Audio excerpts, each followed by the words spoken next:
The Haunted House by Charles Dickens, Hesba Stretton, George Augustus Sala, Adelaide Ann Procter, Wilkie Collins, and Elizabeth Gaskell. A Robin Reads audiobook. Charles Dickens, The Mortals in the House. Under none of the accredited ghostly circumstances, and environed by none of the conventional ghostly surroundings, did I first make acquaintance with the house which is the subject of this Christmas piece. I saw it in the daylight, with the sun upon it. There was no wind, no rain, no lightning, no thunder, no awful or unwanted circumstance of any kind to heighten its effect. More than that, I had come to it direct from a railway station.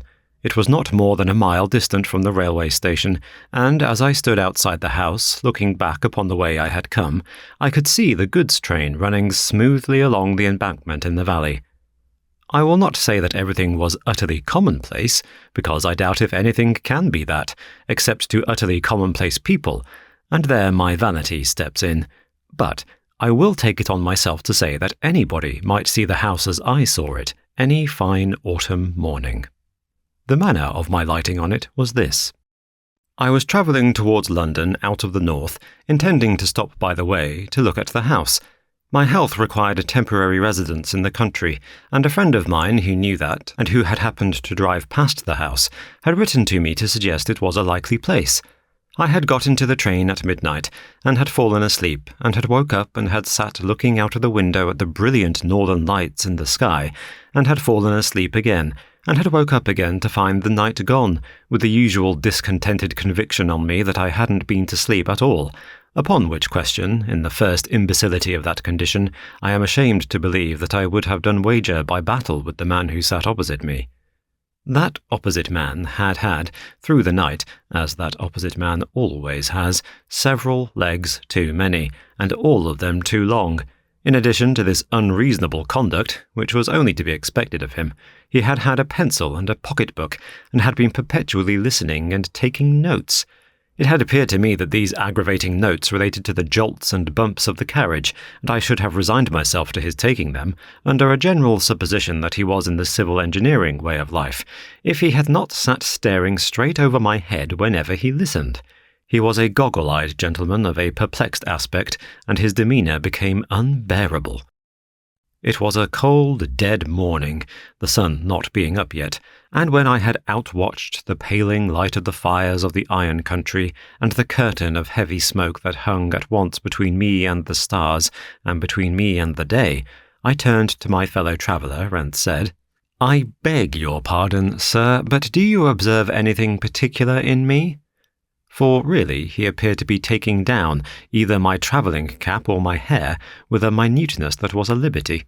The goggle-eyed gentleman withdrew his eyes from behind me as if the back of the carriage were 100 miles off, and said with a lofty look of compassion for my insignificance, "In you, sir? B." "B, sir?" said I, growing warm. "I have nothing to do with you, sir," returned the gentleman. "Pray let me listen." "Oh." He enunciated this vowel after a pause, and noted it down. At first I was alarmed, for an express lunatic and no communication with the guard is a serious position. The thought came to my relief that the gentleman might be what is popularly called a rapper, one of a sect for some of whom I have the highest respect, but whom I don't believe in. I was going to ask him the question when he took the bread out of my mouth. "You will excuse me," said the gentleman contemptuously, "if I am too much in advance of common humanity to trouble myself at all about it. I have passed the night, as indeed I pass the whole of my time now, in spiritual intercourse." "Oh," said I, somewhat snappishly.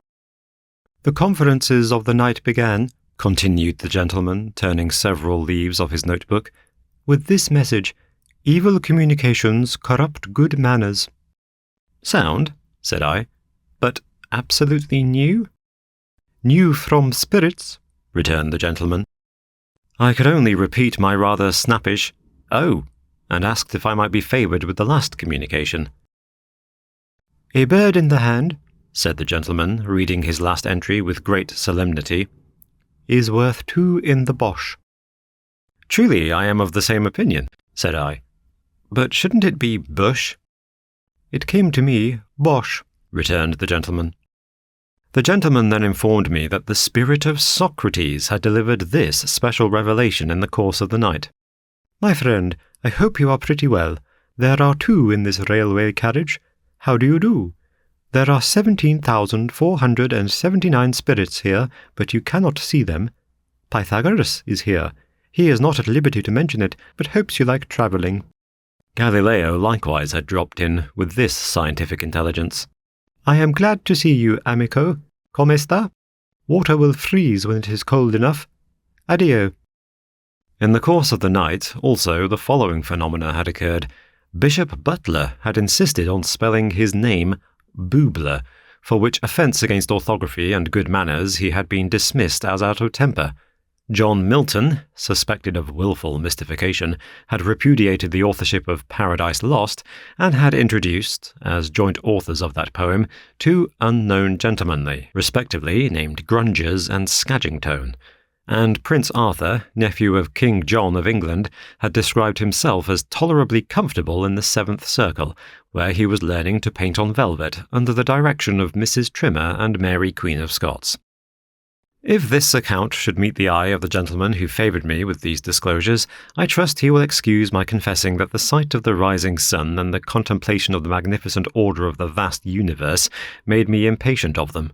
In a word, I was so impatient of them that I was mightily glad to get out at the next station and to exchange these clouds and vapours for the free air of heaven. By that time it was a beautiful morning. As I walked away among such leaves as had already fallen from the golden, brown, and russet trees, and as I looked around me on the wonders of creation, and thought of the steady, unchanging, and harmonious laws by which they are sustained, the gentleman's spiritual intercourse seemed to me as poor a piece of journey work as ever this world saw. In which heathen state of mind, I came within view of the house, and stopped to examine it attentively. It was a solitary house, standing in a sadly neglected garden, a pretty even square of some 2 acres. It was a house of about the time of George II, as stiff, as cold, as formal, and in as bad taste as could possibly be desired by the most loyal admirer of the whole quartet of Georges. It was uninhabited, but had within a year or 2 been cheaply repaired to render it habitable. I say cheaply, because the work had been done in a surface manner, and was already decaying as to the paint and plaster, though the colours were fresh. A lopsided board drooped over the garden wall, announcing that it was to let on very reasonable terms, well furnished. It was much too closely and heavily shadowed by trees, and, in particular, there were 6 tall poplars before the front windows, which were excessively melancholy, and the site of which had been extremely ill chosen. It was easy to see that it was an avoided house, a house that was shunned by the village, to which my eye was guided by a church spire some half a mile off, a house that nobody would take, and the natural inference was that it had the reputation of being a haunted house. No period within the 24 hours of day and night is so solemn to me as the early morning. In the summer-time, I often rise very early and repair to my room to do a day's work before breakfast, and I am always on those occasions deeply impressed by the stillness and solitude around me. Besides that, there is something awful in the being surrounded by familiar faces asleep, in the knowledge that those who are dearest to us, and to whom we are dearest, are profoundly unconscious of us, in an impassive state, anticipative of that mysterious condition to which we are all tending, the stopped life, the broken threads of yesterday, the deserted seat, the closed book, the unfinished but abandoned occupation. All are images of death. The tranquillity of the hour is the tranquillity of death. The colour and the chill have the same association. Even a certain air that familiar household objects take upon them when they first emerge from the shadows of the night into the morning, of being newer, and as they used to be long ago, has its counterpart in the subsidence of the worn face of maturity or age, in death, into the old, youthful look. Moreover, I once saw the apparition of my father at this hour. He was alive and well, and nothing ever came of it, but I saw him in the daylight, sitting with his back towards me, on the seat that stood beside my bed. His head was resting on his hand, and whether he was slumbering or grieving I could not discern. Amazed to see him there, I sat up, moved my position, leaned out of bed, and watched him. As he did not move, I spoke to him more than once. As he did not move then, I became alarmed and laid my hand upon his shoulder, as I thought, and there was no such thing. For all these reasons, and for others less easily and briefly statable, I find the early morning to be my most ghostly time. Any house would be more or less haunted, to me, in the early morning, and a haunted house could scarcely address me to greater advantage than then. I walked on into the village, with the desertion of this house upon my mind, and I found the landlord of the little inn sanding his doorstep. I bespoke breakfast and broached the subject of the house. "Is it haunted?" I asked. The landlord looked at me, shook his head, and answered, "I say nothing." "Then it is haunted." "Well," cried the landlord, in an outburst of frankness that had the appearance of desperation, "I wouldn't sleep in it." "Why not?" "If I wanted to have all the bells in the house ring with nobody to ring 'em, and all the doors in the house bang with nobody to bang 'em, and all sorts of feet treading about with no feet there, why then," said the landlord, "I'd sleep in that house." "Is anything seen there?" The landlord looked at me again, and then, with his former appearance of desperation, called down his stable yard for "Ikey." The call produced a high-shouldered young fellow, with a round, red-faced, a short crop of sandy hair, a very broad, humorous mouth, a turned-up nose, and a great sleeved waistcoat of purple bars, with mother-of-pearl buttons, that seemed to be growing upon him, and to be, in a fair way, if it were not pruned, of covering his head and overrunning his boots. "This gentleman wants to know," said the landlord, "if anything's seen at the Poplars." "Hooded woman with a howl," said Ikey, in a state of great freshness. "Do you mean a cry?" "I mean a bird, sir." "A hooded woman with an owl. Dear me, did you ever see her?" "I seen the howl." "Never the woman?" "Not so plain as the howl, but they always keeps together." "Has anybody ever seen the woman as plainly as the owl?" "Lord bless you, sir, lots." "Who?" "Lord bless you, sir, lots." "The general dealer opposite, for instance, who is opening his shop?" "Perkins? Bless you, Perkins wouldn't go a neither place. No," observed the young man, with considerable feeling. "He ain't overwise, Aunt Perkins, but he ain't such a fool as that." Here the landlord murmured his confidence in Perkins's knowing better. "Who is, or who was, the hooded woman with the owl, do you know?" "Well," said Ikey, holding up his cap with one hand while he scratched his head with the other, "they say in general that she was murdered, and the howl he hooted the while." This very concise summary of the facts was all I could learn, except that a young man, as hearty and likely a young man as ever I see, had been took with fits and held down in them, after seeing the hooded woman. Also, that a personage, dimly described as "a hold chap, a sort of one-eyed tramp, answering to the name of Joby, unless you challenged him as Greenwood, and then he'd say, 'Why not?' and even as so, 'Mind your own business,' had encountered the hooded woman a matter of 5 or 6 times. But I was not materially assisted by these witnesses, inasmuch as the first was in California, and the last was, as Ikey said, and he was confirmed by the landlord, anywheres.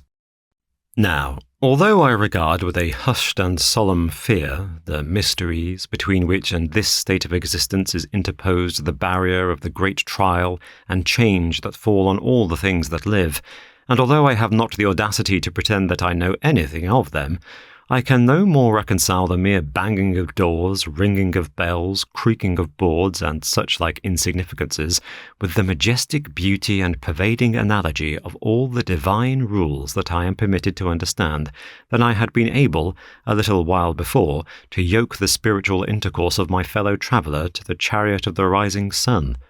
Moreover, I had lived in 2 haunted houses, both abroad, In one of these, an old Italian palace, which bore the reputation of being very badly haunted indeed, and which had recently been twice abandoned on that account, I lived 8 months, most tranquilly and pleasantly, notwithstanding that the house had a score of mysterious bedrooms which were never used, and possessed in one large room in which I sat reading, times out of number at all hours, and next to which I slept, a haunted chamber of the first pretensions. I gently hinted these considerations to the landlord, and as to this particular house having a bad name, I reasoned with him, why, how many things had bad names undeservedly, and how easy it was to give bad names, and did he not think that if he and I were persistently to whisper in the village that any weird-looking old drunken tinker of the neighbourhood had sold himself to the devil, he would come in time to be suspected of that commercial venture? All this wise talk was perfectly ineffective with the landlord, I am bound to confess, and was as dead a failure as I ever made in my life. To cut this part of the story short, I was piqued about the haunted house and was already half resolved to take it. So, after breakfast, I got the keys from Perkins's brother-in-law, a whip and harness maker who keeps the post office and is under submission to a most rigorous wife of the doubly seceding little Emmanuel persuasion, and went up to the house, attended by my landlord and by Ike. Within, I found it, as I had expected, transcendently dismal. The slowly changing shadows waved on it from the heavy trees were doleful in the last degree. The house was ill-placed, ill-built, ill-planned, and ill-fitted.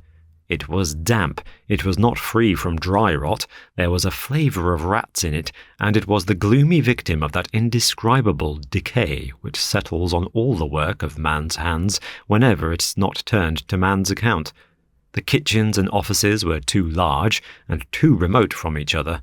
Above stairs and below, waste tracts of passage intervened between patches of fertility represented by rooms, and there was a mouldy old cell with a green growth upon it, hiding like a murderous trap near the bottom of the back stairs under the double row of bells.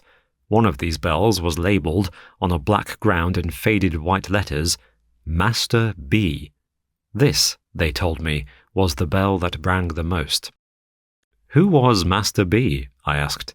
Is it known what he did while the owl hooted? Rang the bell, said Ike. I was rather struck by the prompt dexterity with which this young man pitched his fur cap at the bell and rang it himself. It was a loud, unpleasant bell, and made a very disagreeable sound.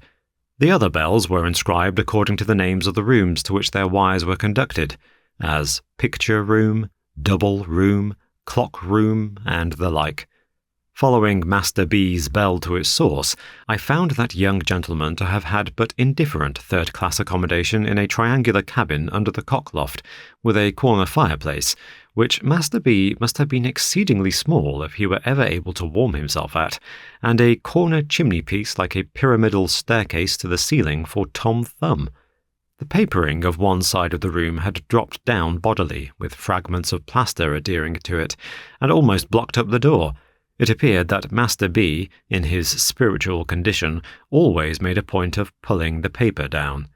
Neither the landlord nor Ike could suggest why he made such a fool of himself. Except that the house had an immensely large rambling loft at top, I made no other discoveries. It was moderately well furnished, but sparely. Some of the furniture, say a third, was as old as the house. The rest was of various periods within the last half-century. I was referred to a corn chandler in the market-place of the county town to treat for the house. I went that day, and I took it for 6 months. It was just the middle of October when I moved in with my maiden sister. I venture to call her 38. She is so very handsome, sensible, and engaging. We took with us a deaf stableman, my bloodhound Turk, 2 women servants, and a young person called an odd girl. I have reason to record of the attendant last enumerated, who was one of the St. Lawrence's Union female orphans, that she was a fatal mistake and a disastrous engagement. The year was dying early. The leaves were falling fast. It was a raw, cold day when we took possession, and the gloom of the house was most depressing. The cook, an amiable woman but of a weak turn of intellect, burst into tears on beholding the kitchen, and requested that her silver watch might be delivered over to her sister, 2 Tupping-Tox Gardens, Liggs Walk, Clapham Rise, in the event of anything happening to her from the damp. Streaker, the housemaid, feigned cheerfulness, but was the greater martyr. The odd girl, who had never been in the country, alone was pleased, and made arrangements for sowing an acorn in the garden outside the scullery window, and rearing an oak.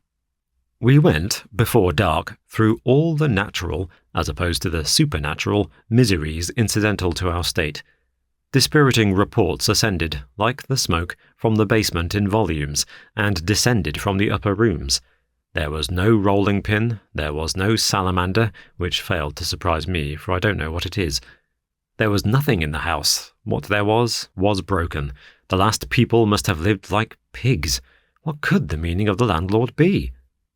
Through these distresses, the odd girl was cheerful and exemplary, but within 4 hours after dark we had got into a supernatural groove, and the odd girl had seen eyes and was in hysterics.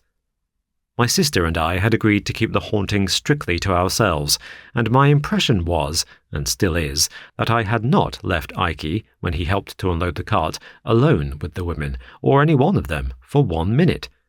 Nevertheless, as I say, the odd girl had seen eyes, no other explanation could ever be drawn from her, before 9, and by 10 o'clock had had as much vinegar applied to her as would pickle a handsome salmon. I leave a discerning public to judge of my feelings when, under these untoward circumstances, at about 10:30 o'clock, Master B.'s bell began to ring in a most infuriated manner, and Turk howled until the house resounded with his lamentations. I hope I may never again be in a state of mind so unchristian as the mental frame in which I lived for some weeks, respecting the memory of Master B. Whether his bell was rung by rats, or mice, or bats, or wind, or what other accidental vibration, or sometimes by one cause, sometimes another, and sometimes by collusion, I don't know, but certain it is that it did ring 2 nights out of 3, until I conceived the happy idea of twisting Master B.'s neck, in other words, breaking his bell short off, and silencing that young gentleman, as to my experience and belief, forever. But by that time the odd girl had developed such improving powers of catalepsy that she had become a shining example of that very inconvenient disorder. She would stiffen, like a Guy Fawkes endowed with unreason, on the most irrelevant occasions. I would address the servants in a lucid manner, pointing out to them that I had painted Master B.'s room and balked the paper, and taken Master B.'s bell away and balked the ringing, and if they could suppose that that confounded boy had lived and died, to clothe himself with no better behaviour than would most unquestionably have brought him and the sharpest particles of a birch broom into close acquaintance in the present imperfect state of existence, could they also suppose a mere poor human being, such as I was, capable by those contemptible means of counteracting and limiting the powers of the disembodied spirits of the dead, or of any spirits? I say I would become emphatic and cogent, not to say rather complacent, in such an address, when it would all go for nothing by reason of the odd girl's suddenly stiffening from the toes upward and glaring among us like a parochial petrifaction. Streaker, the housemaid, too, had an attribute of a most discomforting nature. I am unable to say whether she was of an usually lymphatic temperament, or what else was the matter with her, but this young woman became a mere distillery for the production of the largest and most transparent tears I ever met with. Combined with these characteristics was a peculiar tenacity of hold in those specimens, so that they didn't fall, but hung upon her face and nose. In this condition, and mildly and deplorably shaking her head, her silence would throw me more heavily than the Admirable Crichton could have done in a verbal disputation for a purse of money. Cook, likewise, always covered me with confusion as with a garment, by neatly winding up the session with the protest that the ooze was wearing her out, and by meekly repeating her last wishes regarding her silver watch. As to our nightly life, the contagion of suspicion and fear was among us, and there is no such contagion under the sky. Hooded woman? According to the accounts, we were in a perfect convent of hooded women. Noises? With that contagion downstairs, I myself have sat in the dismal parlour, listening, until I have heard so many and such strange noises that they would have chilled my blood if I had not warmed it by dashing out to make discoveries. Try this in bed, in the dead of night. Try this at your own comfortable fireside in the life of the night. You can fill any house with noises, if you will, until you have a noise for every nerve in your nervous system. I repeat, the contagion of suspicion and fear was among us, and there is no such contagion under the sky. The women, their noses in a chronic state of excoriation from smelling salts, were always primed and loaded for a swoon, and ready to go off with hair-triggers. The two elder detached the odd girl on all expeditions that were considered doubly hazardous, and she always established the reputation of such adventures by coming back cataleptic. If cook or streaker went overhead after dark, we knew we should presently hear a bump on the ceiling, and this took place so constantly that it was as if a fighting man were engaged to go about the house, administering a touch of his art which I believe is called the auctioneer to every domestic he met with. It was in vain to do anything. It was in vain to be frightened, for the moment in one's own person, by a real owl, and then to show the owl. It was in vain to discover, by striking an accidental discord on the piano, that Turk always howled at particular notes and combinations. It was in vain to be a Rhadamanthus with the bells, and if an unfortunate bell rang without leave, to have it down inexorably and silence it.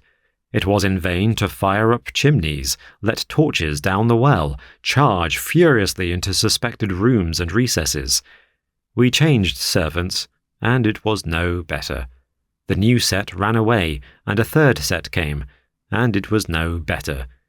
At last, our comfortable housekeeping got to be so disorganized and wretched that I, one night, dejectedly said to my sister, "Patty, I begin to despair of our getting people to go on with us here, and I think we must give this up." My sister, who was a woman of immense spirit, replied, "No, John, don't give it up. Don't be beaten, John. There is another way." "And what is that?" said I. "John," returned my sister, "if we are not to be driven out of this house, and that for no reason whatever, that is apparent to you or me, we must help ourselves and take the house wholly and solely into our own hands." "But the servants," said I. "Have no servants," said my sister boldly. Like most people in my grade of life, I had never thought of the possibility of going on without these faithful obstructions. The notion was so new to me when suggested that I looked very doubtful. "We know they come here to be frightened and infect one another, and we know they are frightened and do infect one another," said my sister. "With the exception of Bottles," I observed in a meditative tone, the deaf stableman. I kept him in my service, and still keep him, as a phenomenon of moroseness not to be matched in England. "To be sure, John," assented my sister, "except Bottles. And what does that go to prove? Bottles talks to nobody, and hears nobody unless he is absolutely roared at, and what alarm has Bottles ever given or taken? None." This was perfectly true, the individual in question having retired every night at 10 o'clock to his bed over the coach-house with no other company than a pitchfork and a pail of water. That the pail of water would have been over me and the pitchfork through me if I had put myself without announcement in Bottles' way after that minute, I had deposited in my own mind as a fact worth remembering. Neither had Bottles ever taken the least notice of any of our many uproars. An imperturbable and speechless man, he had sat at his supper with Streaker present in a swoon, and the odd girl Marble, and had only put another potato in his cheek, or profited by the general misery to help himself to beefsteak pie. "And so," continued my sister, "I exempt Bottles, and considering, John, that the house is too large, and perhaps too lonely to be kept well in hand by Bottles, you, and me, I propose that we cast about among our friends for a certain selected number of the most reliable and willing, form a society here for 3 months, wait upon ourselves and one another, live cheerfully and socially, and see what happens." I was so charmed with my sister that I embraced her on the spot and went into her plan with the greatest ardour. We were then in the 3rd week of November, but we took our measures so vigorously and were so well seconded by the friends in whom we confided that there was still a week of the month unexpired when our party all came down together merrily and mustered in the haunted house. I will mention, in this place, 2 small changes that I made while my sister and I were yet alone. It occurring to me as not improbable that Turk howled in the house at night partly because he wanted to get out of it, I stationed him in his kennel outside, but unchained, and I seriously warned the village that any man who came in his way must not expect to leave him without a rip in his own throat. Then I casually asked Ike if he were a judge of a gun. On his saying, "Yes, sir, I knows a good gun when I sees her," I begged the favour of his stepping up to the house and looking at mine. "She's a true one, sir," said Ike, after inspecting a double-barrelled rifle that I bought in New York a few years ago. "No mistake about her, sir." "Ike," said I, "don't mention it. I have seen something in this house." "No, sir," he whispered, greedily opening his eyes. "Hooded lady, sir." "Don't be frightened," said I. "It was a figure rather like you." "Lord, sir." "Ike," said I, shaking hands with him warmly, I may say affectionately, "if there is any truth in these ghost stories, the greatest service I can do you is to fire at that figure, and I promise you, by heaven and earth, I will do it with this gun if I see it again." The young man thanked me and took his leave with some little precipitation, after declining a glass of liquor. I imparted my secret to him because I had never quite forgotten his throwing his cap at the bell, because I had, on another occasion, noticed something very like a fur cap lying not far from the bell one night when it had burst out ringing, and because I had remarked that we were at our ghostliest whenever he came up in the evening to comfort the servants. Let me do Ike no injustice. He was afraid of the house and believed in its being haunted, and yet he would play false on the haunting side so surely as he got an opportunity. The odd girl's case was exactly similar. She went about the house in a state of real terror, and yet lied monstrously and wilfully, and invented many of the alarms she spread, and made many of the sounds we heard. I had had my eye on the 2, and I know it. It is not necessary for me, here, to account for this preposterous state of mind. I content myself with remarking that it is familiarly known to every intelligent man who has had fair medical, legal, or other watchful experience, that it is as well established and as common a state of mind as any with which observers are acquainted, and that it is one of the first elements, above all others, rationally to be suspected in and strictly looked for and separated from any question of this kind. To return to our party. The first thing we did when we were all assembled was to draw lots for bedrooms.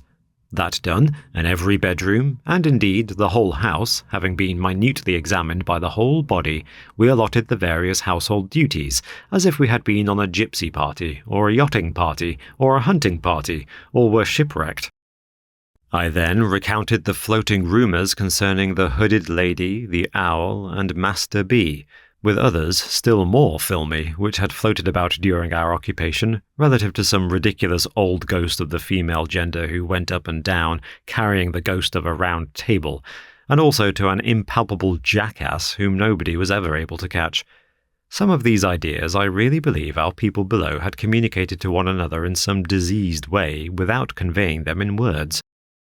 We then gravely called one another to witness that we were not there to be deceived, or to deceive, which we considered pretty much the same thing, and that with a serious sense of responsibility we would be strictly true to one another, and would strictly follow out the truth. The understanding was established that anyone who heard unusual noises in the night, and who wished to trace them, should knock at my door.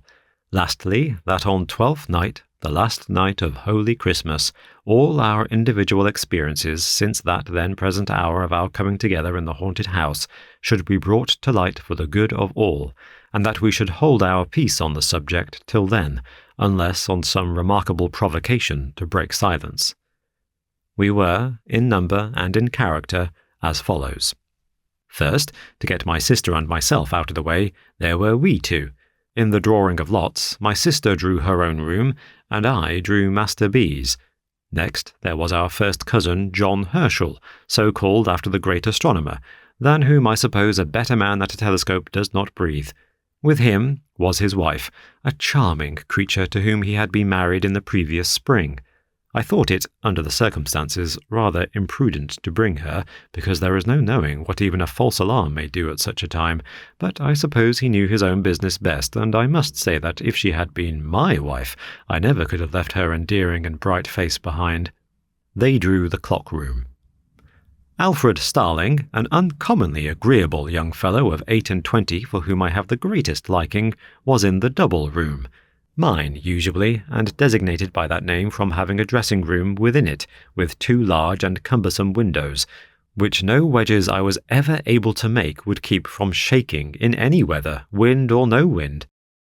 Alfred is a young fellow who pretends to be fast, another word for loose, as I understand the term, but who is much too good and sensible for that nonsense, and who would have distinguished himself before now if his father had not unfortunately left him a small independence of 200 a year, on the strength of which his only occupation in life has been to spend 6. I am in hopes, however, that his banker may break, or that he may enter into some speculation guaranteed to pay 20%, for I am convinced that if he could only be ruined, his fortune is made. Belinda Bates, bosom friend of my sister, and a most intellectual, amiable, and delightful girl, got the picture-room.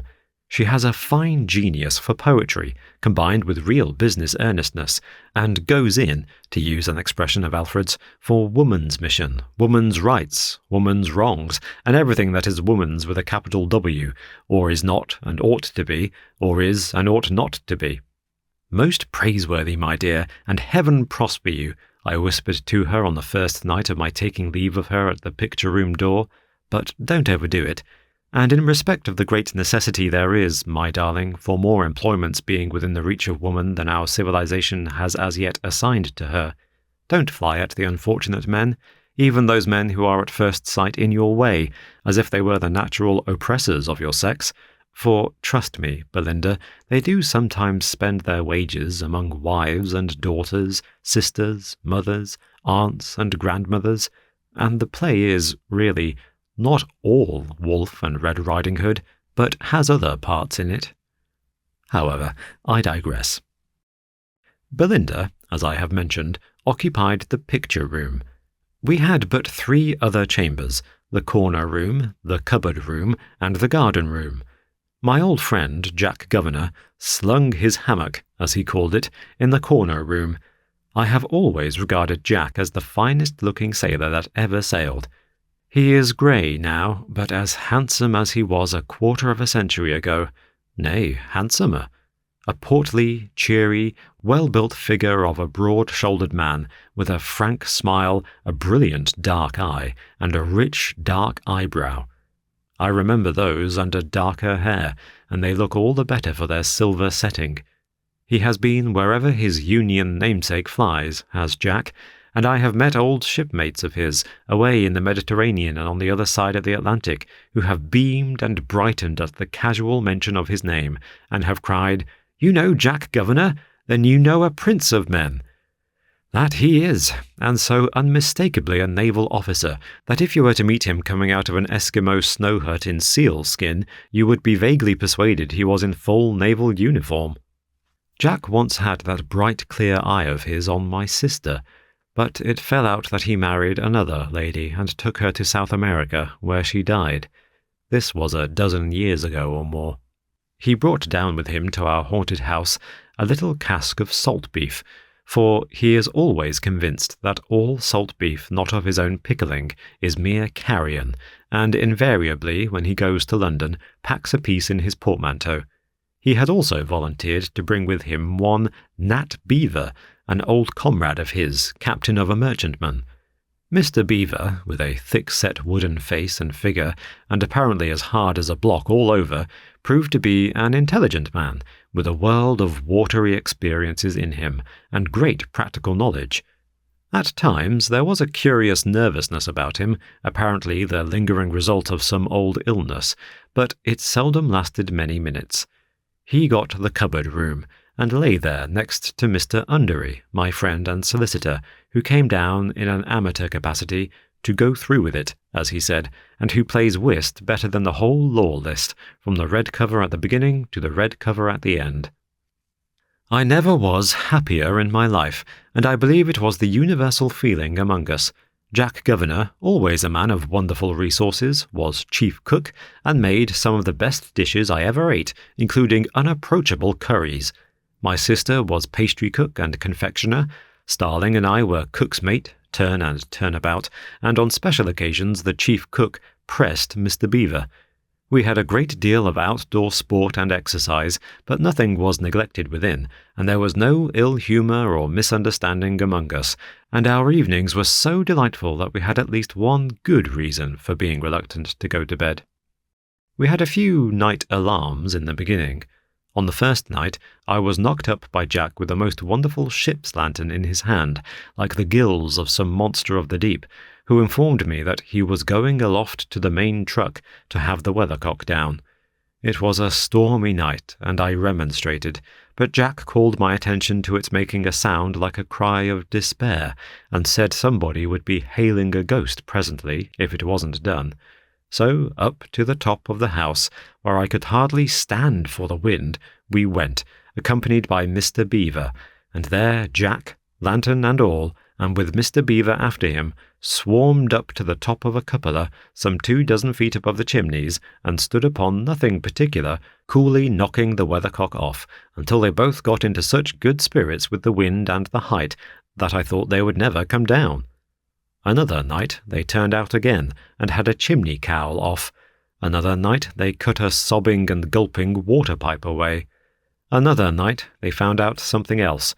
On several occasions they both, in the coolest manner, simultaneously dropped out of their respective bedroom windows, hand over hand by their counterpanes, to overhaul something mysterious in the garden. The engagement among us was faithfully kept, and nobody revealed anything. All we knew was, if any one's room were haunted, no one looked the worse for it.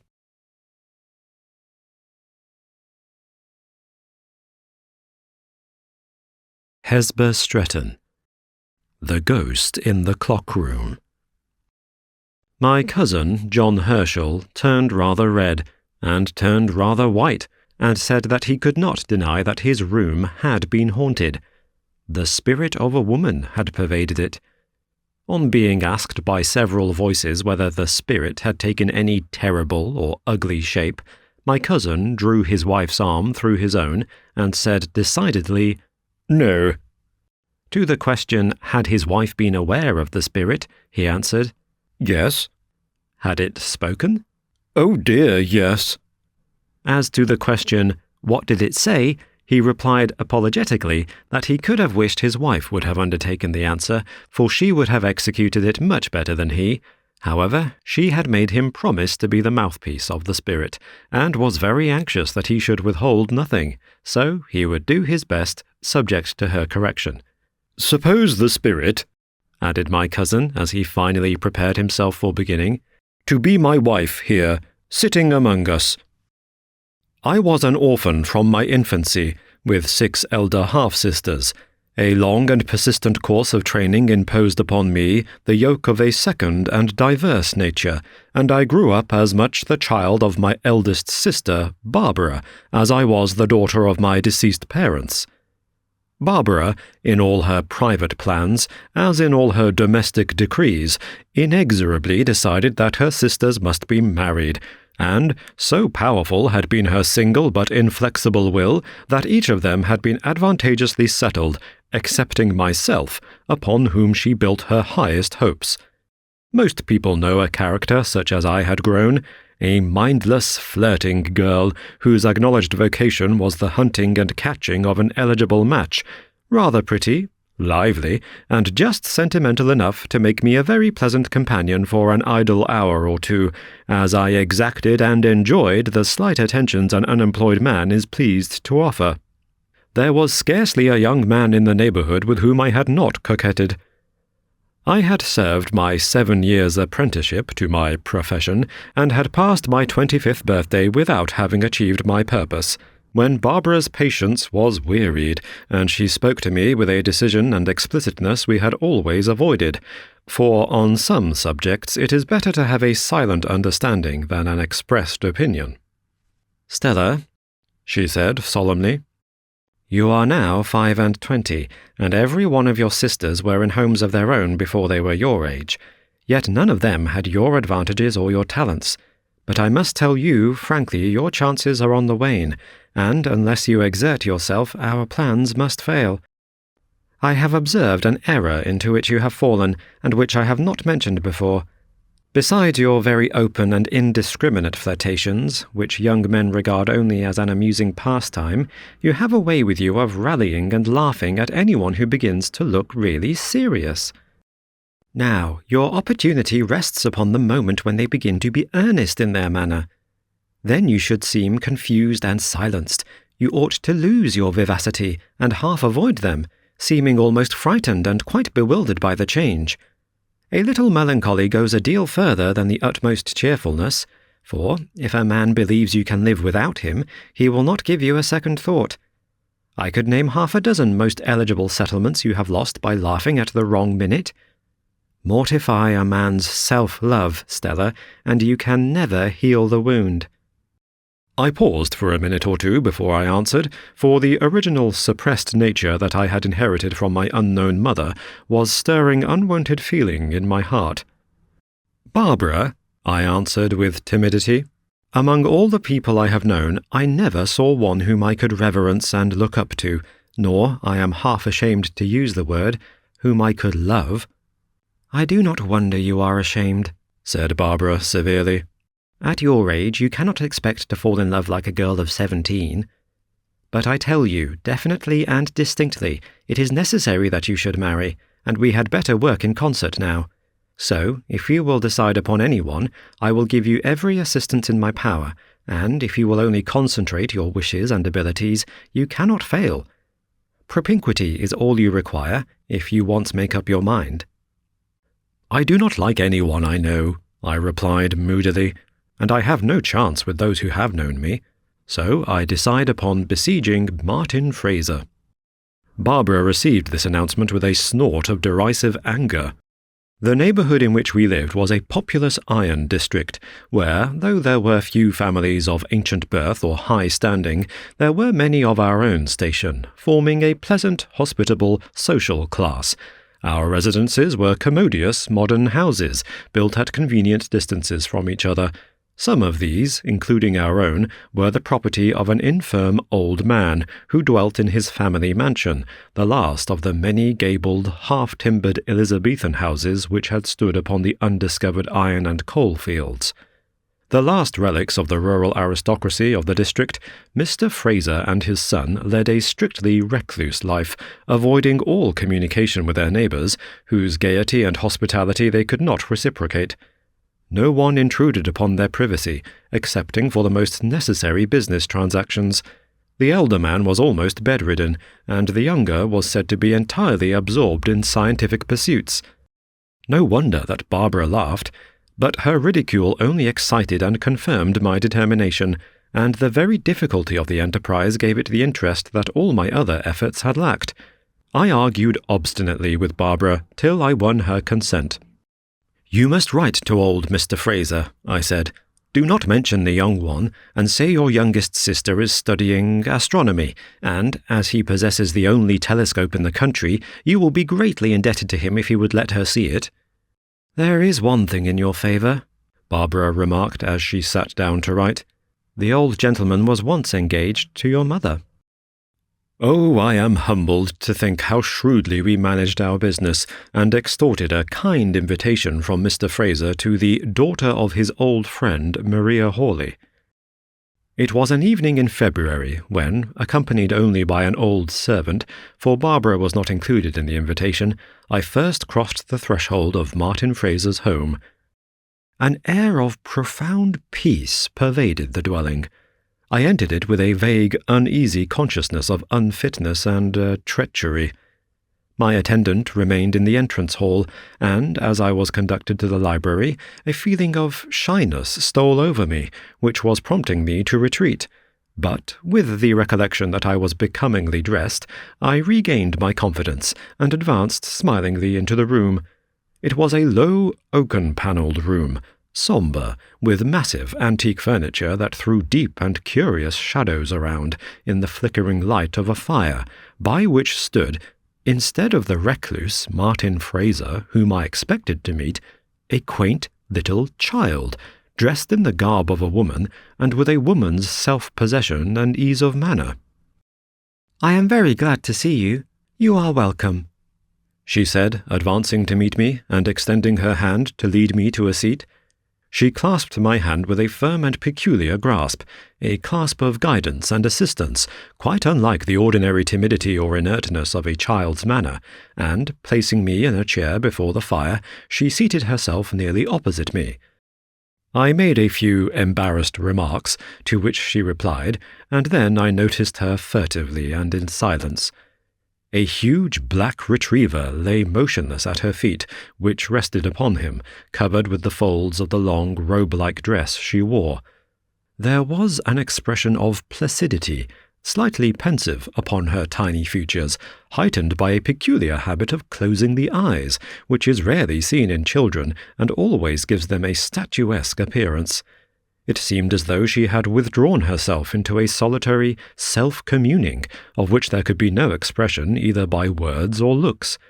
I grew afraid of the silent, weird-like creature, sitting without apparent breath or motion in the dancing firelight, and I was glad when the door opened and the object of my pursuit entered. I looked at him inquisitively, for I had recovered from my sense of treachery, and it amused me to think how unconscious he was of our definite plans concerning him. Hitherto, the young men I had met had a fear of being caught, greater than my desire to catch them, so our contest had been an open and equal one, but Martin Fraser knew nothing of the wiles of woman. I remembered that my brown hair fell in curls around my face, and that my dark blue eyes were considered expressive when I looked up to meet his gaze, but when he accosted me with an air of grave preoccupation and of courteous indifference that would not permit him to notice my personal charms, I trembled to think that all I knew of astronomy was what I had learned at school in Mangnall's Questions. The grave, austere man said at once, "My father, Mr. Fraser, is altogether confined to his own rooms, but he desires the favour of a visit from you. Upon me devolves the honour of showing you what you require to view through the telescope, and, while I adjust it, will you oblige him by conversing with him for a few minutes? Lucy Fraser will accompany you." The child rose, and, taking my hand again in her firm hold, led me to the old man's sitting-room. "You are like your mother, child," he said, after looking at me long. "You have her face and eyes, not a whit like your sister Barbara. How did you come by your out-of-the-way name, Stella?" "My father named me after a favourite racer," I answered, for the first time giving the simple derivation of my name. "Just like him," laughed the old man. "I remember the horse well. I knew your father as well as I do my son, Martin. You have seen my son, young lady?" "Yes, I thought so." "And this is my granddaughter, Lucy Fraser, the last chip of the old block, for my son is not a marrying man, and we have adopted her as our heir, and she is always to keep her name and be the founder of another line of Frasers." The child stood with pensive, downcast eyes, as though already bowed down by her weight of cares and responsibilities. The old man chatted on, till the deep tones of an organ resounded through the house. "My uncle is ready for us," she said to me. We paused at the library door, for I laid my hand restrainingly on Lucy Fraser's shoulder, and stood listening to the wonderful music the organ poured forth. It was such as I had never heard before, roaring and swelling like the ceaseless surging of the sea, and here and there a single wailing note which seemed to pierce me with an inexpressible pain. When it had ended, I stood before Martin Fraser, silent and subdued. The telescope had been carried out to the end of the terrace, where the house could not intercept our view, and thither Lucy Fraser and I followed the astronomer. We stood upon the highest point of an imperceptibly rising tableland, the horizon of which was from 20 to 40 miles distant. An infinite dome of sky was expanded above us, an ocean of firmament of which the dwellers among houses and mountains can have but little conception. The troops of glittering stars, the dark, shrouding night, the unaccustomed voices of my companions deepened the awe that oppressed me, and as I stood between them, I became as earnest and occupied as themselves. I forgot everything but the incomprehensible grandeur of the universe revealed to me, and the majestic sweep of the planets across the field of the telescope. What a freshness of awe and delight came over me! What floods of thought came, wave upon wave, across my mind, and how insignificant I felt before the wilderness of worlds! I asked, with the humility of a child, for all affectation had been charmed away, if I might come again soon. Martin Fraser met my uplifted eyes with a keen and penetrating look. I did not quail under it, for I was thinking only of the stars. As he looked, his mouth relaxed into a pleased and genial smile. "We shall always be glad to see you," he replied. Barbara was sitting up for me when I returned, and was about to address me with some worldly speculative remark, when I interrupted her quickly. "Not one word, Barbara, not one question, or I never go near the Holmes again." I cannot dwell upon details. I went often to the house. Into the dull routine of Mr. Fraser's and Lucy's life I came, I suppose, like a streak of sunshine, lighting up the cloud that had been creeping over them. To both I brought wholesome excitement and merriment, and so I became dear and necessary to them. But over myself there came a great and almost incredible change.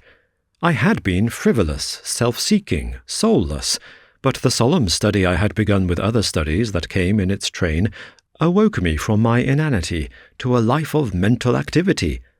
I absolutely forgot my purpose, for I had at once perceived that Martin Fraser was as distant and as self-poised as the polar star. So I became to him merely a diligent and insatiable pupil, and he was to me only a grave and exacting master, to be propitiated by my most profound reverence. Each time I crossed the threshold of his quiet home, all the worldliness and coquetry of my nature fell from my soul like an unfit garment, and I entered as into a temple, simple, real, and worshipping. The happy summer passed away, the autumn crept on, and for 8 months I had visited the Frasers constantly, and had never, by word or look or tone, intentionally deceived them. Lucy Fraser and I had long looked forward to an eclipse of the moon, which was visible early in October. I left my home alone in the twilight of that evening, my thoughts dwelling upon the coming pleasure, when, just as I drew near the Holmes, there overtook me one of the young men with whom I had flirted in former times. "Good evening, Stella," he exclaimed familiarly. "I have not seen you for a long time."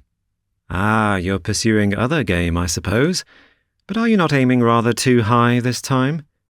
Well, you're in luck just now, for if Martin Fraser does not come forward, there is George York, just come home from Australia with an immense fortune, and he is longing to remind you of some tender passages between you before he went out. He was showing us a lock of your hair after dinner at the Crown yesterday." I listened to this speech with no outward demonstration, but the reality and mortification of my degradation was gnawing me, and, hastening onward to my sanctuary, I sought the presence of my little Lucy Fraser. "I have done wrong today," she said. "I have been deceitful. I think I ought to tell you, that you may not think too well of me, but I want you to love me as much as ever. I have not told a story, but I have acted one." Lucy Fraser leaned her tiny brow upon her tiny fingers, and her eyes closed in silent self-reading. "My uncle says," she continued, looking up for a moment and blushing like a woman, "that women are, perhaps, less truthful than men. Because they cannot do things by strength, they do them by cunning. They live falsely. They deceive their own selves. Sometimes women deceive for amusement. He has taught me some words which I shall understand better some day. To thine own self be true, and it will follow as the night the day. Thou canst not then be false to any man." I stood before the child, abashed and speechless, listening with burning cheeks. "Grandpapa showed me a verse in the Bible which is awful to me. Listen. I find more bitter than death the woman whose heart is snares and nets, and her hands as bands. Whoso pleaseth God shall escape from her, but the sinner shall be taken by her." I hid my face in my hands, though no eye was on me, for Lucy Fraser had veiled hers with her tremulous lids, and as I stood confounded and self-accused, a hand was laid upon my arm, and Martin Fraser's voice said, "The eclipse, Stella." I started at this first utterance of my name, which he had never spoken before. I was completely unnerved when I found that Lucy Fraser was not to accompany us on the terrace. As Martin Fraser stooped to see if the telescope were rightly adjusted for my use, I shrank from him. "What is the meaning of this, Stella?" he exclaimed as I burst into tears. "Shall I speak to you now, Stella?"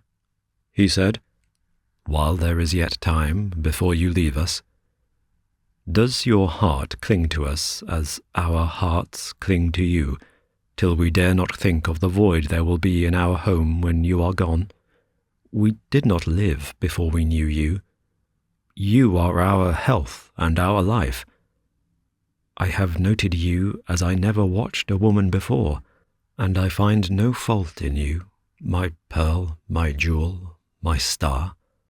Hitherto, woman and deceit have been inseparably conjoined in my mind, but your innocent heart is the home of truth. I know you have had no thought of this, and my vehemence alarms you, but tell me plainly if you can love me." He had taken me in his arms, and my head rested against his strongly throbbing heart. His sternness and austerity were gone, and he offered me the undiminished wealth of a love that had not been wasted in fickle likings.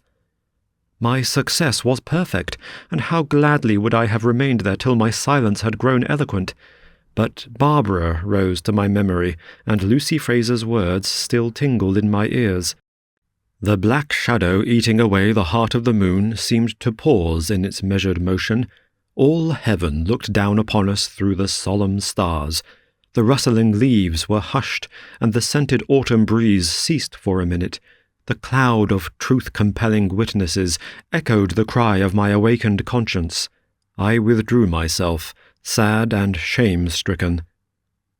"Martin Fraser," I said, "your words constrain me to be true. I am the falsest woman you ever met. I came here with the sole and definite intention of attracting you, and if you had ever gone out into our circle, you would have heard of me only as a flirt, a heartless coquette.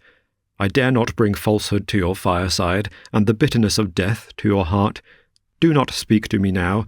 Have patience, and I will write to you." He would have detained me, but I sprang away, and running swiftly down the avenue, I passed out of my Eden with the sentence of perpetual banishment in my heart. The eclipse was at the full, and a horror of darkness and dismay engulfed me as I stood shivering and sobbing under the restless poplars. Barbara met me as I hastened to hide myself in my own room, and, with her cold, glittering eyes fixed inquiringly on me, said, "Well, what is the matter with you?" "Nothing," I answered.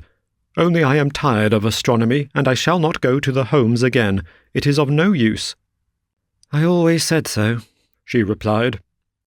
"However, to bring matters to a crisis, I gave Mr. Fraser notice we should leave at Christmas.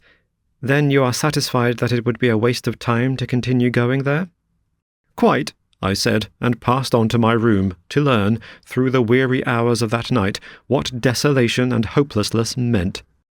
The next day I wrote to Martin Fraser, in every word sacred truth, excepting that, self-deceived and with a false pride even in my utter humiliation, I told him I had not loved and did not love him. The first object upon which my eyes rested every joyless morning were the tall poplar trees waving round his house and beckoning maddeningly to me. The last thing I saw at night was the steady light in his library, shining like a star among the laurels. But him I could never see, for my letter had been too explicit to suggest a hope, and I could not, for shame, attempt to meet him in his walks. All that remained for me was to return to my former life, if I could by any means feed my hungering and fainting soul with the husks that had once satisfied me. George York renewed his addresses to me, offering me wealth beyond our expectations. It was a sore temptation, for before me lay a monotonous and fretted life with Barbara, and a solitary, uncared-for old age. Why could I not live as thousands of other women who were not unhappy wives?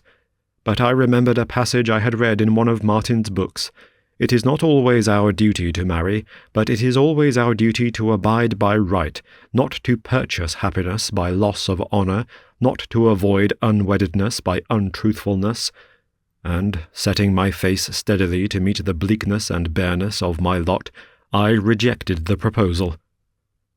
Barbara was terribly exasperated, and very miserable we both were, until she accepted an invitation to spend the Christmas with one of her sisters, while I was left, with my old nurse, to superintend the moving of the furniture.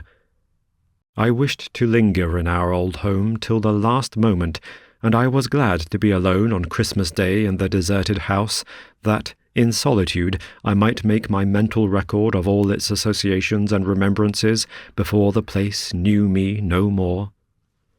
So, on Christmas Eve, I wandered through the empty rooms, not more empty than my heart, which was being dismantled of its old memories and newer but deeper tendernesses, until I paused mechanically before the window whence I had often looked across to the homes.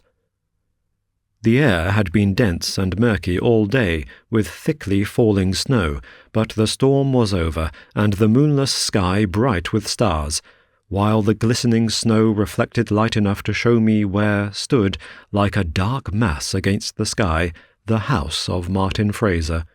His room was dark, as it had been for many nights before, but old Mr. Fraser's window, which was nearer to our house, emitted a brilliant light across the white lawn. I was exhausted with overwork and overexcitement, and leaning there, pressing my heated cheeks against the frosty panes, I rehearsed to myself all the incidents of my intercourse with them, and there followed through my mind, picture after picture, dream within dream, visions of the happiness that might have been mine.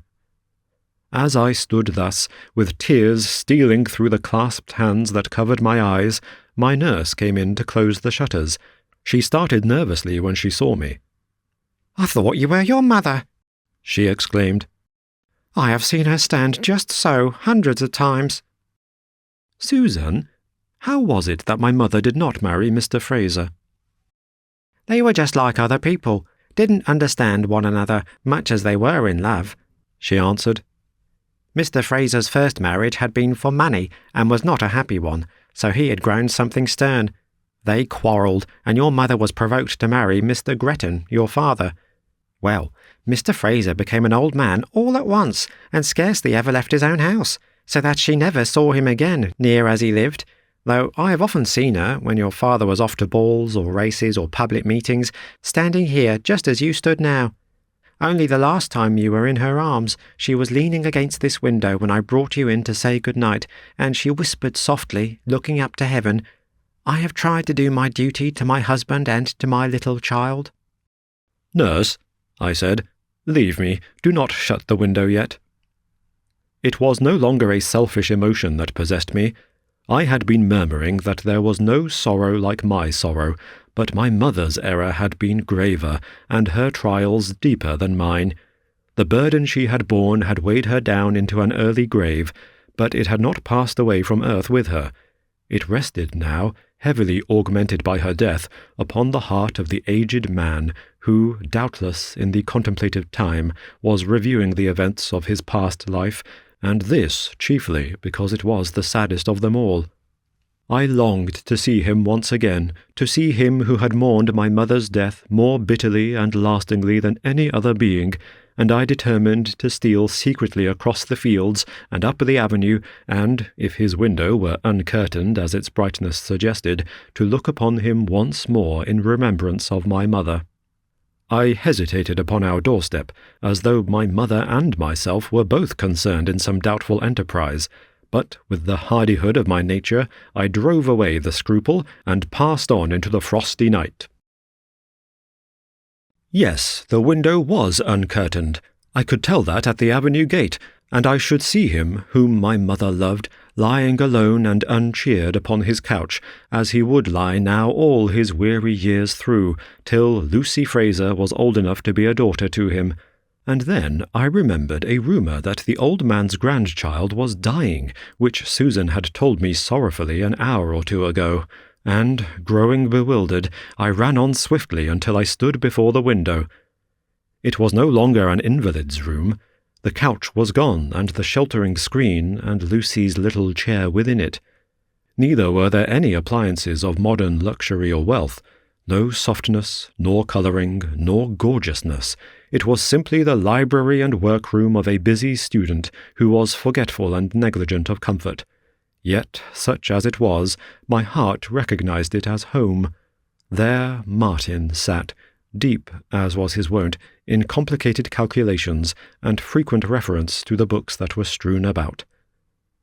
Could it be possible that yonder absorbed man had once spoken passionately to me of love, and now he sat in light and warmth and indifference, almost within reach of my hand, while I, like an outcast, stood in cold and darkness and despair? Was there, then, no echo of my footstep lingering about the threshold, and no shadowy memory of my face coming between him and his studies? I had forfeited the right to sit beside him, reading the observations his pencil noted down, and chasing away the gloom that was deepening on his nature, and I had not the hope, which would have been really a hope and a consolation to me, that some other woman, more true and more worthy, would, by and by, own my forfeited right. I heard a bell tinkle, and Martin rose and left the room. I wondered if I should have time to creep in and steal but one scrap of paper which had been thrown aside carelessly. But, as I tremblingly held the handle of the glass door, he returned, bearing in his arms the emaciated form of little Lucy Fraser. He had wrapped her carefully in a large cloak, and now, as he wheeled a chair to the fire and placed her in it, every rigid lineament of his countenance was softened into tenderness. I stretched out my arms towards him with an intense yearning to be gathered again to his noble heart, and have this chill and darkness dissipated. I turned away, with this last tender image of him graven on my memory, to retrace my steps to my desolate home. There was a sudden twittering in the ivy overhead, and a little bird, pushed out of its nest into the cold night air, came fluttering down and flew against the lighted panes. In an instant, his dog, which had been uneasy at my vicinity before, stood baying at the window, and I had only time to escape and hide myself among the shrubs when he opened it and stepped out upon the terrace. The dog tracked down the path by which I had come, barking joyfully as he careered along the open fields. And, as Martin looked round, I cowered more closely into the deepest shadows. I knew he must find me, for my footmarks were plain upon the newly fallen snow, and an extravagant sensation of shame and gladness overpowered me. I saw him lose the footprints once or twice, but at last he was upon the right trace, and, lifting the boughs beneath which I had hidden, he found me among the laurels. I was crouching, and he stooped down curiously. "It is Stella," I said faintly. "Stella?" he echoed. He lifted me from the ground like a truant child whom he had expected home every hour, carried me across the terrace into the library, and set me down in the light and warmth of his own hearth. One little kiss to the child, whose eyes beamed with a strange light upon us, and then, taking both my hands in his, he bent down and read my face. I met his gaze unshrinkingly, eye to eye. We sounded the depths of each other's heart in that long, unwavering look. Never more could there be doubt or mistrust, never again deception or misconstruction between us. Our star had arisen, and, full-orbed, rounded into perfection, shed a soft and brilliant light upon the years to come. Chime after chime, like the marriage peal of our souls, came the sound of distant bells across the snow, and roused us from our reverie. "I thought I had lost you altogether," said Martin to me. "I believed you would come back to me, somehow, at some time. But this evening I heard that you were gone, and I was telling Lucy Fraser so not long since. She has been pining to see you." Now he suffered me to take the child upon my lap, and she nestled closely to me, with a weary sigh, resting her head upon my bosom. Just then we heard the carol singers coming up the avenue, and Martin drew the curtains over the window, before which they stationed themselves to sing the legend of the miraculous star in the east. When the singers ended and raised their cry of, "We wish you a Merry Christmas and a Happy New Year," he went out into the porch to speak to them, and I hid my face in the child's curls, and thanked God who had so changed me. "But what is this, Martin?" I cried in terror as I raised my head on his return. The child's downcast eyes were closely sealed, and her little firm hand had grown lax and nerveless. Insensible and breathless, she lay in my arms like a withering flower. "It is only fainting," said Martin. "She has been drooping ever since you left us, Stella, and my only hope of her recovery rests in your loving care." All that night I sat with the little child resting on my bosom, revived from her death-like swoon and sleeping calmly in my arms because she was already beginning to share in the life and joy and brightness of my heart. There was perfect silence and tranquillity enclosing us in a blissful oasis, interrupted only once by the entrance of my nurse, who had been found by Martin in a state of the utmost perplexity and alarm. The happy Christmas morning dawned. I asked my nurse to arrange my hair in the style in which my mother used to wear hers, and when, after a long conversation with Susan, Mr. Fraser received me as his daughter with great emotion and affection, and oftener called me Maria than Stella, I was satisfied to be identified with my mother. Then, in the evening, sitting amongst them, a passion of trembling and weeping seized me, which could only be soothed by their fondest assurances. After which I sang them some old songs, with nothing in them but their simple melody, and Mr. Fraser talked freely of former years and of the times to come, and Lucy's eyes almost laughed. Then Martin took me home along the familiar path, which I had so often traversed alone and fearless, but the excess of gladness made me timid, and at every unusual sound I crept closer to him, with a sweet sense of being protected. One sunny day in spring, with blithe Lucy and triumphant dictatress Barbara for my bridesmaids, I accepted, humbly and joyfully, the blessed lot of being Martin Fraser's wife, and even in the scenes of the empty-headed folly of my girlhood, I thenceforth tried to be better, and to do my duty in love, gratitude, and devotion. Only, at first, Martin pretended not to believe that on that night I stole out to have a last glimpse, not of him, but of his father, I knowing nothing of the change that had transformed Mr. Fraser's sitting-room into his son's study.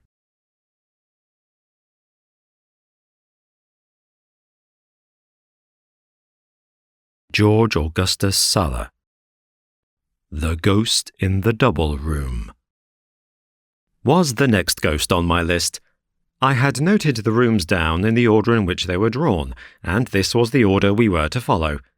I invoked the spectre of the double room with the least possible delay, because we all observed John Herschel's wife to be much affected, and we all refrained, as if by common consent, from glancing at one another. Alfred Starling, with the tact and good feeling which are never wanting in him, briskly responded to my call, and declared the double room to be haunted by the ghost of the ague. "What is the ghost of the ague like?" asked everyone, when there had been a laugh. "Like?" said Alfred. "Like the ague." "What is the ague like?" asked somebody. "Don't you know?" said Alfred. "I'll tell you." We had both, Tilly, by which affectionate diminutive I mean my adored Matilda, and your humble servant, agreed that it was not only inexpedient, but in the highest degree contrary to the duty we owed to the community at large to wait any longer. I had 100 arguments to bring forward against the baleful effects of long engagements, and Tilly began to quote poetry of a morbid tendency. Our parents and guardians entertained different opinions.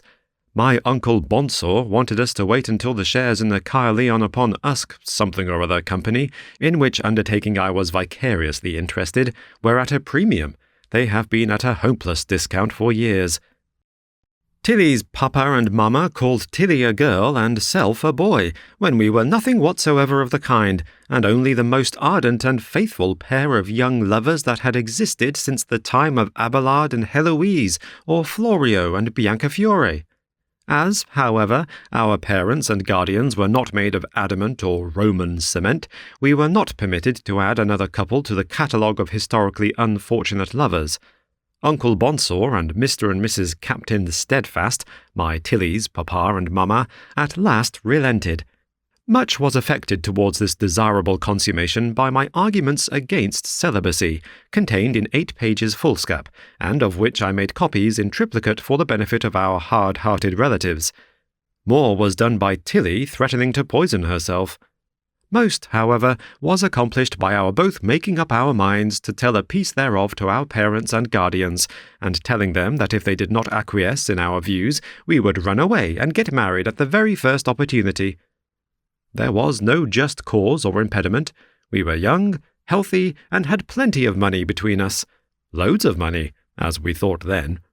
As to personal appearance, Tilly was simply lovely, and my whiskers had not been ill spoken of in the best society in Dover. So it was all arranged, and on the 27th of December, 1850-something, being the morrow of Boxing Day, Alfred Starling, gentleman, was to be united in the holy bonds of matrimony to Matilda, only daughter of Captain Rockley Standfast, R.N., of Snargateston Villa, Dover. I had been left an orphan at a very early age, and the guardian of my moderate property, including the shares in the Caerleon upon Usk something or other concern, and guardian of my person, was my uncle Bonsor. He sent me to Merchant Taylor's, and afterwards, for a couple of years, to college at Bonn, on the Rhine.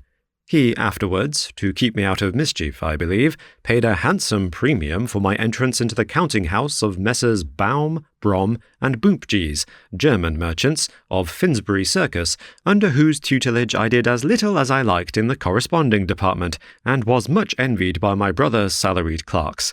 My uncle Bonsor resided chiefly at Dover, where he was making large sums of money by government contracts, whose objects apparently consisted in boring holes in the chalk and then filling them up again. My uncle was, perhaps, the most respectable man in Europe, and was well known in the city of London as Responsible Bonsor. He was one of those men who are confidently said to be good for any amount. He had a waistcoat, worn winter and summer, a waistcoat that wavered in hue between a sunny buff and a stony drab, which looked so ineffably respectable that I am certain if it had been presented at the pay counter of any bank in Lombard Street, the clerks would have cashed it at once for any amount of notes or gold demanded. My uncle Bonsor entrenched himself behind this astonishing garment as behind a fortification, and fired guns of respectability at you. That waistcoat had carried resolutions, assuaged the ire of indignant shareholders, given stability to wavering schemes, and brought in thumping subscriptions for burnt-out Caffres and destitute Fijis. It was a safe waistcoat, and Bonsor was a safe man. He was mixed up with a good many companies, but whenever a projector or promoter came to him with a plan, my responsible uncle would confer with his waistcoat, and within 5 minutes would either tell the projector or promoter to walk out of his counting-house, or put his name down for £1,000. And the scheme was made that responsible Bonsor put his name down for. It was arranged that I was to go down to Dover on Christmas Eve, staying at my uncle's, and that we were to dine all together at Captain Standfast's on Christmas Day. Boxing Day was to be devoted to bonnets on the part of my beloved, and to the signing and sealing of certain releases, deeds, covenants, and other documents connected with law and money on the part of self, my uncle, and my prospective papa-in-law. And on the 27th we were to be married. Of course, my connection with Messrs. Baum, Brom, and Boopjees was brought to an amicable termination. I gave the clerks a grand treat at a hostelry in Newgate Street, and had the pleasure of receiving, at a somewhat late hour, and at least 87 times, a unanimous choral assurance, not unaccompanied by hiccups, that I was a jolly good fellow. I was unwillingly compelled to defer my departure for Dover till the 8:30 p.m. express mail on Christmas Eve, being engaged to a farewell dinner at 4 at the mansion of our Mr. Max Boopjees, junior and dinner-giving partner in the firm, in Finsbury Circus. A capital dinner it was, and very merry. I left the gentlemen over their wine, and had just time to pop into a cab and catch the mail train at London Bridge. You know how quickly time passes on a railway journey when one has dined comfortably before starting. I seemed to have been telegraphed down to Dover, so rapidly were the 80-odd miles skimmed over. But it now becomes my duty to impart to you the knowledge of my terrible misfortune. In my youth, a little boy at a preparatory school near Ashford, I had experienced a touch of the dreadful disease of the Kentish marshes. How long this malady had lain concealed in my frame, and by what accident of time or temperature it became again evolved, I had no means of judging, but by the time the train arrived at Dover, I was in the throes of acute ague. It was a horrible, persistent, regular, shivering and shaking, a racking palsy, a violent tremor, accompanied, I am sure, by fever, for my temples throbbed, and I experienced an almost deafening, jarring, rattling noise in the head. My blood seemed all in revolt, and surging backwards and forwards in my veins, and my unhappy body swayed from side to side with the distempered current. On the platform I staggered to and fro, and the porter, of whose arm I caught hold to steady myself, seemed, lantern and all, by mere communicated violence, to be shaken and buffeted about as I was. I had always been an abstemious young man, and had not exceeded in the consumption of the hospitable junior partner's rare old hock. Besides, for all the noise in my head, I could think and talk, albeit my teeth chattered and my tongue wagged in my mouth with aguish convulsions. I had never known before that railway porters were a hard-hearted race, but one tall man in velveteen grinned most impertinently as I was helped into a fly, and I am certain that his companion, a short, fat fellow with a leer in his eye, thrust his tongue into his cheek as he heaped, at my desire, greatcoats and rugs over me, and bade the flyman drive to the Marine Parade where my uncle resided. I had told every one at the station about my attack of ague. "He's got his load," I heard the tall porter exclaim as we drove off. Of course he meant that the flyman had got all my luggage. It was a dreadful 5 minutes' ride to my uncle's. The fit was so strong on me that my head and limbs kept bumping against opposite sides of the fly, and once came in contact with the window glass, and the noise in my head never ceased. I stumbled out, somehow, when the vehicle stopped, and, clinging to the knocker of the avuncular door, struck such a quivering peal of blows — I had previously scattered the cabman's fare on the pavement in the attempt to place the money in his hand — that Jakes, my uncle's confidential man, who opened the door, stared with astonishment. "I'm very ill, Jakes," I stammered when I had staggered into the hall. "I'm down with that dreadful ague again." "Yes, sir," answered Jakes, with something like a grin on his countenance too. "Compliments of the season, sir. Hadn't you better go to bed, sir?" Now the house was all lighted up, for there was to be a snapdragon party, and I knew that my Tilly and all the Standfasts were upstairs with my uncle and his waistcoat, and that they were to wait for my arrival before lighting the ball, and, ill as I was, I burned to see my darling. "No, Jakes," I said, "I'll try and bear up. You had better bring me a little cognac and some very hot water into the dining room. It will do me good, and the fit may leave me." What would you believe was the reply of this pampered domestic? "Better not, sir. Christmas time, sir. Plenty more like you. Better go to bed, sir. Think of your head in the morning, sir." He had the hardihood to observe. "Fellow," I began to retort, still violently trembling, when I saw my Uncle Bonsor appear at the head of the staircase. There was a group of ladies and gentlemen in the background, and as well as I could see for shaking, there were the clear golden curls of my Tilly, but her face looked so scared and terrified. "Alfred," said my uncle sternly from behind his waistcoat, "you ought to be ashamed of yourself. Go to bed directly, sir." "Uncle," I cried, with a desperate attempt to keep myself steady, "do you think I'm—" Here I made an effort to ascend the staircase, but my foot caught either in the carpet or over one of the confounded brass rods, and, upon my word, I tumbled heels over heels into the hall, and yet, even as I lay recumbent, I shook worse than ever. I heard my uncle's responsible voice ordering the servants to carry me to bed, and I was carried too, Jakes and a long-legged foot-page conveying my shaking body to my bedroom. The night was brief and terrible as in an access of fever, and I lay shaking and chattering in the burning bed.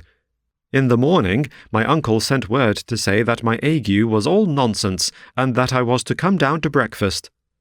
I went down, determined on remonstrance, but holding on by the banisters and quivering in every limb. Oh, for the tribulations of that wretched Christmas day! I was received with sneers, and advised to take very strong tea with a little cognac. Yet soon afterwards my uncle shook hands with me and said that it was only once a year, and that he supposed boys would be boys. Everybody wished me a Merry Christmas, but I could only return the compliments of the season in a spasmodic stutter.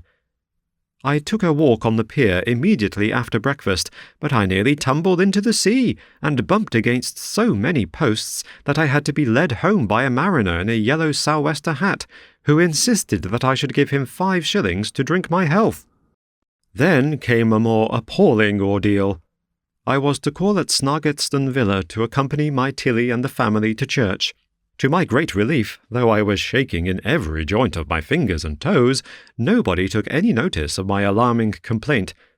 I began to hope that it might be intermittent and would pass off, but it wouldn't, and rather increased in violence. My darling girl patted me on the head and hoped that I was a good boy now, but when I began, shiveringly, to explain my attack of ague, she only laughed. We went to church, and then my ague soon brought me into disgrace again. First I created terrible scandal by knocking up against the old pauper women in the free seats and nearly upsetting the beadle. Then I knocked the church services and hymn books off the ledge of the pew. Then I kicked a hassock from beneath the very knees of my future mamma-in-law. Then I trod, accidentally I declare, on the toes of Mary Seaton, my Tilly's pretty cousin, whereupon she gave a little scream, and my beloved looked daggers at me, and, as a climax, in the agony of that extraordinary horizontal shaking fit of mine, I burst the pew door open and tumbled once more against the beadle, who, in stern tones, and in the name of the church wardens, desired me either to behave myself or to leave the church. I saw that it was no good contending against my complaint, so I did leave, But as I lurched out of the edifice, I seemed to see the clergyman shaking in the reading desk, and the clerk wagging to and fro beneath him, while the hatchments and tablets shook on the walls, and the organ in the gallery kept bumping now against the charity boys, now against the charity girls. It wasn't vertigo. The head swims round under that circumstance. It was clearly ague, and of the very worst description, the body shaking from right to left, and the blood surging in the ears with fever. At dinner-time, my agonies had never ceased, but had not attracted notice. I began literally to put my foot into it again. First, handing Mrs. Van Plank of Sandwich down to the dining-room, my Uncle Bonsor escorted Tilly, I entangled myself in the bugle ornaments which that wealthy but obese woman persisted in wearing, and we came down together with alarming results. I was undermost, shaking miserably, with Mrs. Van Plank's large person pressing on my shirt-studs. When we were assisted to rise, she would not be appeased. She would not join us at dinner. She ordered her fly and returned to Sandwich, and as the carriage drove away, Captain Standfast, R.N., looking at me as savagely as though he would have liked to have me up at the gangway and give me 6 dozen on the instant, said, "There goes poor Tilly's diamond bracelet. The old screw won't give it her now. I saw the case on the cushion of the fly." Was it my fault? Could I help my lamentable ague? At dinner I went from bad to worse. Item, I spilt 2 ladlefuls of mock turtle soup over a new damask tablecloth. Item, I upset a glass of Madeira over Mary Seaton's blue moire dress. Item, in a convulsive fit of shaking, I nearly stabbed Lieutenant Lamb of the 54th Regiment, stationed on the Heights, with a silver fork. And, finally, in a maniacal attempt to carve a turkey, I sent the entire body of that Christmas bird, with a garland of sausages clinging to it, full butt into the responsible waistcoat of my Uncle Bonsor.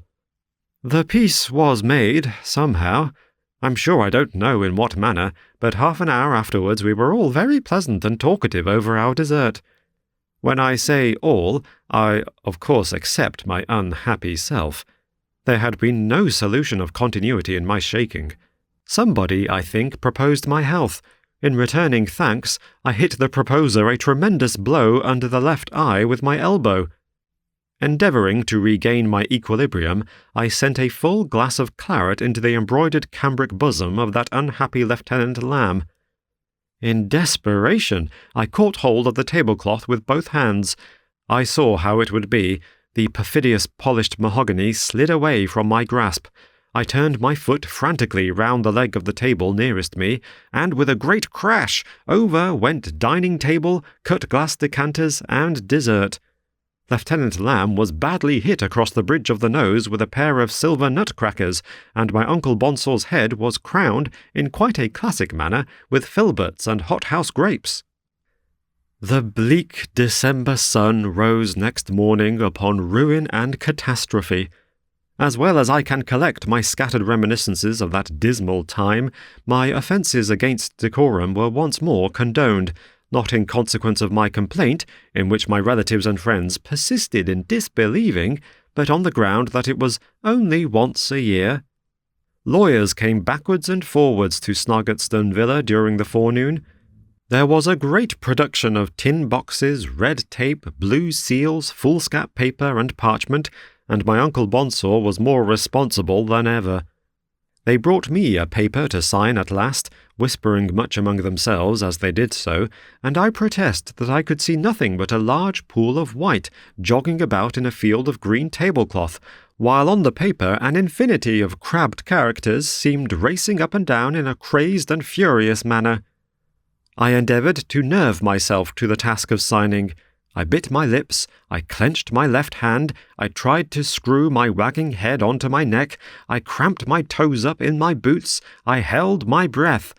But was it my fault, when I clutched the pen and tried to write my name, that the abominable goose-quill began to dance and skate and leap and plunge and dig its nib into the paper, that when, in despair, I seized the inkstand to hold it nearer to the pen, I shook its sable contents in horrid, horned, tasselled blots all over a grave legal document? I finished my achievement by inflicting a large splash on my uncle's sacred waistcoat and hitting Captain Standfast under the third rib with the pen. "That will do," my papa-in-law cried, collaring me. "Leave the house, scoundrel!" But I broke from his grasp and fled to the drawing-room, knowing that my Tilly would be there with her bridesmaids and her bonnets. "Tilly, my adored Matilda!" I cried. "No further explanation is needed, sir," broke in my beloved in an inexorable tone. "I have seen and heard quite enough. Alfred Starling, I would sooner wed the meanest hind that gathers samphire on yon cliff than become the bride of a profligate and drunkard. Go, sir, repent if you can, be ashamed if you can. Henceforth we are strangers. Slave of self-indulgence, adieu forever." And she swept out of the room, and I could hear her sobbing her pretty heart out in the boudoir beyond. I was discarded and expelled forever from Snargetston Villa. My Uncle Bonsor repudiated me and disinherited me from any share in his waistcoat. I hurled myself into the next train at the station and shook all the way back to town.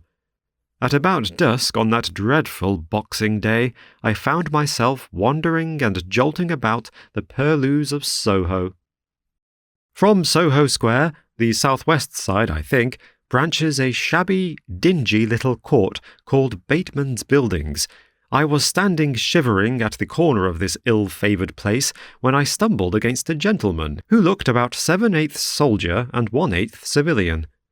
He was a little, dapper, clean-limbed, young-looking old man, with a yellow face and grey hair and whiskers. Soldiers, save in the cavalry, didn't wear moustaches then. He wore a blue uniform coat, rather white at the seams, and a silver medal with a faded ribbon on his breast. He had a bunch of party-coloured streamers in his undress cap. He carried a bamboo cane under his arm. On each sleeve he wore golden stripes, much tarnished. On his scarlet collar was embroidered a golden lion, and on his shoulders he had a pair of little, light, golden epaulets that very much resembled two sets of teeth from a dentist's glass case, covered with bullion. "And how are you, my hearty?" said the military gentleman cheerily. I answered that I was the most miserable wretch in the world, upon which the military gentleman, slapping me on the back and calling me his gallant comrade, asked me to have a pint of beer, warmed with a little spice, and a dash of Old Tom in it, for the sake of Christmas. "You're a roving buck," observed my new friend. "I'm a roving buck. You never happened to have a twin brother named Sif, did you?" "No," I answered moodily.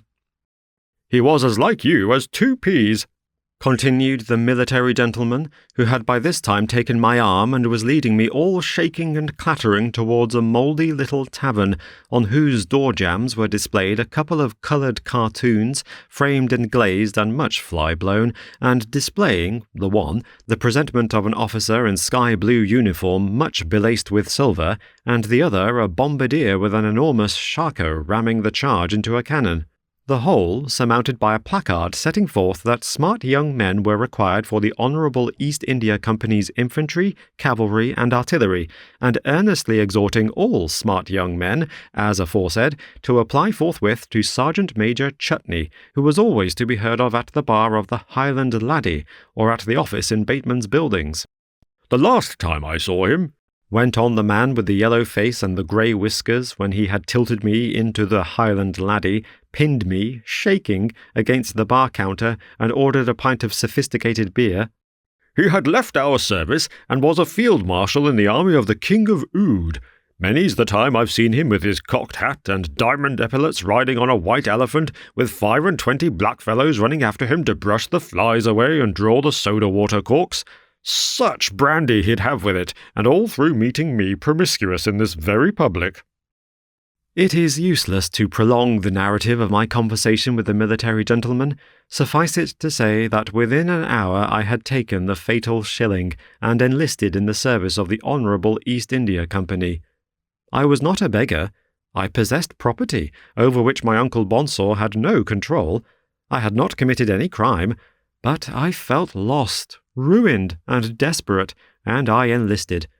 For a wonder, when I was brought before a magistrate to be attested, and before a surgeon to be examined respecting my sanitary fitness for the service, my ague seemed entirely to have left me. I stood firm and upright in the witness box, and under the measuring standard, and was only deterred by shame and anguish at the misconstruction put upon my conduct at Dover from negotiating for my discharge.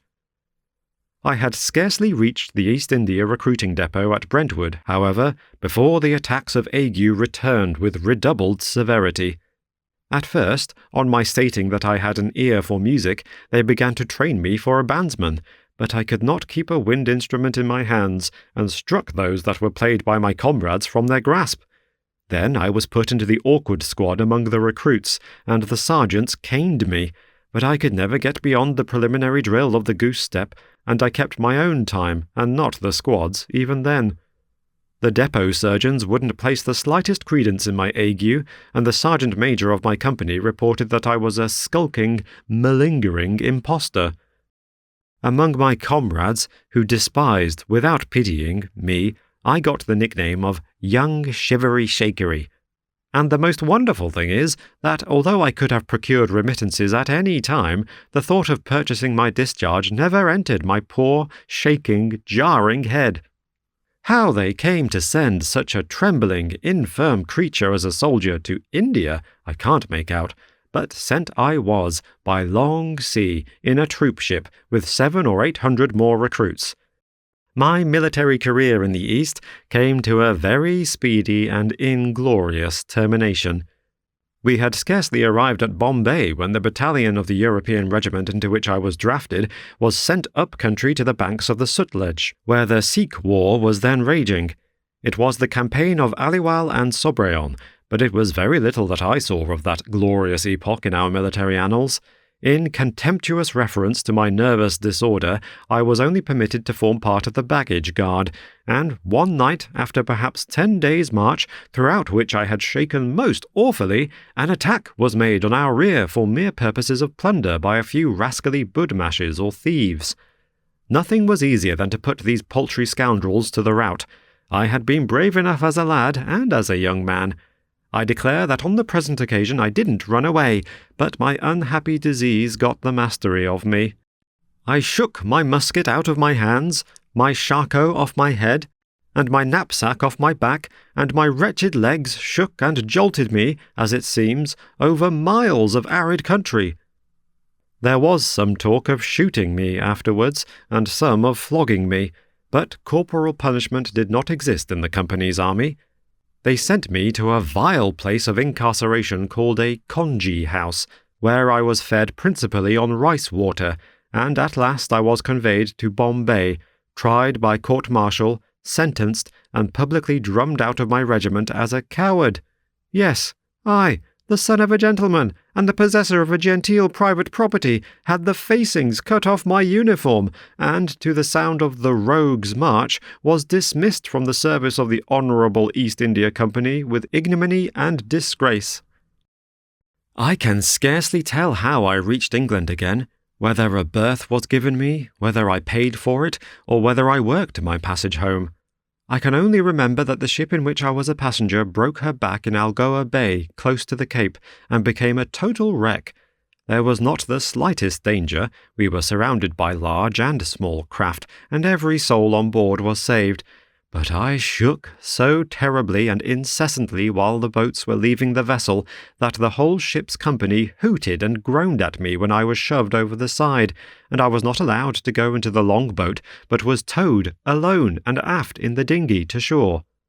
I took passage in another ship, which did nothing but shake all the way from the Cape to Plymouth, and at last I reached England.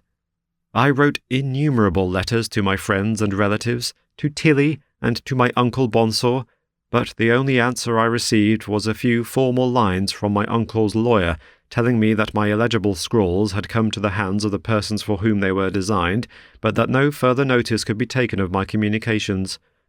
I was put into the possession of my property to the last penny, but it seems to me that I must have shaken it away either at dice or bagatelle, or ninepins or billiards, and I remember that I never made a stroke at the latter game without hitting my adversary with the cue in the chest, knocking down the marker, sending the balls scudding through the windows, disarranging the scores, and cutting holes in the cloth, for which I had to pay innumerable guineas to the proprietor of the rooms.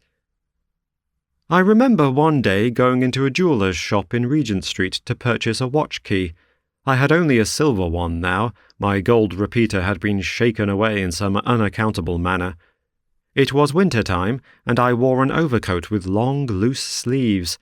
While the shopkeeper was adjusting a key to my watch, my ague fit came upon me with demoniacal ferocity, and, to my horror and dismay, in catching hold of the counter to save myself, I tilted a trayful of diamond rings over. Some fell on the floor, but some, horror and anguish, fell into the sleeves of my overcoat. I shook so that I seemed to have shaken diamond rings into my hands, my pockets, my very boots. By some uncontrollable impulse I attempted flight, but I was seized at the very shop door and carried, shaking, to the police station. I was taken before a magistrate and committed, still shaking, in a van, to jail. I shook for some time in a whitewashed cell, when I was brought up, shaking, to the Central Criminal Court, and placed, shaking, on my trial for an attempted robbery of £1,500 worth of property.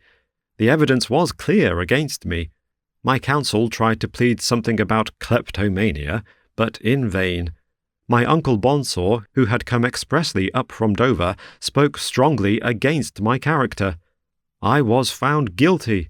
Yes, I, the most innocent and unfortunate young man breathing, and sentenced to 7 years' transportation. I can recall the awful scene vividly to memory now. The jury in a body were shaking their heads at me. So was the judge, so was my uncle Bonsor, so were the spectators in the gallery, and I was holding on by the spikes on the ledge of the dock, shaking from right to left like 10,000 million aspen leaves. My skull was splitting, my brain was bursting, when I woke. I was lying in a very uncomfortable position in a first-class carriage of the Dover mail train. Everything in the carriage was shaking, the oil was surging to and fro in the lamp, my companions were swaying to and fro, and the sticks and umbrellas were rattling in the network above.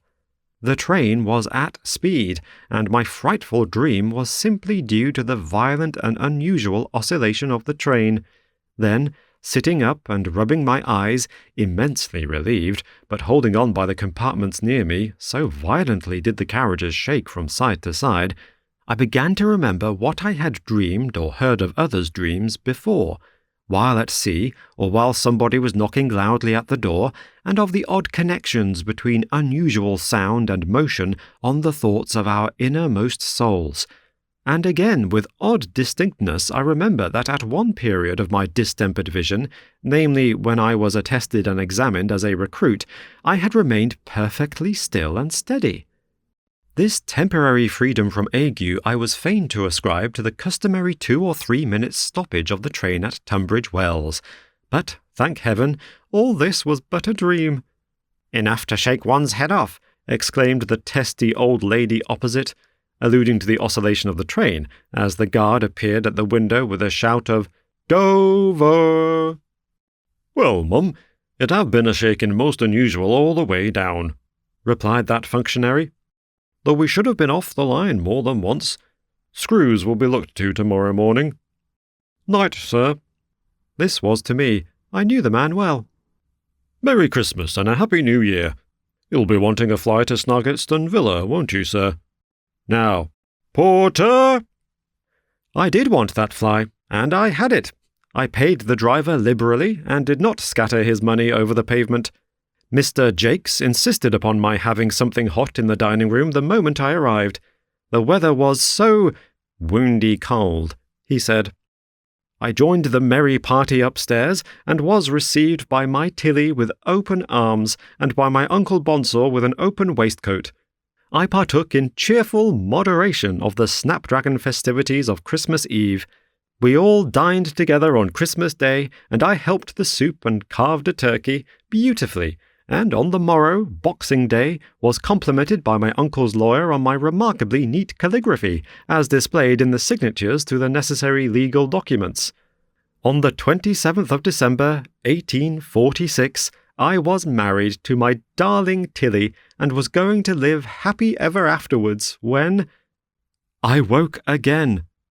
Really did wake, in bed, in this haunted house, and found that I had been very much shaken on the railway coming down, and that there was no marriage, no Tilly, no Mary Seaton, no Van Planck, no anything but myself and the ghost of the ague, and the two inner windows of the double room rattling like the ghosts of two departed watchmen who wanted spiritual assistance to carry me to the dead and gone old watch-house.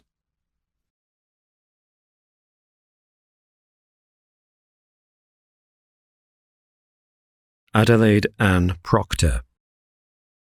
The Ghost in the Picture Room. Belinda, with a modest self-possession quite her own, promptly answered for this spectre in a low, clear voice. The lights extinguished, by the hearth I leant, half weary with a listless discontent. The flickering giant shadows gathering near closed round me with a dim and silent fear. All dull, all dark, save when the leaping flame, glancing, lit up the picture's ancient frame. Above the hearth it hung. Perhaps the night, my foolish tremors, or the gleaming light, lent power to that portrait dark and quaint, a portrait such as Rembrandt loved to paint, the likeness of a nun. I seemed to trace a world of sorrow in the patient face, in the thin hands folded across her breast. Its own and the room's shadow hid the rest. I gazed and dreamed, and the dull embers stirred, till an old legend that I once had heard came back to me, linked to the mystic gloom of the dark picture in the ghostly room.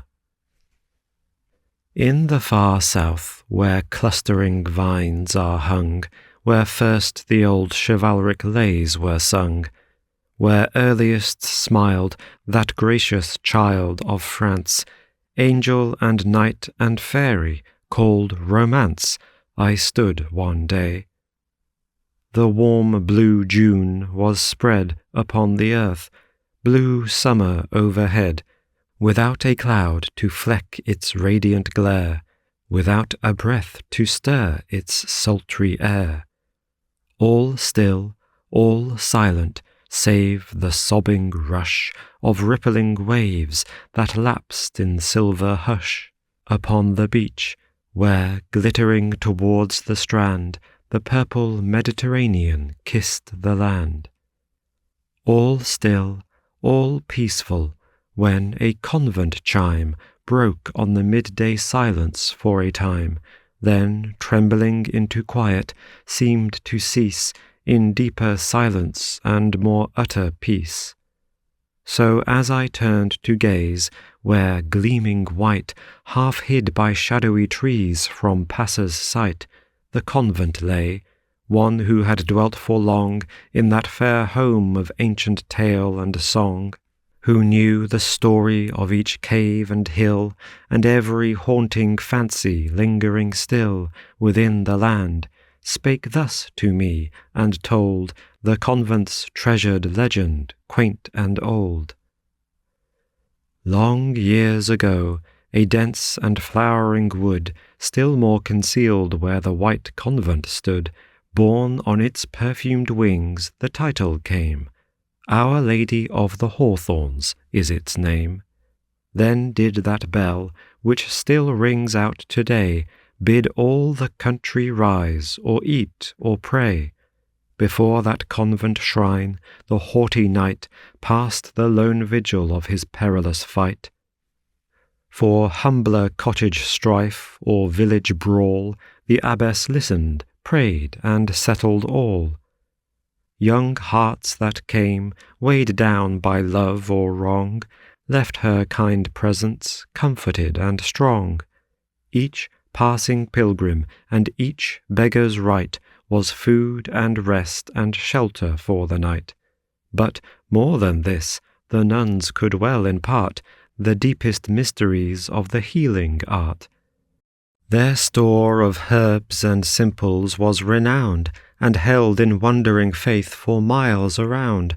Thus strife, love, sorrow, good and evil fate found help and blessing at the convent gate. Of all the nuns, no heart was half so light, no eyelids veiling glances half as bright, no step that glided with such noiseless feet, no face that looked so tender or so sweet, no voice that rose in choir so pure, so clear, no heart to all the others half so dear, so surely touched by others' pain or woe, guessing the grief her young life could not know.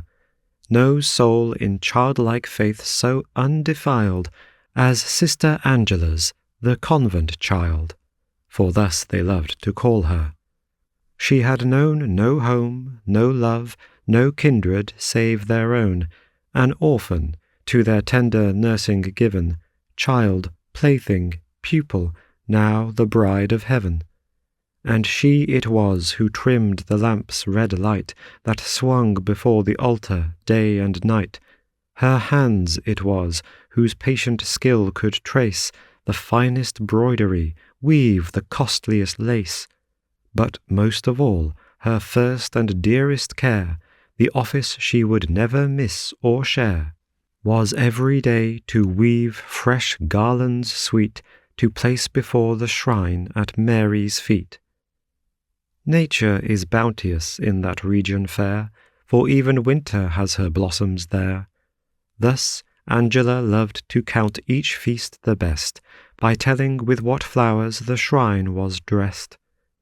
In pomp supreme the countless roses passed, battalion on battalion thronging fast, each with a different banner flaming bright, damask or striped or crimson, pink or white, until they bowed before the newborn queen and the pure virgin lily rose serene. Though Angela always thought the mother blessed must love the time of her own hawthorns best, each evening through the year with equal care she placed her flowers, then kneeling down in prayer, as their faint perfume rose before the shrine, so rose her thoughts as pure and as divine. She knelt until the shades grew dim without, till one by one the altar lights shone out, till one by one the nuns, like shadows dim, gathered around to chant their vesper hymn. Her voice then led the music's winged flight, and Ave Maris Stella filled the night. But wherefore linger on those days of peace? When storms draw near, then quiet hours must cease. War, cruel war, defaced the land and came so near the convent with its breath of flame that seeking shelter frightened peasants fled, sobbing out tales of coming fear and dread, till after a fierce skirmish down the road, one night came straggling soldiers with their load of wounded, dying comrades, and the band, half pleading, yet as if they could command, summoned the trembling sisters, craved their care, then rode away and left the wounded there. But soon compassion bade all fear depart, and bidding every sister do her part, some prepare simples, healing salves or bands, the abbess chose the more experienced hands to dress the wounds needing most skilful care, yet even the youngest novice took her share, and thus to Angela, whose ready will and pity could not cover lack of skill, the charge of a young wounded knight must fall, a case which seemed least dangerous of them all. Day after day she watched beside his bed, and first in utter quiet the hours fled. His feverish moans alone the silence stirred, or her soft voice uttering some pious word. At last the fever left him.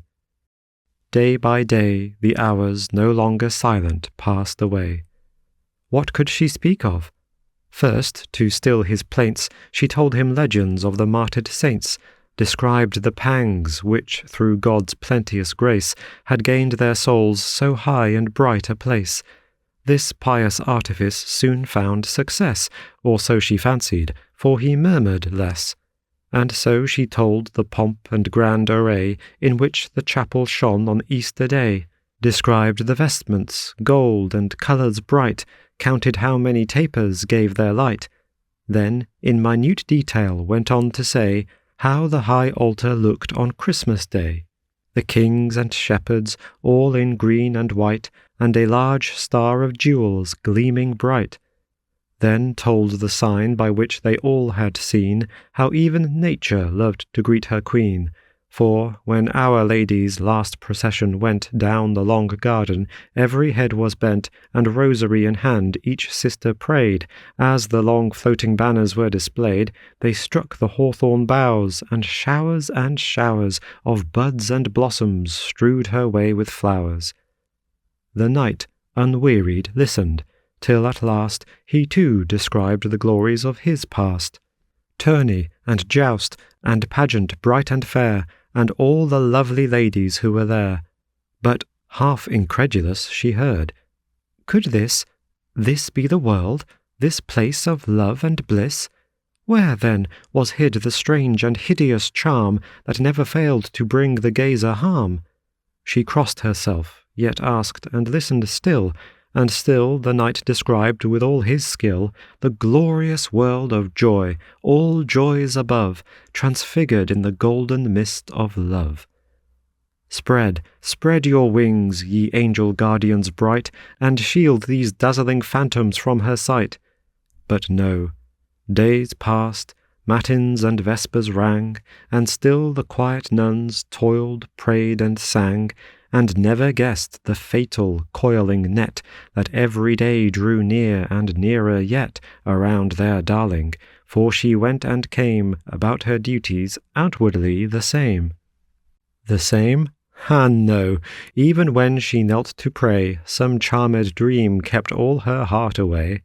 So days went on, until the convent gate opened one night. Who durst go forth so late? Across the moonlit grass, with stealthy tread, two silent, shrouded figures passed and fled, and all was silent, save the moaning seas that sobbed and pleaded, and a wailing breeze that sighed among the perfumed hawthorn trees.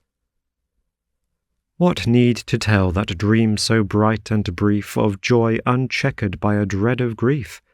What need to tell how all such dreams must fade before the slow foreboding, dreaded shade that floated nearer until pomp and pride, pleasure and wealth were summoned to her side, to bid at least the noisy hours forget and clamour down the whispers of regret. Still Angela strove to dream, and strove in vain. Awakened once, she could not sleep again. She saw each day and hour more worthless grown the heart for which she cast away her own, and her soul learnt through bitterest inward strife the slight, frail love for which she wrecked her life, the phantom for which all her hope was given, the cold, bleak earth for which she bartered heaven, but all in vain. What chance remained? What heart would stoop to take so poor an outcast's part? Years fled, and she grew reckless more and more, until the humblest peasant closed his door, and where she passed, fair dames, in scorn and pride, shuddered and drew their rustling robes aside. At last a yearning seemed to fill her soul, a longing that was stronger than control, once more, just once again, to see the place that knew her young and innocent, to retrace the long and weary southern path, to gaze upon the haven of her childish days. Once more beneath the convent roof to lie, once more to look upon her home and die, weary and worn, her comrades, chill remorse and black despair, yet a strange silent force within her heart that drew her more and more. Onward she crawled, and begged from door to door. Weighed down with weary days, her failing strength grew less each hour, till one day's dawn at length, as its first rays flooded the world with light, showed the broad waters glittering blue and bright, and where, amid the leafy hawthorn wood, just as of old the low white convent stood. Would any know her? Nay, no fear. Her face had lost all trace of youth, of joy, of grace, of the pure, happy soul they used to know, the novice Angela, so long ago. She rang the convent bell. The well-known sound smote on her heart and bowed her to the ground, and she, who had not wept for long, dry years, felt the strange rush of unaccustomed tears. Terror and anguish seemed to check her breath and stop her heart. Oh God, could this be death? Crouching against the iron gate she laid her weary head against the bars and prayed, but nearer footsteps drew, then seemed to wait, and then she heard the opening of the grate, and she saw the withered face on which awoke pity and sorrow as the portress spoke, and asked the stranger's bidding. "Take me in," she faltered, "Sister Monica, from sin and sorrow and despair that will not cease. Oh, take me in and let me die in peace." With soothing words the sister bade her wait until she brought the key to unbar the gate. The beggar tried to thank her as she lay, and heard the echoing footsteps die away. But what soft voice was that which sounded near, and stirred strange trouble in her heart to hear? She raised her head. She saw, she seemed to know, a face that came from long, long years ago. Herself, yet not as when she fled away, the young and blooming novice, fair and gay, but a grave woman, gentle and serene. The outcast knew it, what she might have been. But as she gazed and gazed, a radiance bright filled all the place with strange and sudden light. The nun was there no longer, but instead a figure with a circle round its head. A ring of glory, and a face so meek, so soft, so tender. Angela strove to speak, and stretched her hands out, crying, "Mary mild, Mother of mercy, help me, help your child." And Mary answered, "From thy bitter past, welcome, my child, O welcome home at last. I filled thy place, thy flight is known to none, for all thy daily duties I have done, gathered thy flowers, and prayed, and sang, and slept. Didst thou not know, poor child, thy place was kept? Kind hearts are here, yet would the tenderest one have limits to its mercy.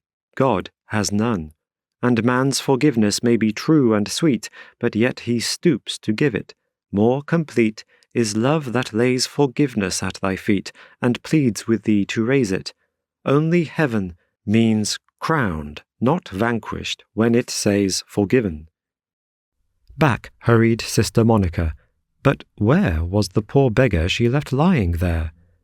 Gone, and she searched in vain and sought the place for that one woman with the piteous face, but only Angela at the gateway stood, laden with hawthorn blossoms from the wood. And never did a day pass by again, but the old portress, with a sigh of pain, would sorrow for her loitering, with a prayer that the poor beggar in her wild despair might not have come to any ill, and when she ended, "God forgive her," humbly then did Angela bow her head and say, "Amen." How pitiful her heart was! All could trace something that dimmed the brightness of her face after that day which none had seen before. Not trouble, but a shadow, nothing more. Years passed away. Then one dark day of dread saw all the sisters kneeling round a bed where Angela lay dying, every breath struggling beneath the heavy hand of death. But suddenly a flush lit up her cheek. She raised her one right hand and strove to speak. In sorrowing love they listened, not a sound or sigh disturbed the utter silence round. The very taper's flames were scarcely stirred, in such hushed awe the sisters knelt and heard.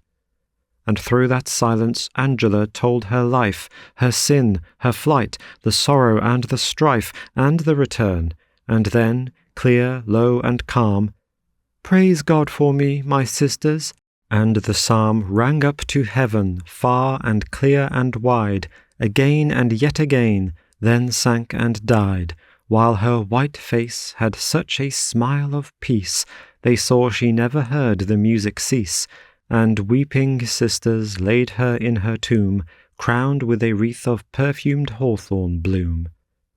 And thus the legend ended.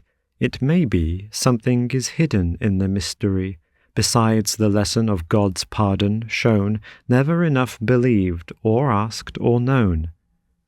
Have we not all, amid life's petty strife, some pure ideal of a noble life that once seemed possible? Did we not hear the flutter of its wings and feel it near and just within our reach? It was, and yet we lost it in this daily jar and fret, and now live idle in a vague regret. But still our place is kept, and it will wait, ready for us to fill it, soon or late. No star is ever lost we once have seen, we always may be what we might have been. Since good, though only thought, has life and breath, God's life can always be redeemed from death. And evil in its nature is decay, and any hour can blot it all away. The hopes that lost in some far distance seem may be the truer life, and this the dream.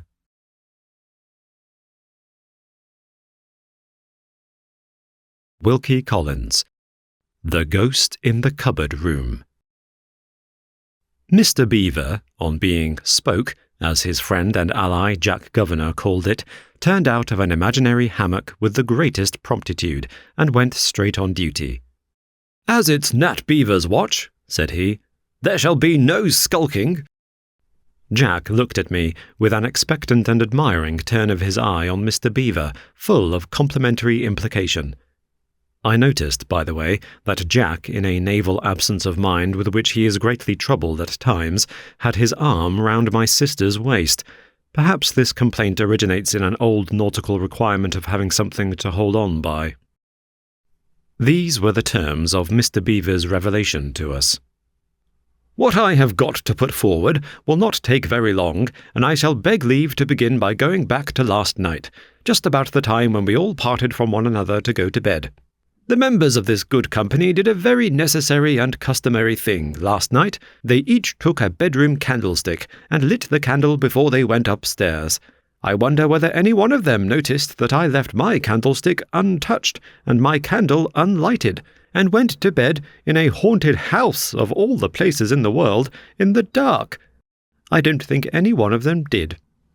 That is, perhaps, rather curious to begin with. It is likewise curious, and just as true, that the bare sight of those candlesticks in the hands of this good company set me in a tremble, and made last night a night's bad dream instead of a night's good sleep.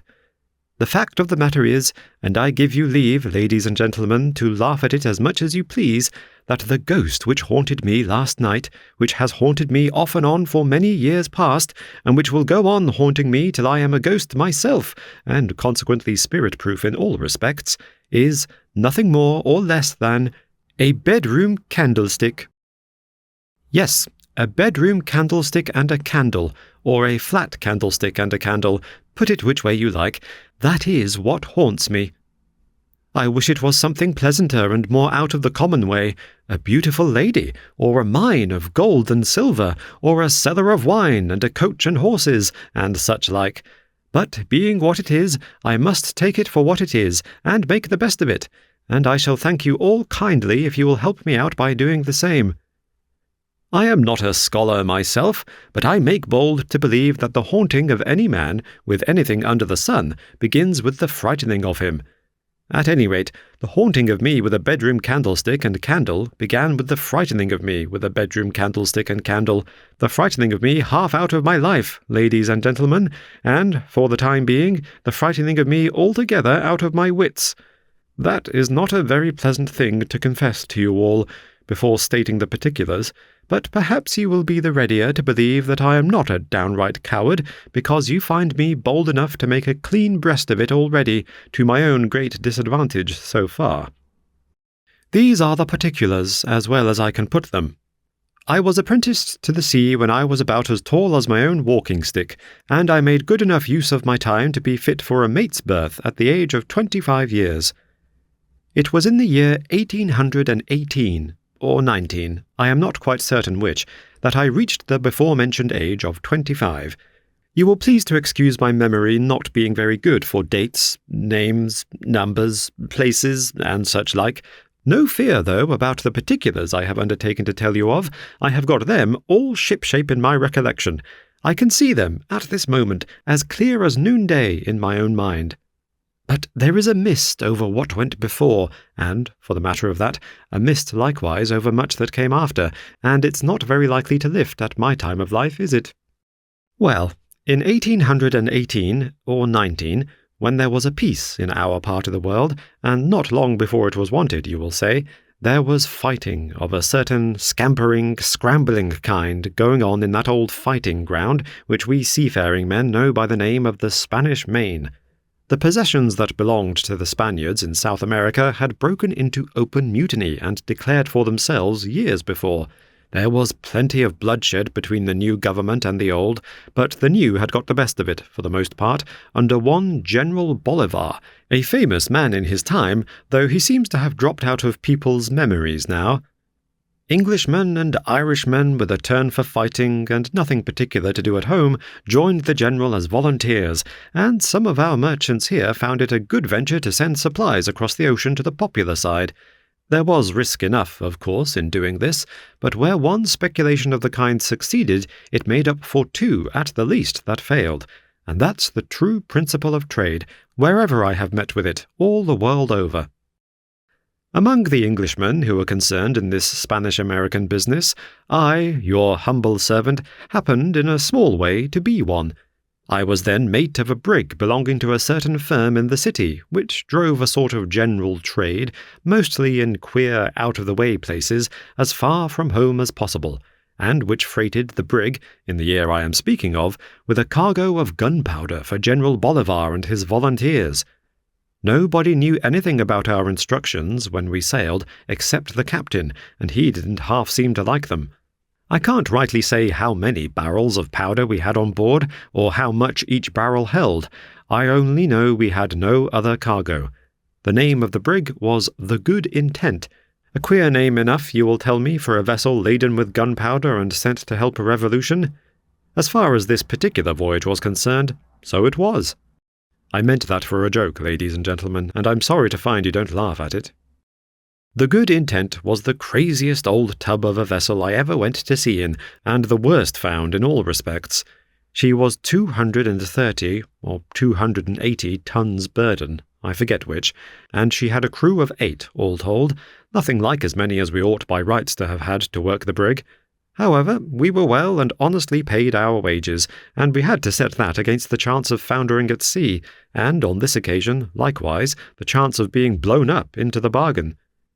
In consideration of the nature of our cargo, we were harassed with new regulations which we didn't at all like, relative to smoking our pipes and lighting our lanterns. And, as usual in such cases, the captain who made the regulations preached what he didn't practice. Not a man of us was allowed to have a bit of lighted candle in his hand when he went below, except the skipper, and he used his light when he turned in or when he looked over his charts on the cabin table, just as usual. This light was a common kitchen candle, or dip, of the sort that goes 8 or 10 to the pound, and it stood in an old battered flat candlestick, with all the Japan worn and melted off, and all the tin showing through. It would have been more seamanlike and suitable in every respect if he had had a lamp or a lantern, but he stuck to his old candlestick, and that same old candlestick, ladies and gentlemen, was ever afterwards stuck to me. That's another joke, if you like, and I'm much obliged to Miss Belinda in the corner for being good enough to laugh at it. Well, I said well before, but it's a word that helps a man on, like. We sailed in the brig and shaped our course, first for the Virgin Islands in the West Indies, and after sighting them, we made for the Leeward Islands next, and then stood on due south till the lookout at the masthead hailed the deck and said he saw land. That land was the coast of South America. We had had a wonderful voyage so far. We had lost none of our spars or sails, and not a man of us had been harassed to death at the pumps. It wasn't often the good intent made such a voyage as that, I can tell you. I was sent aloft to make sure about the land, and I did make sure of it. When I reported the same to the skipper, he went below and had a look at his letter of instructions and the chart. When he came on deck again, he altered our course a trifle to the eastward.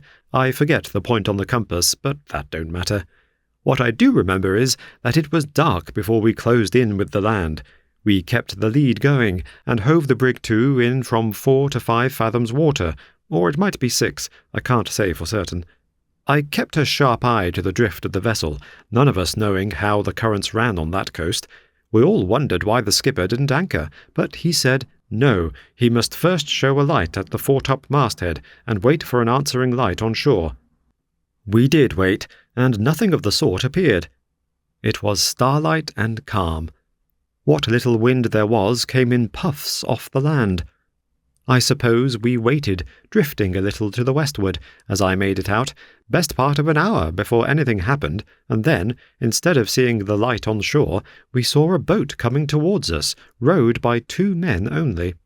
We hailed them, and they answered, "Friends," and hailed us by our name. They came on board.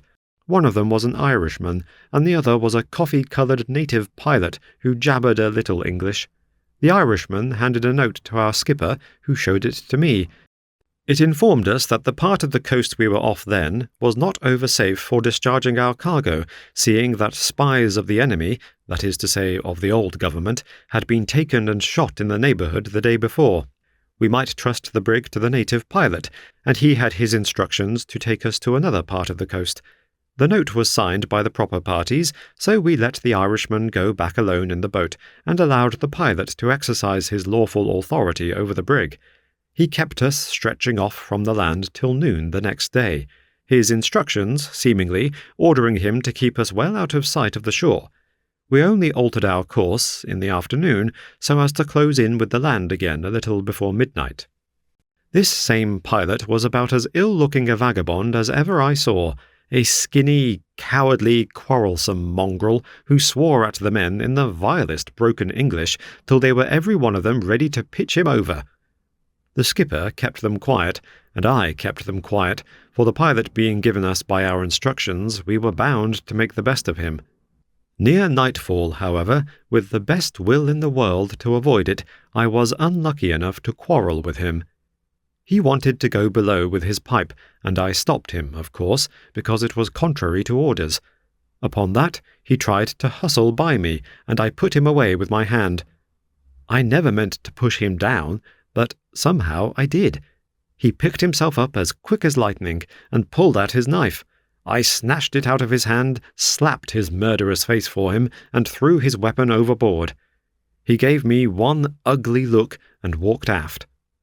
I didn't think much of the look then, but I remembered it a little too well afterwards. We were close in with the land again, just as the wind failed us, between 11 and 12 that night, and dropped our anchor by the pilot's directions. It was pitch dark, and a dead, airless calm. The skipper was on deck with 2 of our best men for watch. The rest were below, except the pilot, who coiled himself up, more like a snake than a man, on the forecastle. It was not my watch till 4 in the morning, but I didn't like the look of the night, or the pilot, or the state of things generally, and I shook myself down on deck to get my nap there, and be ready for anything at a moment's notice. The last I remember was the skipper whispering to me that he didn't like the look of things either, and that he would go below and consult his instructions again. That is the last I remember, before the slow, heavy, regular roll of the old brig on the ground swell rocked me off to sleep. I was woke, ladies and gentlemen, by a scuffle on the forecastle, and a gag in my mouth. There was a man on my breast and a man on my legs, and I was bound hand and foot in half a minute. The brig was in the hands of the Spaniards. They were swarming all over her. I heard 6 heavy splashes in the water, one after another. I saw the captain stabbed to the heart as he came running up the companion, and I heard a 7th splash in the water. Except myself, every soul of us on board had been murdered and thrown into the sea. Why I was left I couldn't think, till I saw the pilot stoop over me with a lantern and look to make sure of who I was. There was a devilish grin on his face, and he nodded his head at me, as much as to say, "You were the man who hustled me down and slapped my face, and I mean to play the game of cat and mouse with you in return for it." I could neither move nor speak, but I could see the Spaniards take off the main hatch and rig the purchases for getting up the cargo. A quarter of an hour afterwards, I heard the sweeps of a schooner, or other small vessel, in the water. The strange craft was laid alongside of us, and the Spaniards set to work to discharge our cargo onto her. They all worked hard except the pilot, and he came, from time to time, with his lantern, to have another look at me, and to grin and nod always in the same devilish way. I am old enough now not to be ashamed of confessing the truth, and I don't mind acknowledging that the pilot frightened me. The fright, and the bonds, and the gag, and the not being able to stir hand or foot had pretty nigh worn me out by the time the Spaniards gave over work. This was just as the dawn broke. They had shifted good part of our cargo on board their vessel, but nothing like all of it, and they were sharp enough to be off with what they had got before daylight. I need hardly say that I had made up my mind, by this time, to the worst I could think of. The pilot, it was clear enough, was one of the spies of the enemy, who had wormed himself into the confidence of our consignees without being suspected. He, or more likely his employers, had got knowledge enough of us to suspect what our cargo was. He had been anchored for the night in the safest berth for them to surprise us in, and we had paid the penalty of having a small crew, and consequently an insufficient watch. All this was clear enough, but what did the pilot mean to do with me? On the word of a man, it makes my flesh creep now only to tell you what he did with me. After all the rest of them were out of the brig, except the pilot and the 2 Spanish seamen, these last took me up, bound and gagged as I was, lowered me into the hold of the vessel, and laid me along on the floor, lashing me to it with rope's ends, so that I could just turn from one side to the other, but could not roll myself fairly over so as to change my place. They then left me. Both of them were the worse for liquor, but the devil of a pilot was sober, mind that, as sober as I am at the present moment. I lay in the dark for a little while, with my heart thumping as if it was going to jump out of me. I lay about 5 minutes so, when the pilot came down into the hold, alone. He had the captain's cursed flat candlestick and a carpenter's awl in one hand, and a long thin twist of cotton yarn, well oiled, in the other. He put the candlestick, with a new dip lighted on it, down on the floor, about 2 feet from my face, and close against the side of the vessel. The light was feeble enough, but it was sufficient to show a dozen barrels of gunpowder or more, left all round me in the hold of the brig. I began to suspect what he was after the moment I noticed the barrels. The horrors laid hold of me from head to foot, and the sweat poured off my face like water. I saw him go, next, to one of the barrels of powder standing against the side of the vessel, in a line with the candle, and about 3 feet, or rather better, away from it. He bored a hole in the side of the barrel with his awl, and the horrid powder came trickling out, as black as hell, and dripped into the hollow of his hand, which he held to catch it. When he had got a good handful, he stopped up the hole by jamming one end of his oiled twist of cotton yarn fast into it, and then he rubbed the powder into the whole length of the yarn till he had blackened every hair's breadth of it.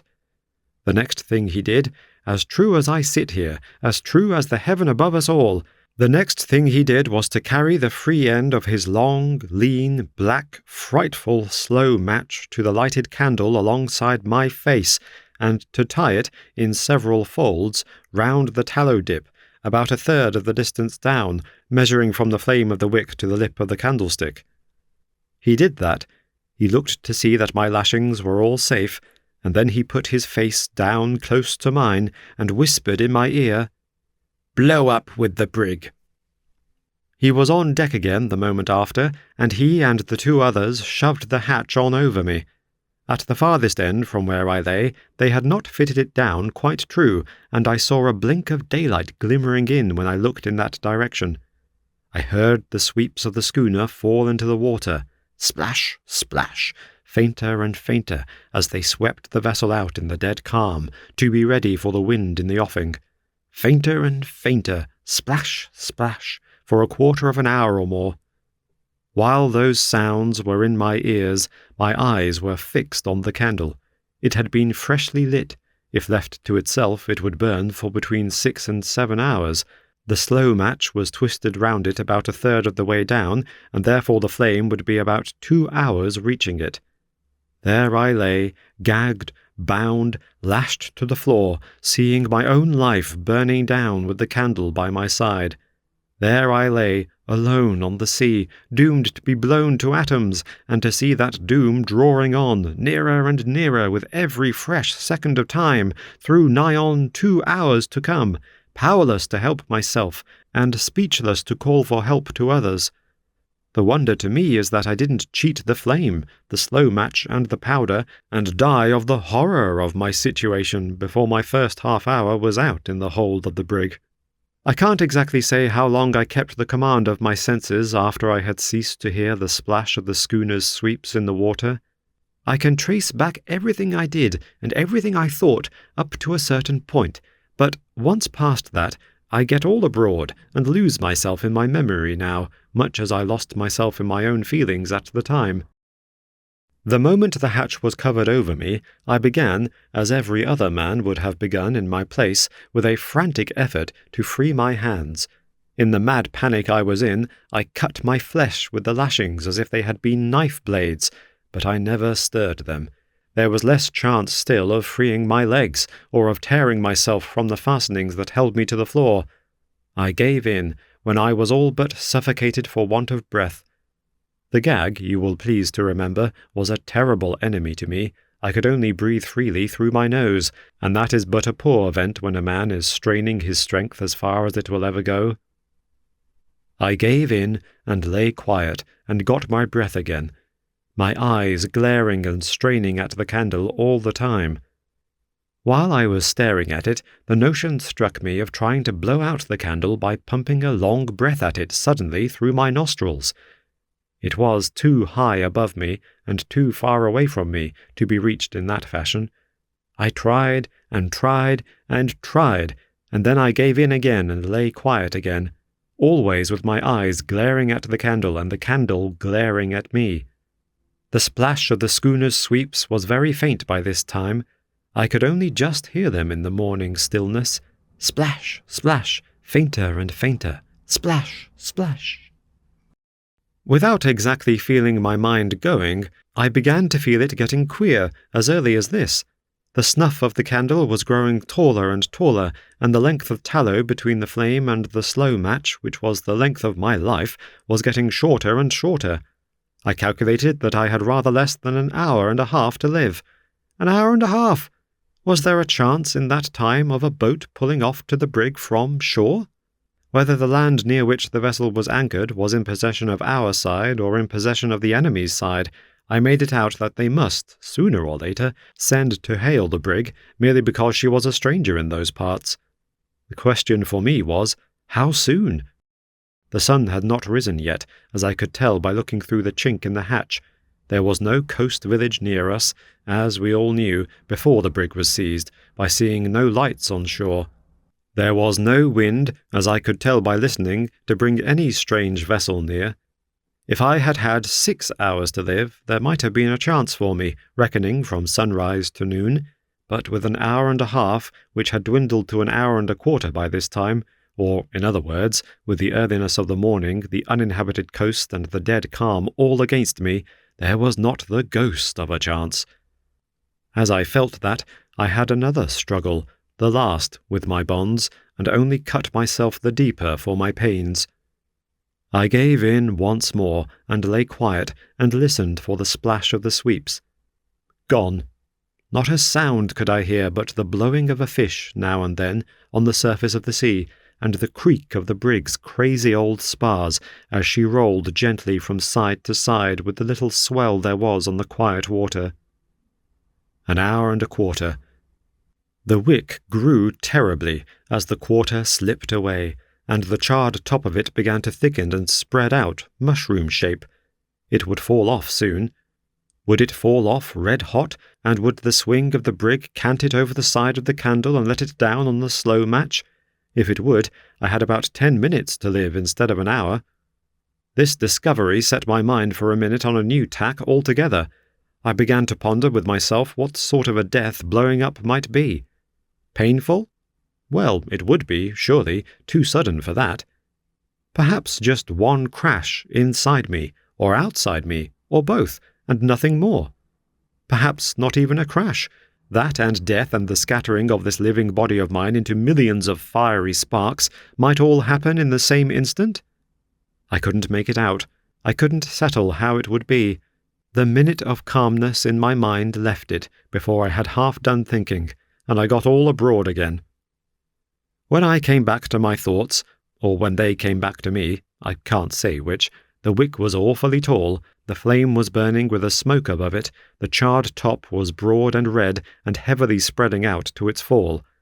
My despair and horror at seeing it took me in a new way, which was good and right at any rate for my poor soul. I tried to pray, in my own heart, you will understand, for the gag put all lip-praying out of my power. I tried, but the candle seemed to burn it up in me. I struggled hard to force my eyes from the slow, murdering flame and to look up through the chink in the hatch at the blessed daylight. I tried once, tried twice, and gave it up. I tried next only to shut my eyes and keep them shut. Once, twice, and the second time I did it. God bless old mother and sister Lizzie. God keep them both, and forgive me. That was all I had time to say in my own heart before my eyes opened again in spite of me, and the flame of the candle flew into them, flew all over me, and burnt up the rest of my thoughts in an instant. I couldn't hear the fish blowing now. I couldn't hear the creak of the spars. I couldn't think. I couldn't feel the sweat of my own death agony on my face. I could only look at the heavy, charred top of the wick. It swelled, tottered, bent over to one side, dropped red-hot at the moment of its fall, black and harmless, even before the swing of the brig had canted it over to the bottom of the candlestick. I caught myself laughing. Yes, laughing at the safe fall of the bit of wick. But for the gag, I should have screamed with laughing. As it was, I shook with it inside me, shook till the blood was in my head, and I was all but suffocated for want of breath. I had just sense enough left to feel that my own horrid laughter at that awful moment was a sign of my brain going at last. I had just sense enough left to make another struggle before my mind broke loose like a frightened horse and ran away with me. One comforting look at the blink of daylight through the hatch was what I tried for once more. The fight to force my eyes from the candle and to get that one look at the daylight was the hardest I had had yet, and I lost the fight. The flame had hold of my eyes as fast as the lashings had hold of my hands. I couldn't look away from it. I couldn't even shut my eyes when I tried that next for the second time. There was the wick, growing tall once more. There was the space of unburnt candle between the light and the slow match, shortened to an inch or less. How much life did that inch leave me? 3/4 of an hour? Half an hour? 50 minutes? 20 minutes? Steady. An inch of tallow candle would burn longer than 20 minutes. An inch of tallow! The notion of a man's body and soul being kept together by an inch of tallow! Wonderful! Why, the greatest king that sits on a throne can't keep a man's body and soul together, and here's an inch of tallow that can do what the king can't. There's something to tell Mother when I get home, which will surprise her more than all the rest of my voyages put together. I laughed inwardly again at the thought of that, and shook and swelled and suffocated myself, till the light of the candle leapt in through my eyes and licked up the laughter and burnt it out of me, and made me all empty and cold and quiet once more. Mother and Lizzie. I don't know when they came back, but they did come back, not, as it seemed to me, into my mind this time, but right down bodily before me, in the hold of the brig. Yes, sure enough, there was Lizzie, just as light-hearted as usual, laughing at me. Laughing! Well, why not? Who is to blame Lizzie for thinking I'm lying on my back, drunk in the cellar, with the beer barrels all around me?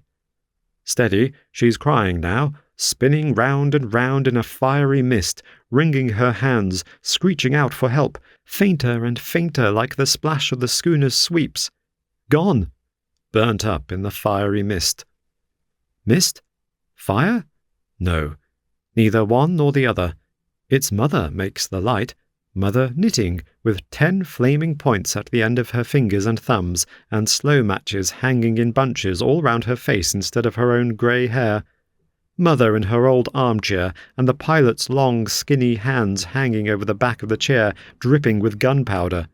No gunpowder, no chair, no mother, nothing but the pilot's face, shining red-hot like a sun in the fiery mist, turning upside down in the fiery mist, running backwards and forwards along the slow match in the fiery mist, spinning millions of miles in a minute in the fiery mist, spinning itself smaller and smaller into one tiny point, and that point darting on a sudden straight into my head, and then all fire and all mist, no hearing, no seeing, no thinking, no feeling, the brig, the sea, my own self, the whole world all gone together. After what I've just told you, I know nothing and remember nothing, till I woke up, as it seemed to me, in a comfortable bed, with 2 rough and ready men like myself sitting on each side of my pillow, and a gentleman standing watching me at the foot of the bed. It was about 7 in the morning. My sleep, or what seemed like my sleep to me, had lasted better than 8 months. I was among my own countrymen in the island of Trinidad. The men at each side of my pillow were my keepers, turn and turn about, and the gentleman standing at the foot of the bed was the doctor. What I said and did in those 8 months I have never known and never shall. I woke out of it as if it had been one long sleep, and that's all I know. It was another 2 months or more before the doctor thought it safe to answer the questions I asked him. The brig had been anchored, just as I had supposed, off a part of the coast which was lonely enough to make the Spaniards pretty sure of no interruption, so long as they managed their murderous work quietly under cover of night.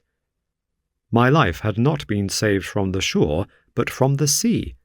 An American vessel, becalmed in the offing, had made out the brig as the sun rose, and the captain, having his time on his hands in consequence of the calm, and seeing a vessel anchored where no vessel had any reason to be, had manned one of his boats and sent his mate with it to look a little closer into the matter and bring back a report of what he saw.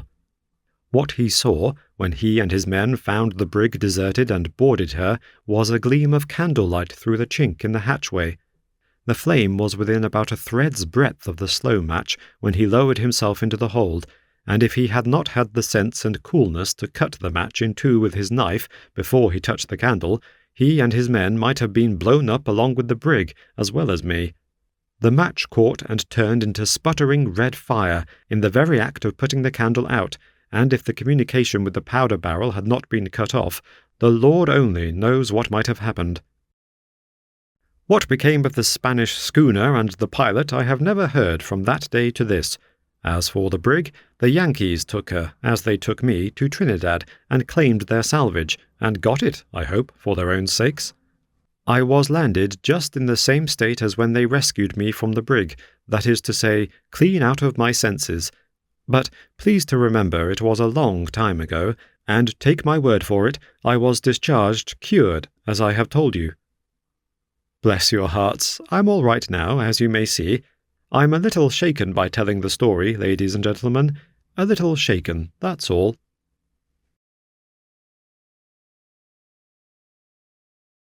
Charles Dickens, The Ghost in Master B.'s Room. When I established myself in the triangular garret which had gained so distinguished a reputation, my thoughts naturally turned to Master B. My speculations about him were uneasy and manifold.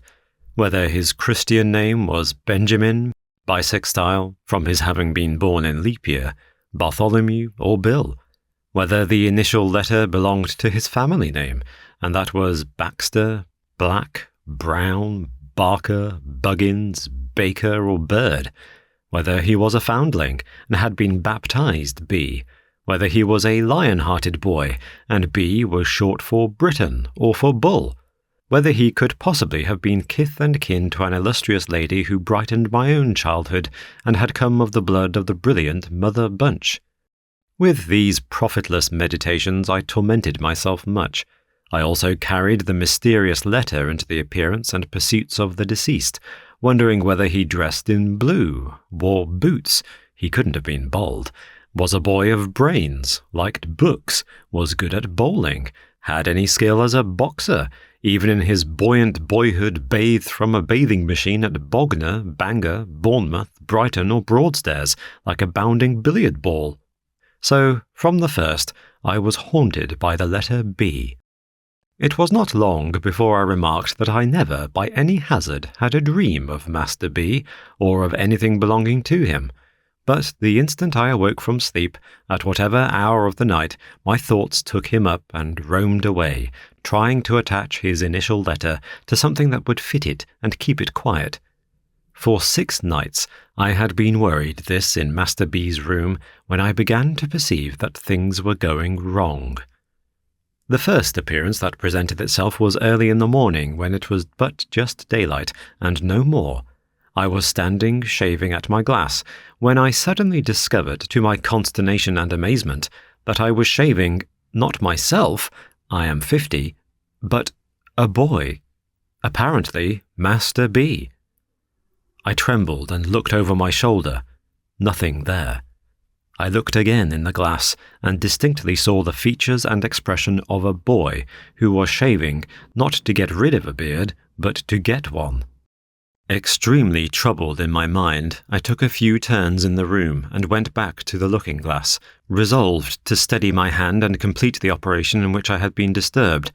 Opening my eyes, which I had shut while recovering my firmness, I now met in the glass, looking straight at me, the eyes of a young man of 4 or 25. Terrified by this new ghost, I closed my eyes and made a strong effort to recover myself. Opening them again, I saw, shaving his cheek in the glass, my father, who has long been dead. Nay, I even saw my grandfather too, whom I never did see in my life.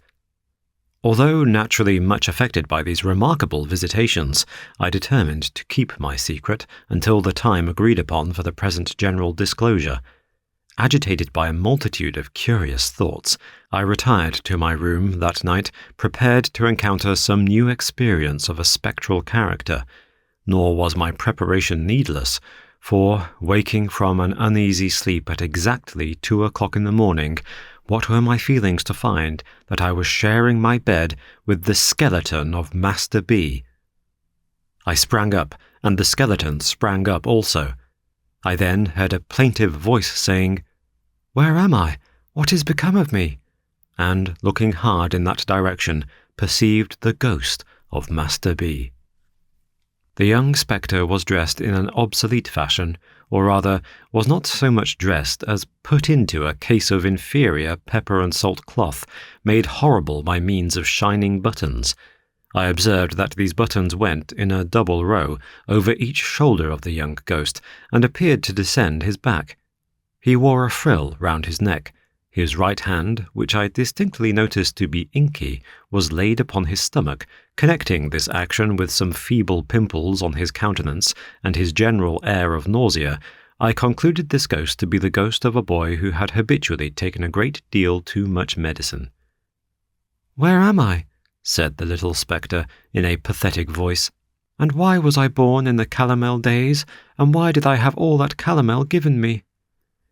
I replied, with sincere earnestness, that upon my soul I couldn't tell him.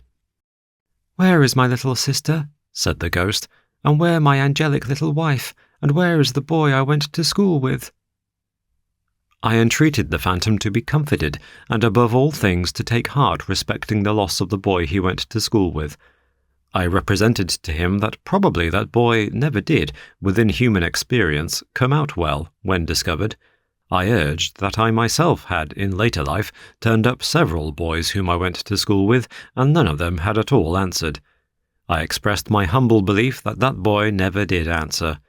I represented that he was a mythic character, a delusion, and a snare.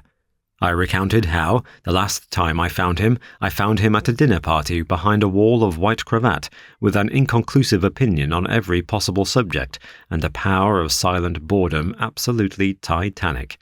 I related how, on the strength of our having been together at Old Doylance's, he had asked himself to breakfast with me, a social offence of the largest magnitude, how, fanning my weak embers of belief in Doylance's boys, I had let him in, and how he had proved to be a fearful wanderer about the earth, pursuing the race of Adam with inexplicable notions concerning the currency, and with a proposition that the Bank of England should, on pain of being abolished, instantly strike off and circulate God knows how many thousand millions of 10 and 6-penny notes.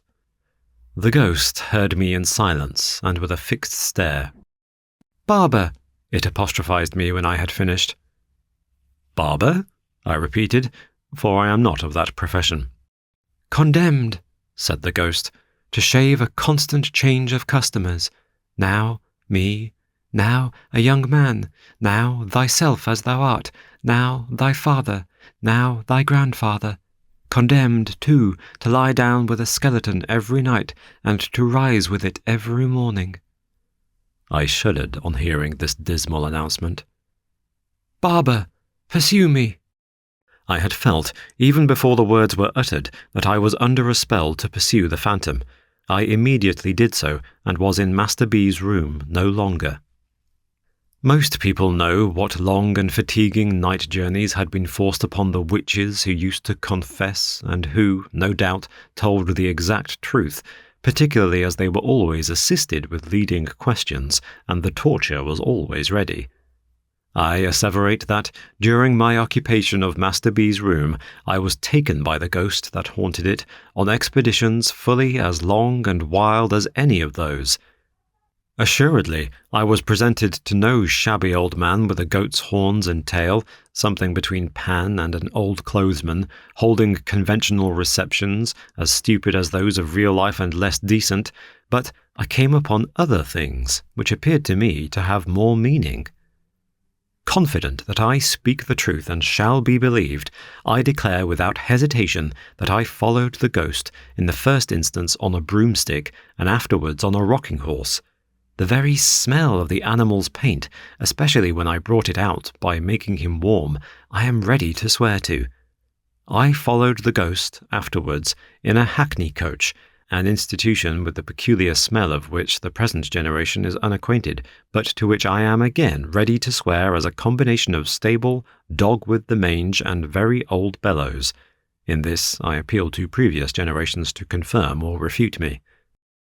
I pursued the phantom on a headless donkey, at least upon a donkey who was so interested in the state of his stomach that his head was always down there, investigating it, on ponies, expressly born to kick up behind, on roundabouts and swings from fairs, in the first cab, another forgotten institution where the fare regularly got into bed and was tucked up with the driver.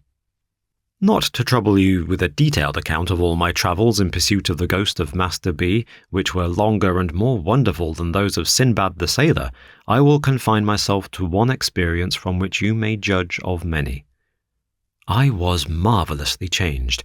I was myself, yet not myself.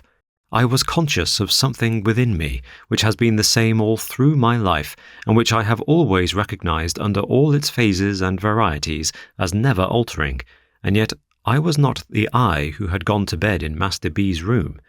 I had the smoothest of faces and the shortest of legs, and I had taken another creature like myself, also with the smoothest of faces and the shortest of legs, behind a door, and was confiding to him a proposition of the most astounding nature. The proposition was that we should have a seraglio. The other creature assented warmly. He had no notion of respectability, neither had I. It was the custom of the East. It was the way of the good Caliph Harun al-Rashid. Let me have the corrupted name again for once, it is so scented with sweet memories. The usage was highly laudable, and most worthy of imitation. "Oh yes, let us," said the other creature with a jump, "have a seraglio." It was not because we entertained the faintest doubts of the meritorious character of the Oriental establishment we proposed to import that we perceived it must be kept a secret from Miss Griffin. It was because we knew Miss Griffin to be bereft of human sympathies and incapable of appreciating the greatness of the great Haroun. Mystery impenetrably shrouded from Miss Griffin, then, let us entrust it to Miss Buell. We were 10 in Miss Griffin's establishment by Hampstead Ponds, 8 ladies and 2 gentlemen. Miss Buell, whom I judged to have attained the ripe age of 8 or 9, took the lead in society. I opened the subject to her in the course of the day, and proposed that she should become the favourite. Miss Buell, after struggling with the diffidence so natural to, and charming in, her adorable sex, expressed herself as flattered by the idea, but wished to know how it was proposed to provide for Miss Pipson. Miss Buell, who was understood to have vowed towards that young lady a friendship, halves and no secrets until death, on the church service and lessons complete in 2 volumes with case and lock, Miss Buell said she could not, as the friend of Pipson, disguise from herself or me that Pipson was not one of the common. Now, Miss Pipson, having curly hair and blue eyes, which was my idea of anything mortal and feminine that was called fair, I promptly replied that I regarded Miss Pipson in the light of a fair Circassian. "And what then?" Miss Buell pensively asked. I replied that she must be unveiled by a merchant, brought to me veiled, and purchased as a slave. The other creature had already fallen into the second male place in the state, and was set apart for Grand Vizier. He afterwards resisted this disposal of events, but had his hair pulled until he yielded. "Shall I not be jealous?" Miss Buell inquired, casting down her eyes. "Zobeide, no," I replied. "You will ever be the favourite sultana. The first place in my heart and on my throne will be ever yours." Miss Buell, upon that assurance, consented to propound the idea to her 7 beautiful companions. It occurring to me in the course of the same day that we knew we could trust a grinning and good-natured soul called Tabby, who was the serving drudge of the house, and had no more figure than one of the beds, and upon whose face there was always more or less black lead, I slipped into Miss Buell's hand after supper a little note to that effect, dwelling on the black lead as being in a manner deposited by the finger of Providence, pointing Tabby out for Mesrour, the celebrated chief of the blacks of the harem. There were difficulties in the formation of the desired institution, as there are in all combinations. The other creature showed himself of a low character, and, when defeated in aspiring to the throne, pretended to have conscientious scruples about prostrating himself before the Caliph, wouldn't call him commander of the faithful, spoke of him slightingly and inconsistently as a mere chap, said he. The other creature wouldn't play, and was otherwise coarse and offensive. This meanness of disposition was, however, put down by the general indignation of a united seraglio, and I became blessed in the smiles of 8 of the fairest of the daughters of men. The smiles could only be bestowed when Miss Griffin was looking another way, and only then in a very wary manner, for there was a legend among the followers of the Prophet that she saw with a little round ornament in the middle of the pattern on the back of her shawl. But every day, after dinner, for an hour, we were all together, and then the favourite and the rest of the royal harem competed who should most beguile the leisure of the serene Haroun reposing from the cares of state, which were generally, as in most affairs of state, of an arithmetical nature, the commander of the faithful being a fearful boggler at a sum. On these occasions, the devoted Mesrour, chief of the blacks of the harem, was always in attendance, Miss Griffin usually ringing for that officer at the same time with great vehemence, but never acquitted himself in a manner worthy of his historical reputation. In the first place, his bringing a broom into the divan of the Caliph, even when Haroun wore on his shoulders the red robe of anger, Miss Pipson's pelisse, though it might be got over for the moment, was never to be quite satisfactorily accounted for. In the second place, his breaking out into grinning exclamations of "Look, you pretties!" was neither Eastern nor respectful. In the third place, when specially instructed to say Bismillah, he always said Hallelujah. This officer, unlike his class, was too good-humoured altogether, kept his mouth open far too wide, expressed approbation to an incongruous extent, and even once, it was on the occasion of the purchase of the fair Circassian for 500,000 purses of gold, and cheap too, embraced the slave, the favourite, and the caliph all round. Parenthetically, let me say, God bless Mesrour, and may there have been sons and daughters on that tender bosom, softening many a hard day since. Miss Griffin was a model of propriety, and I am at a loss to imagine what the feelings of the virtuous woman would have been if she had known, when she paraded us down the Hampstead Road 2 and 2, that she was walking with a stately step at the head of polygamy and Mohammedanism. I believe that a mysterious and terrible joy with which the contemplation of Miss Griffin in this unconscious state inspired us, and a grim sense prevalent among us that there was a dreadful power in our knowledge of what Miss Griffin, who knew all things that could be learnt out of book, didn't know, were the mainspring of the preservation of our secret. It was wonderfully kept, but was once upon the verge of self-betrayal. The danger and escape occurred upon a Sunday. We were all 10 ranged in a conspicuous part of the gallery at church, with Miss Griffin at our head, as we were every Sunday, advertising the establishment in an unsecular sort of way, when the description of Solomon in his domestic glory happened to be read. The moment that monarch was thus referred to, conscience whispered me, "Thou too, Haroun."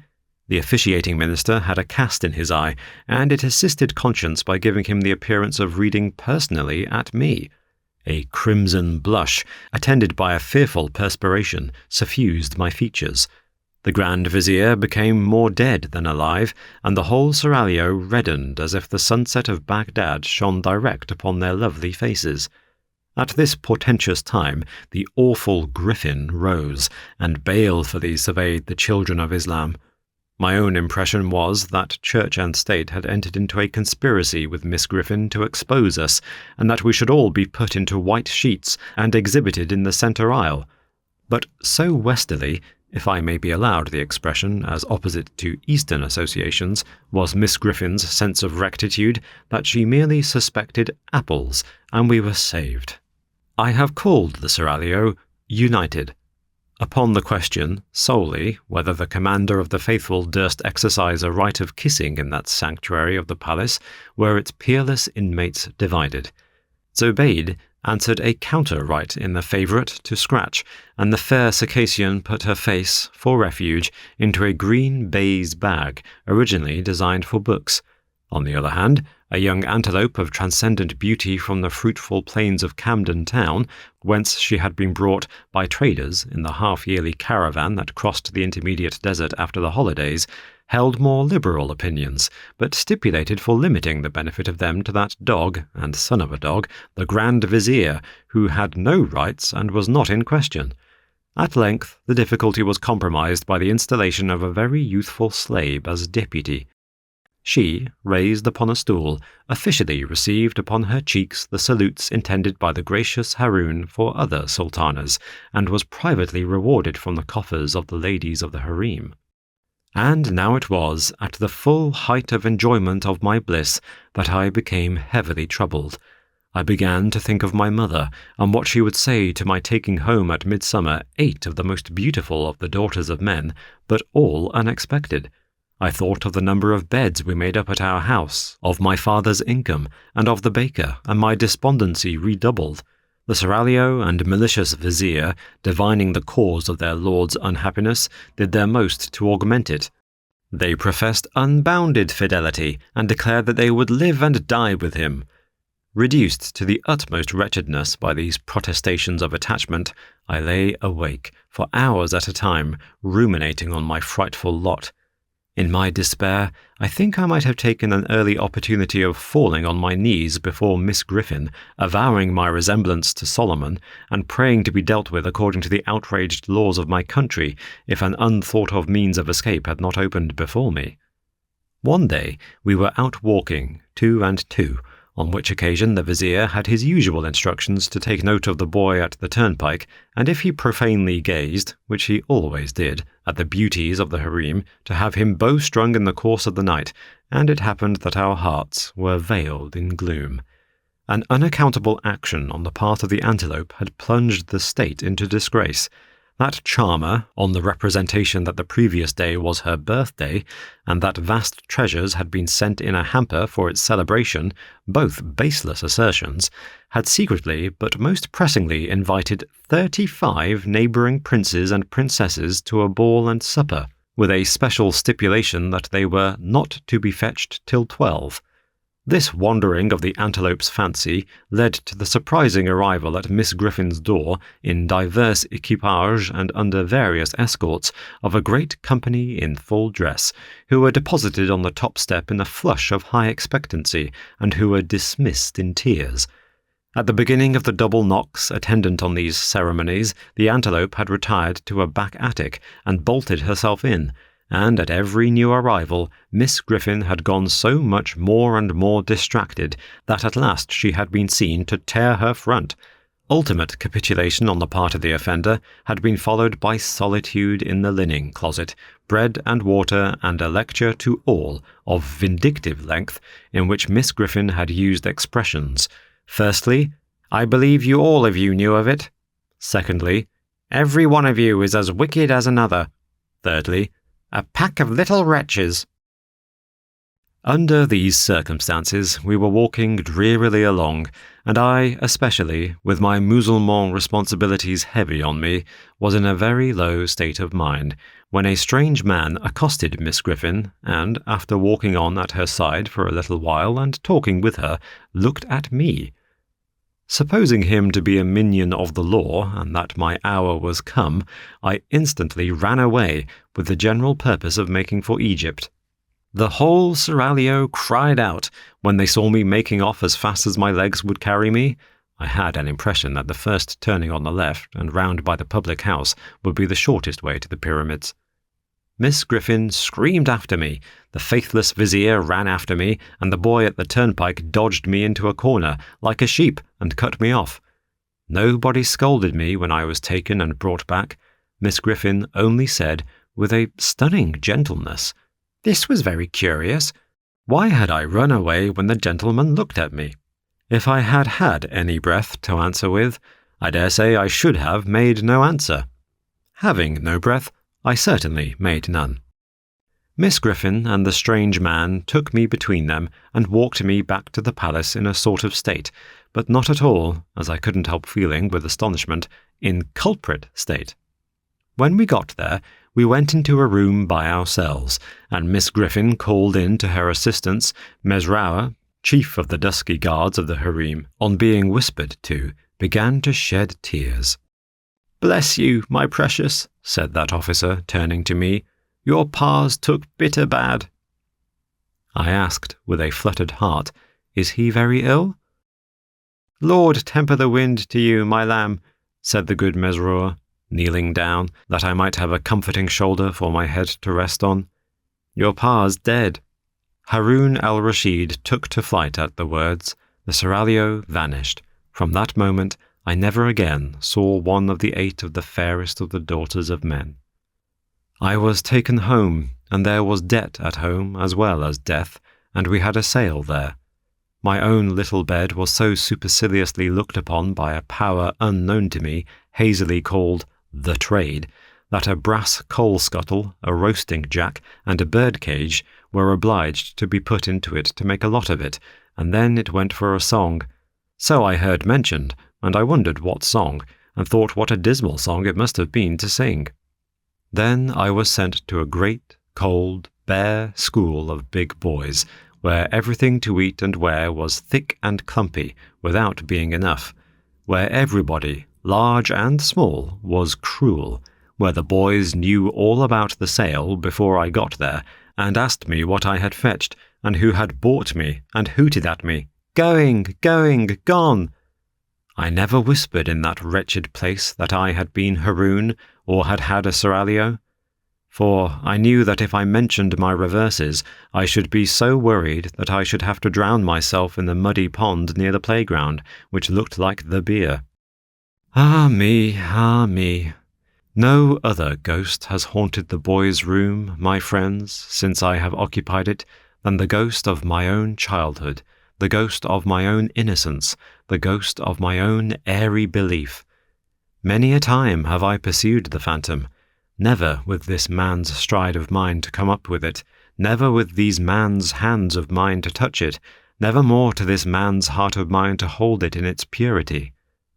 And here you see me working out, as cheerfully and thankfully as I may, my doom of shaving in the glass a constant change of customers, and of lying down and rising up with the skeleton allotted to me for my mortal companion. Elizabeth Gaskell. The Ghost in the Garden Room. My friend and solicitor rubbed his bald forehead, which is quite Shakespearean, with his hand, after a manner he has when I consult him professionally, and took a very large pinch of snuff. "My bedroom," said he, "has been haunted by the ghost of a judge." "Of a judge?" said all the company. "Of a judge, in his wig and robes as he sits upon the bench at assize time. As I have lingered in the great white chair at the side of my fire, when we have all retired for the night to our respective rooms, I have seen and heard him.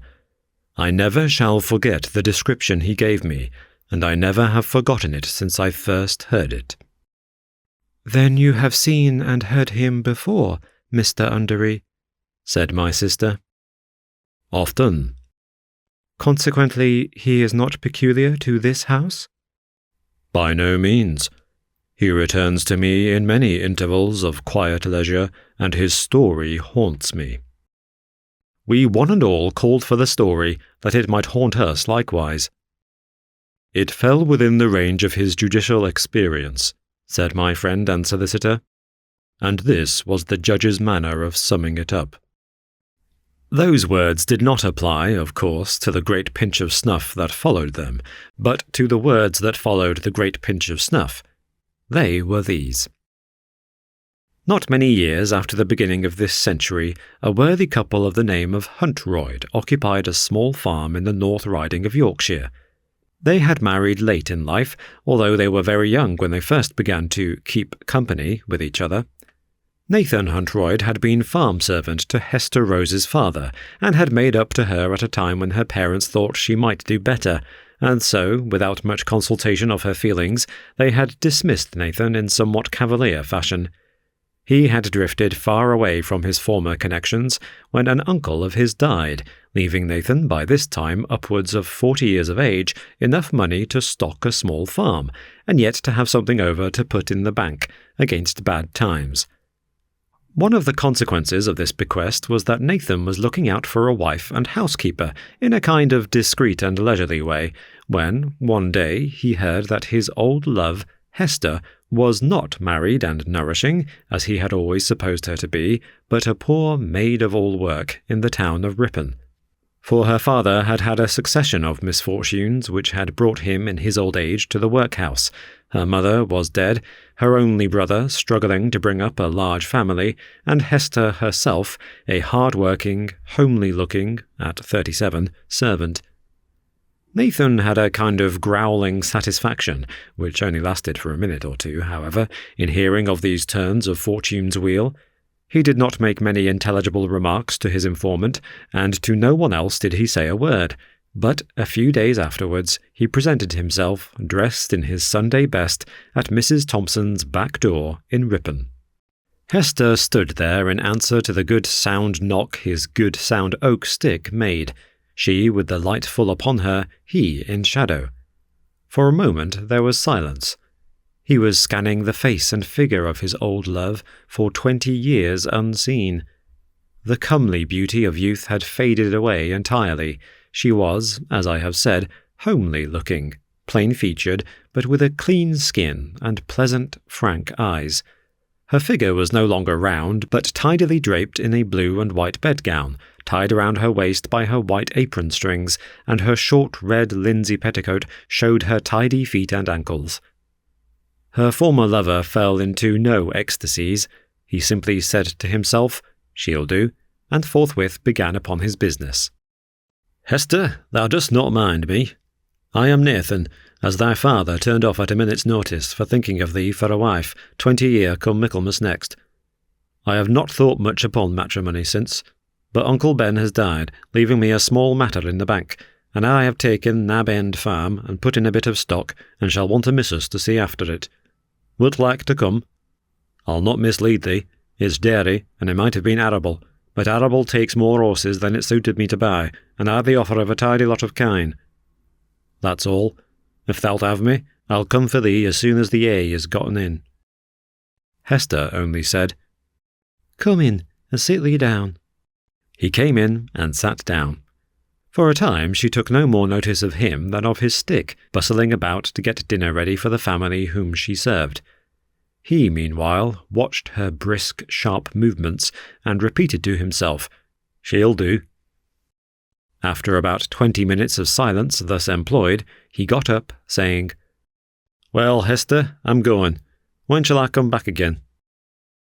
"Please thyself, and thou'lt please me," said Hester, in a tone that she tried to make light and indifferent, but he saw that her colour came and went, and that she trembled while she moved about. In another moment Hester was soundly kissed, but when she looked round to scold the middle-aged farmer, he appeared so entirely composed that she hesitated. He said, "I have pleased myself, and thee too, I hope. Is it a month's wage and a month's warning? Today is the 8th. July 8th is our wedding day. I have no time to spend a wooing before then, and wedding must not take long. 2 days is enough to throw away at our time of life." It was like a dream, but Hester resolved not to think more about it till her work was done, and when all was cleaned up for the evening, she went and gave her mistress warning, telling her all the history of her life in a very few words. That day month she was married from Mrs. Thompson's house. The issue of the marriage was one boy, Benjamin. A few years after his birth, Hester's brother died at Leeds, leaving 10 or 12 children. Hester sorrowed bitterly over this loss, and Nathan showed her much quiet sympathy, although he could not but remember that Jack Rose had added insult to the bitterness of his youth. He helped his wife to make ready to go by the wagon to Leeds. He made light of the household difficulties which came thronging into her mind after all was fixed for her departure. He filled her purse, that she might have wherewithal to alleviate the immediate wants of her brother's family, and, as she was leaving, he ran after the wagon. "Stop! Stop!" he cried. "Hetty, if thou wilt, if it wunnot be too much for thee, bring back one of Jack's wenches for company, like. We've enough and to spare, and a lass will make the house winsome, as a man may say." The wagon moved on, while Hester had such a silent swelling of gratitude in her heart as was both thanks to her husband and thanksgiving to God. And that was the way that little Bessie Rose came to be an inmate of the Nab's End farm. Virtue met with its own reward in this instance, and in a clear and tangible shape too, which need not delude people in general into thinking that such is the usual nature of virtue's rewards. Bessie grew up a bright, affectionate, active girl, a daily comfort to her uncle and aunt. She was so much a darling in the household that they even thought her worthy of their only son Benjamin, who was perfection in their eyes. It is not often the case that two plain, homely people have a child of uncommon beauty, but it is sometimes, and Benjamin Huntroyd was one of these exceptional cases. The hard-working, labour and care-marked farmer, and the mother, who could never have been more than tolerably comely in her best days, produced a son who might have been an earl's son for grace and beauty. Even the hunting squires of the neighbourhood reined up their horses to admire him as he opened the gates for them. He had no shyness, he was so accustomed to admiration from strangers and adoration from his parents from his earliest years. As for Bessie Rose, he ruled imperiously over her heart from the time she first set eyes on him. And as she grew older, she grew on in loving, persuading herself that what her uncle and aunt loved so dearly, it was her duty to love dearest of all. At every unconscious symptom of the young girl's love for her cousin, his parents smiled and winked. All was going on as they wished, no need to go far afield for Benjamin's wife. The household could go on as it was now, Nathan and Hester sinking into the rest of years, and relinquishing care and authority to those dear ones, who, in process of time, might bring other dear ones to share their love. But Benjamin took it all very coolly. He had been sent to a day school in the neighbouring town, a grammar school in the high state of neglect in which the majority of such schools were 30 years ago. Neither his father nor his mother knew much of learning. All that they knew, and that directed their choice of a school, was that they could not, by any possibility, part with their darling to a boarding school, that some schooling he must have, and that Squire Pollard's son went to Highminster Grammar School. Squire Pollard's son, and many another son destined to make his parents' hearts ache, went to this school. If it had not been so utterly bad a place of education, the simple farmer and his wife might have found it out sooner. But not only did the pupils there learn vice, they also learnt deceit. Benjamin was naturally too clever to remain a dunce, or else, if he had chosen so to be, there was nothing in Highminster Grammar School to hinder his being a dunce of the first water. But to all appearance he grew clever and gentlemanlike. His father and mother were even proud of his airs and graces when he came home for the holidays, taking them for proofs of his refinement, although the practical effect of such refinement was to make him express his contempt for his parents' homely ways and simple ignorance. By the time he was 18, an articled clerk in an attorney's office at Highminster, for he had quite declined becoming a mere clodhopper, that is to say a hard-working, honest farmer like his father, Bessie Rose was the only person who was dissatisfied with him. The little girl of 14 instinctively felt there was something wrong about him. Alas, 2 years more, and the girl of 16 worshipped his very shadow, and would not see that aught could be wrong with one so soft-spoken, so handsome, so kind as Cousin Benjamin. For Benjamin had found out that the way to cajole his parents out of money for every indulgence he fancied was to pretend to forward their innocent scheme and make love to his pretty cousin Bessie Rose. He cared just enough for her to make this work of necessity not disagreeable at the time he was performing it, but he found it tiresome to remember her little claims upon him when she was no longer present.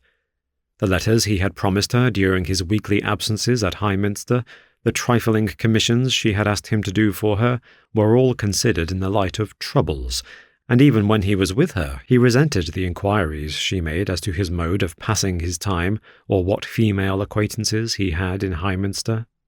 When his apprenticeship was ended, nothing would serve him but that he must go up to London for a year or two.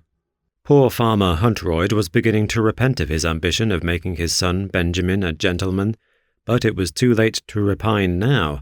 Both father and mother felt this, and, however sorrowful they might be, they were silent, neither demurring nor assenting to Benjamin's proposition when first he made it.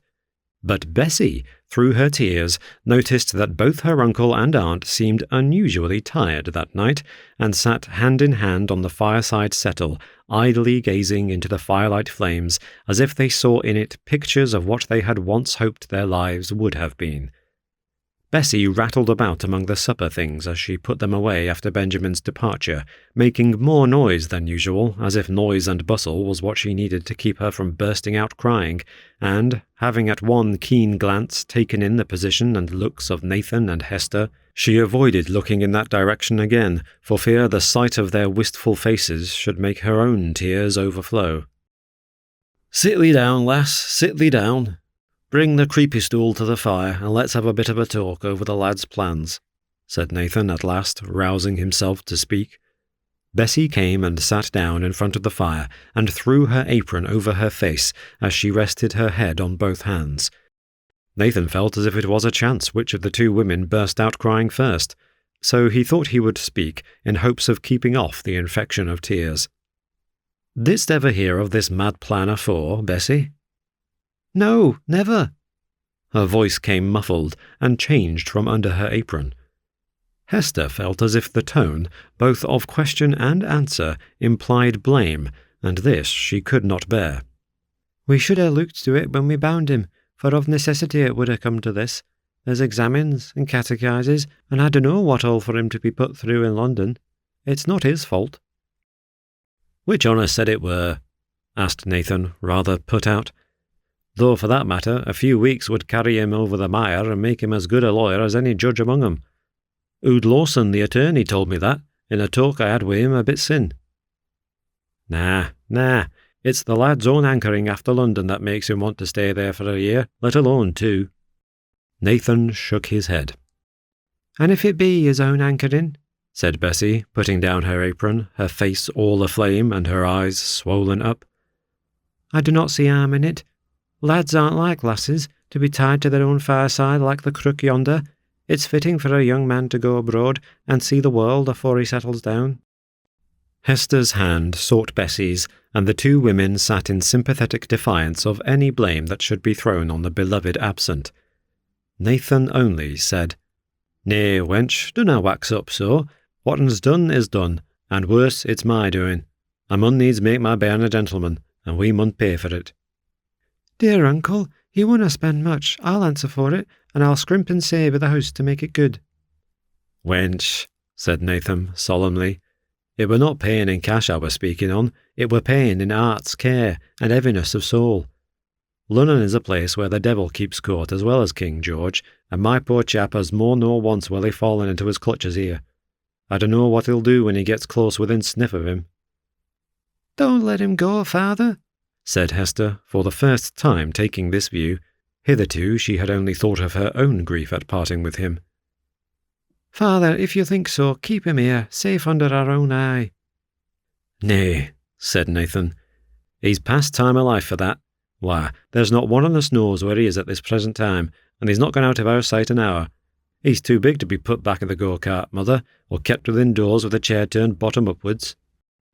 "I wish he were a wee bairn lying in my arms again. It were a sore day when I weaned him, and I think life's been getting sorer and sorer at every turn he's taken towards manhood." "Coom, lass, that's noan the way to be talking. Be thankful to Marcy that thou'st getten a man for the son as stands 5'11" in stockings, and ne'er a sick piece about him. We will not grudge him his fling, will we, Bess, my wench? He'll be coming back in a year, or maybe a bit more, and be half as settling in a quiet town like, wi' a wife that's noan so fair from me at this very minute. And we old folk, as we get into years, must give up farm, and tack a bit on a house near Lawyer Benjamin." And so the good Nathan, his own heart heavy enough, tried to soothe his womenkind. But of the 3, his eyes were longest in closing, his apprehensions the deepest founded. "I misdoubt me I hanna done well by the lad. I misdoubt me so," was the thought that kept him awake till day began to dawn. "Summat's wrong about him, or folk wouldna look at me with such piteous like een when they speak on him. I can see the meaning of it, though I'm too proud to let on. And Lawson, too, he holds his tongue more nor he should do, when I ax him how my lad's getting on, and whatten sort of a lawyer he'll make. God be merciful to Hester and me if the lad's gone away. God be merciful. But maybe it's this lying awake in the night through that makes me so fearful. Why, when I were his age, I'd or be bound I should ha' spent money fast enough, ere I could ha' come by it. But I had to earn it. That's what makes a great differ. Well, it were hard to thwart the child of our old age, and we're waiting so long for having." Next morning, Nathan rode Moggy the cart-horse into Highminster to see Mr. Lawson. Anybody who saw him ride out of his own yard would have been struck with the change in him when he returned, a change more than a day's unusual exercise should have made in a man of his years. He scarcely held the reins at all. One jerk of Moggy's head would have plucked them out of his hands. His head was bent forward, his eyes looking on some unseen thing with long, unwinking gaze. But as he drew near home on his return, he made an effort to recover himself. "No need fretting him," he said. "Lads will be lads, but I didna think he had it in him to be so thoughtless, young as he is. Well, he'll maybe get more wisdom in Lunnon. Anyways, it's best to cut him off for such evil lads as Will Orker and such like. It's they as I've led my boy astray. He were a good chap till he knowed them." But he put all his cares in the background when he came to the house-place, where both Bessie and his wife met him at the door, and both would fain lend a hand to take off his greatcoat. "Theer, wenches, theer, you might let a man alone for to get on's clothes. Why, I might ha' struck thee, lass."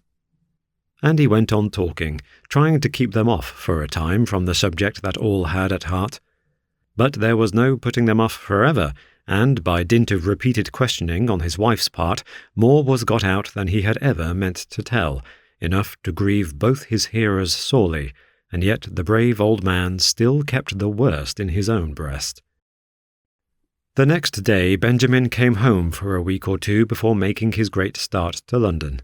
His father kept him at a distance, and was solemn and quiet in his manner to the young man.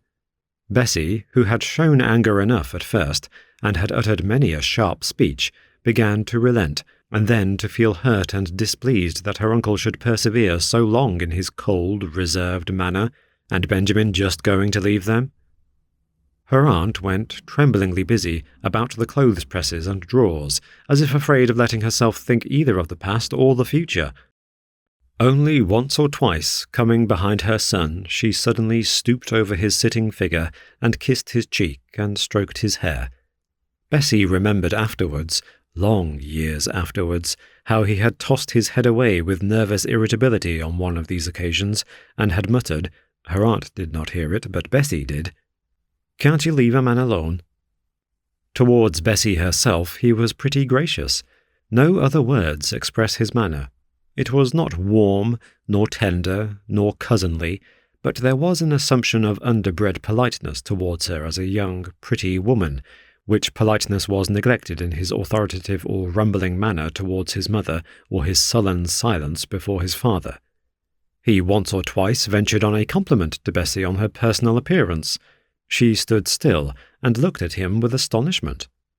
"How's my eyes changed since last thou saw them?" she asked. "That thou must be telling me about him in that fashion. I'd rather by a deal see thee helping the mother when she's dropped a knitting needle than can her see the dusk for to pick it up." But Bessie thought of this pretty speech about her eyes long after he had forgotten making it, and would have been puzzled to tell the colour of them. Many a day, after he was gone, did she look earnestly in the little oblong looking-glass which hung up against the wall of her little sleeping chamber, but which she used to take down in order to examine the eyes he had praised, murmuring to herself, "Pretty soft grey eyes, pretty soft grey eyes," until she would hang up the glass again with a sudden laugh and a rosy blush. In the days when he had gone away to the vague distance and vaguer place the city called London, Bessie tried to forget all that had gone against her feeling of the affection and duty that a son owed to his parents, and she had many things to forget of this kind that would keep surging up into her mind. For instance, she wished that he had not objected to the homespun, home-made shirts which his mother and she had had such pleasure in getting ready for him. He might not know, it was true, and so her love urged, how carefully and evenly the thread had been spun, how, content with bleaching the yarn in the sunniest meadow, the linen, on its return from the weavers, had been spread out afresh on the sweet summer grass, and watered carefully night after night, when there was no dew to perform the kindly office. He did not know, for no one but Bessie herself did, how many false or large stitches, made large and false by her aunt's failing eyes, who yet liked to do the choicest part of the stitching all by herself, Bessie had unpicked at night in her own room, and with dainty fingers had restitched, sewing eagerly in the dead of night. All this he did not know, or he could never have complained of the coarse texture, the old-fashioned make of these shirts, and urged on his mother to give him part of her little store of egg and butter money in order to buy newer-fashioned linen in Highminster. When once that little precious store of his mother's was discovered, it was well for Bessie's peace of mind that she did not know how loosely her aunt counted up the coins, mistaking guineas for shillings, or just the other way, so that the amount was seldom the same in the old black spoutless teapot. Yet this son, this hope, this love, had yet a strange power of fascination over the household. The evening before he left, he sat between his parents, a hand in theirs on either side, and Bessie on the old creepy stool, her head lying on her aunt's knee, and looking up at him from time to time, as if to learn his face off by heart, till his glances, meeting hers, made her drop her eyes and only sigh. He stopped up late that night with his father, long after the women had gone to bed, but not to sleep, for I will answer for it the grey-haired mother never slept a wink till the late dawn of the autumn day, and Bessie heard her uncle come upstairs with heavy, deliberate footsteps, and go to the old stocking which served him for a bank, and count out golden guineas.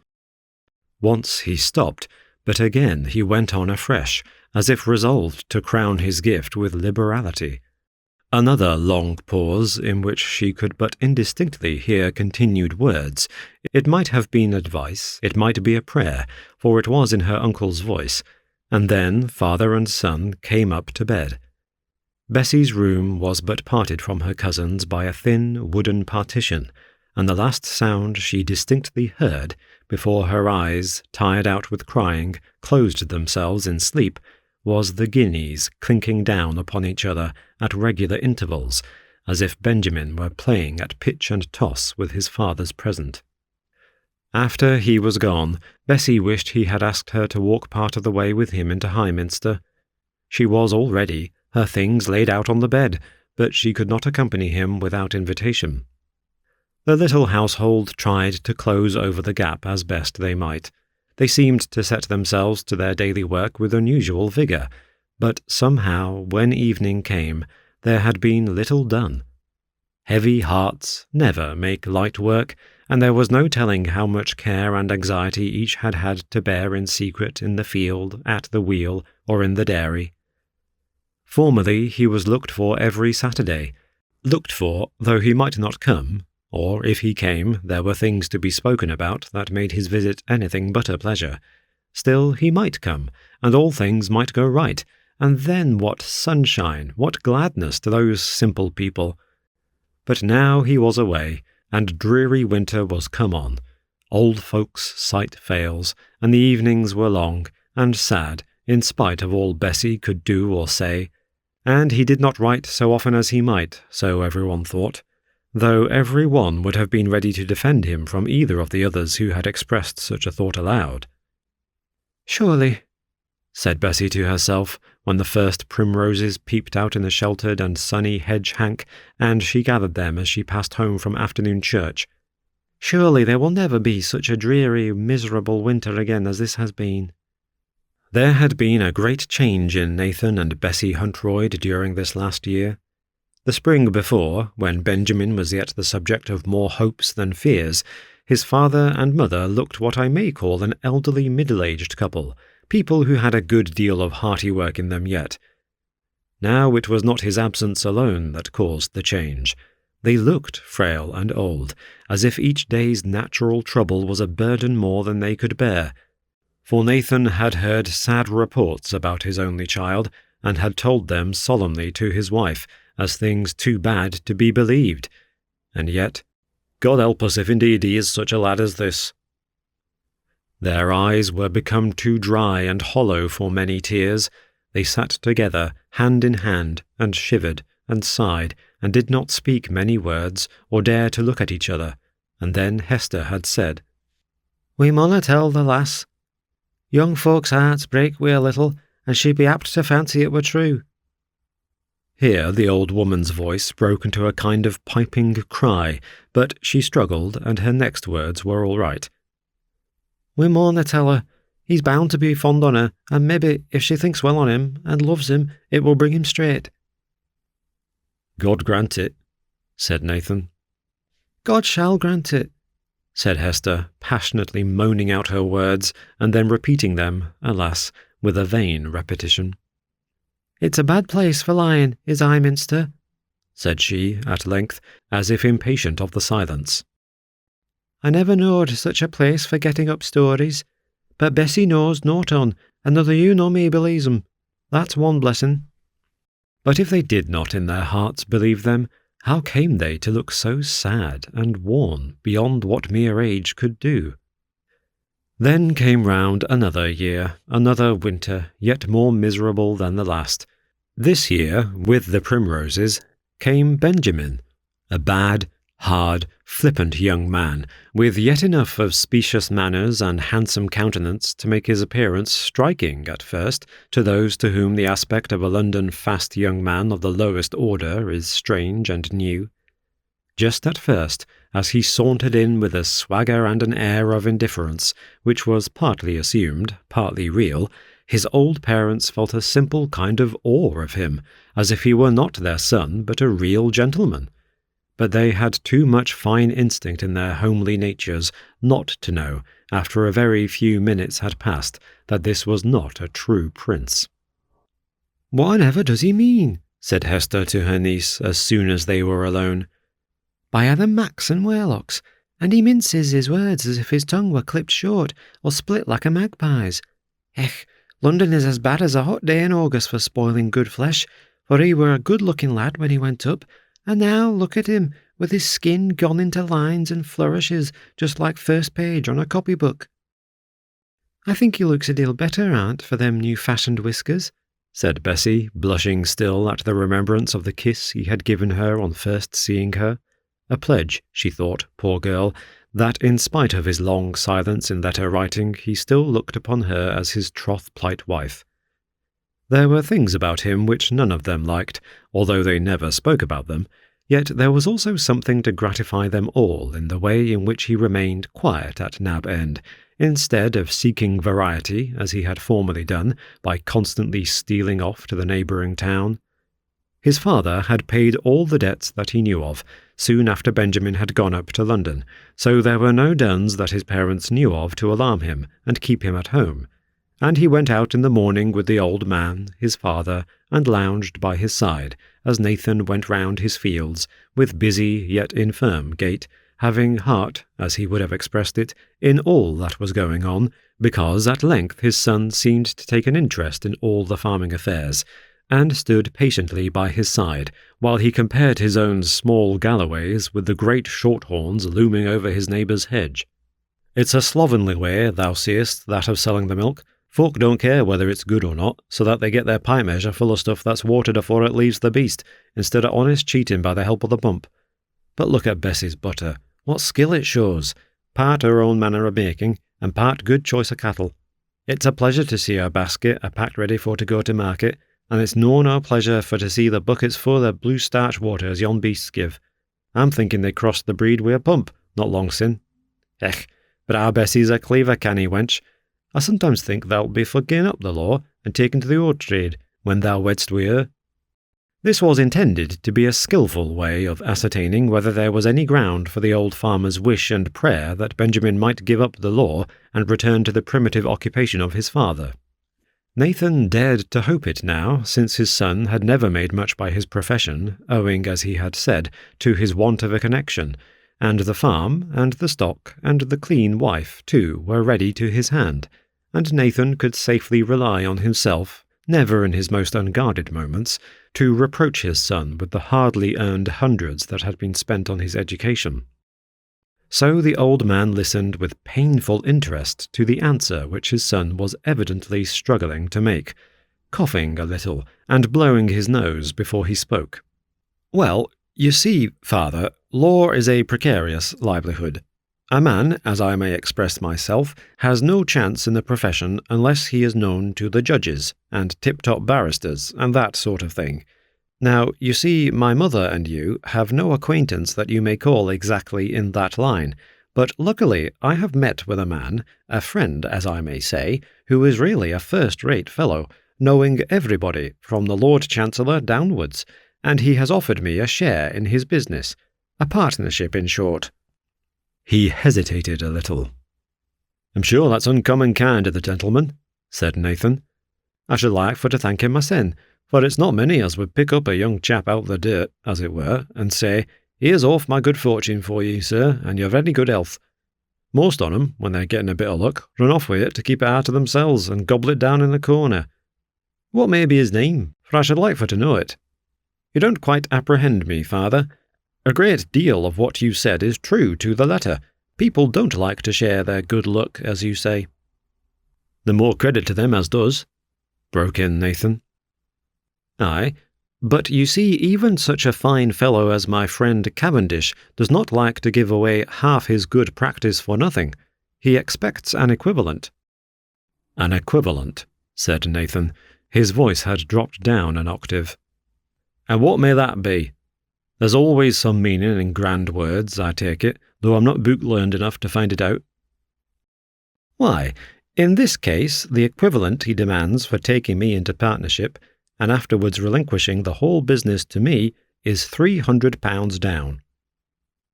Benjamin looked sideways from under his eyes to see how his father took the proposition. His father struck his stick deep down in the ground, and leaning one hand upon it, faced round at him. "Then thy fine friend may go and be hanged. £300? I'll be darned and danged too if I know where to get him, e'en if I be making a fool of thee and my sen too." He was out of breath by this time. His son took his father's first words in dogged silence. It was but the burst of surprise he had led himself to expect, and did not daunt him for long. "I should think, sir—" "Sir? Whatten for dost thou sir me? Is them's your manners? I'm plain Nathan Huntroyd, who never took on to be a gentleman, but I've paid my way up to this time, which I shannot do much longer if I'm to have a son coming and asking me for £300, just as if I were a cow, and had nothing to do but let down my milk to the first person as strokes me." "Well, father," said Benjamin, with an affectation of frankness, "then there's nothing for me but to do as I have often planned before, go and emigrate." "And what?" said his father, looking sharply and steadily at him. "Emigrate. Go to America, or India, or some colony where there would be an opening for a young man of spirit." Benjamin had reserved this proposition for his trump card, expecting by means of it to carry all before him. But to his surprise, his father plucked his stick out of the hole he had made when he so vehemently thrust it into the ground, and walked on 4 or 5 steps in advance. There he stood still again, and there was a dead silence for a few minutes. "It'd maybe be the best thing thou couldst do," the father began.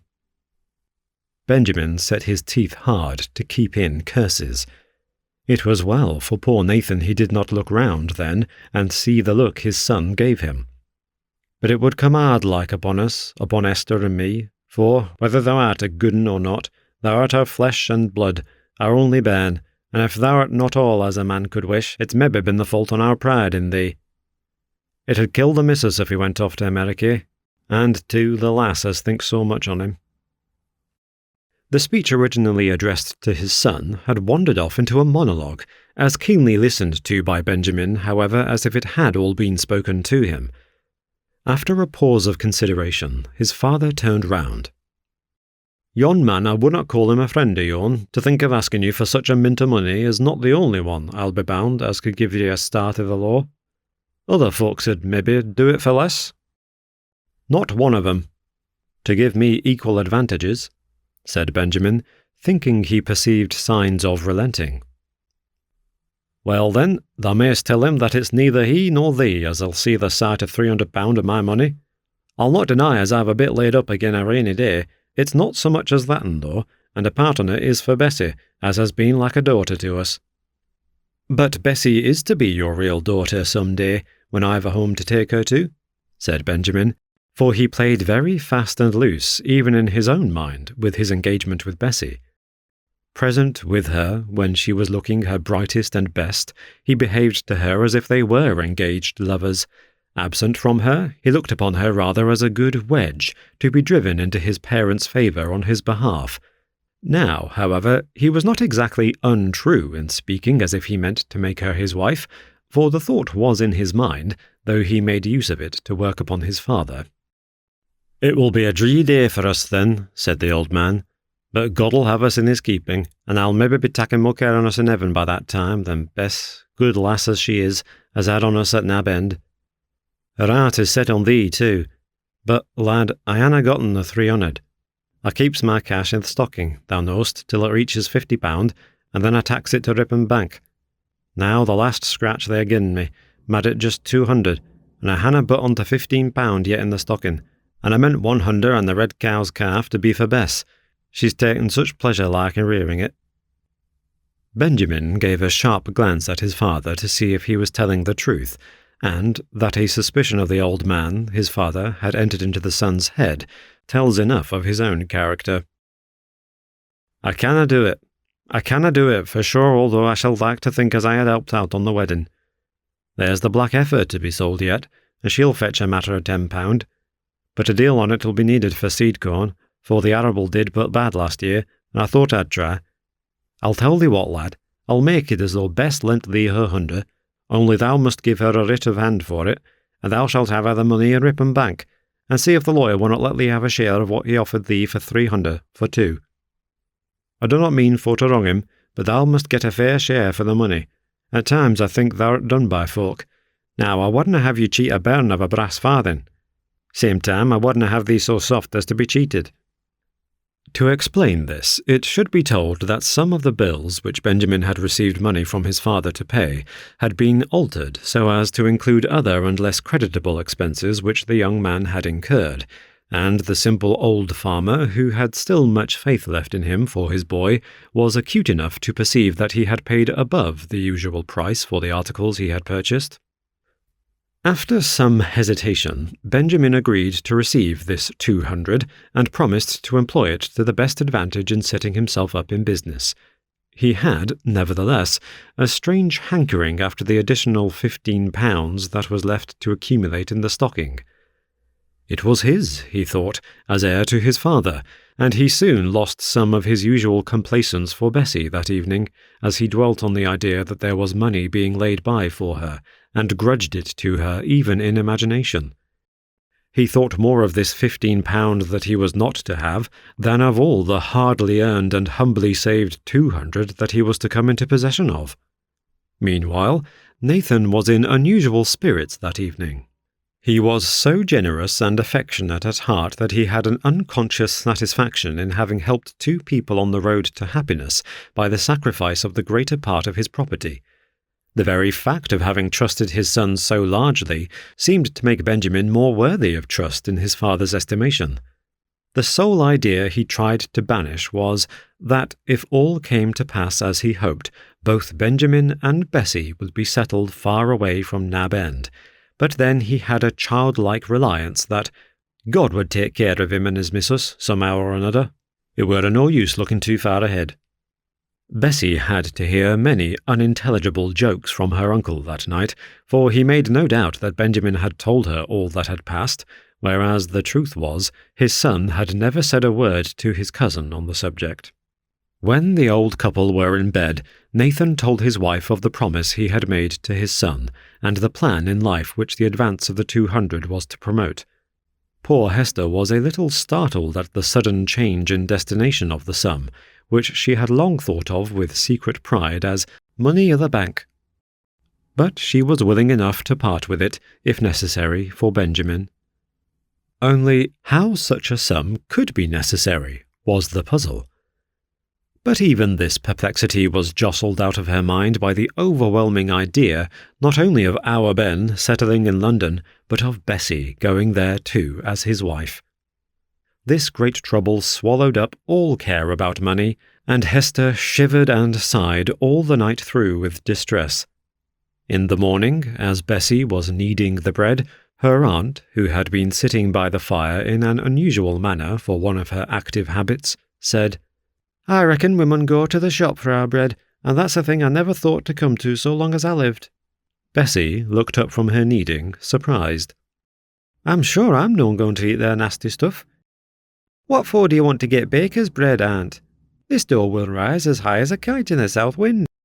I'm not up to kneading as I could do once. It welly breaks my back, and when thou'rt off in London, I reckon we mun buy our bread first time in my life." "I'm not a-going to London," said Bessie, kneading away with fresh resolution, and growing very red, either with the idea or the exertion. "But our Ben is going partner with a great London lawyer, and thou knowst he'll not tarry long but what he'll fetch thee." "Now, aunt," said Bessie, stripping her arms of the dough, but still not looking up. "If that's all, don't fret yourself.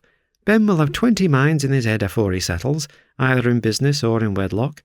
I sometimes wonder," she said with increasing vehemence, why I go on thinking on him.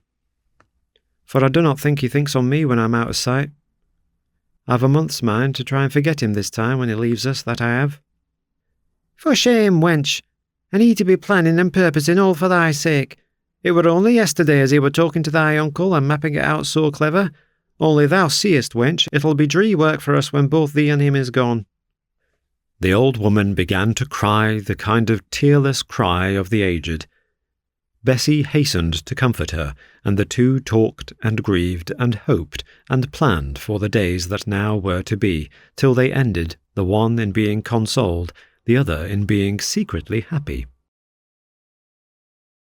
Nathan and his son came back from Highminster that evening with their business transacted in the roundabout way, which was most satisfactory to the old man. If he had thought it necessary to take half as much pains in ascertaining the truth of the plausible details by which his son bore out the story of the offered partnership, as he did in trying to get his money conveyed to London in the most secure manner, it would have been well for him. But he knew nothing of all this, and acted in the way which satisfied his anxiety best.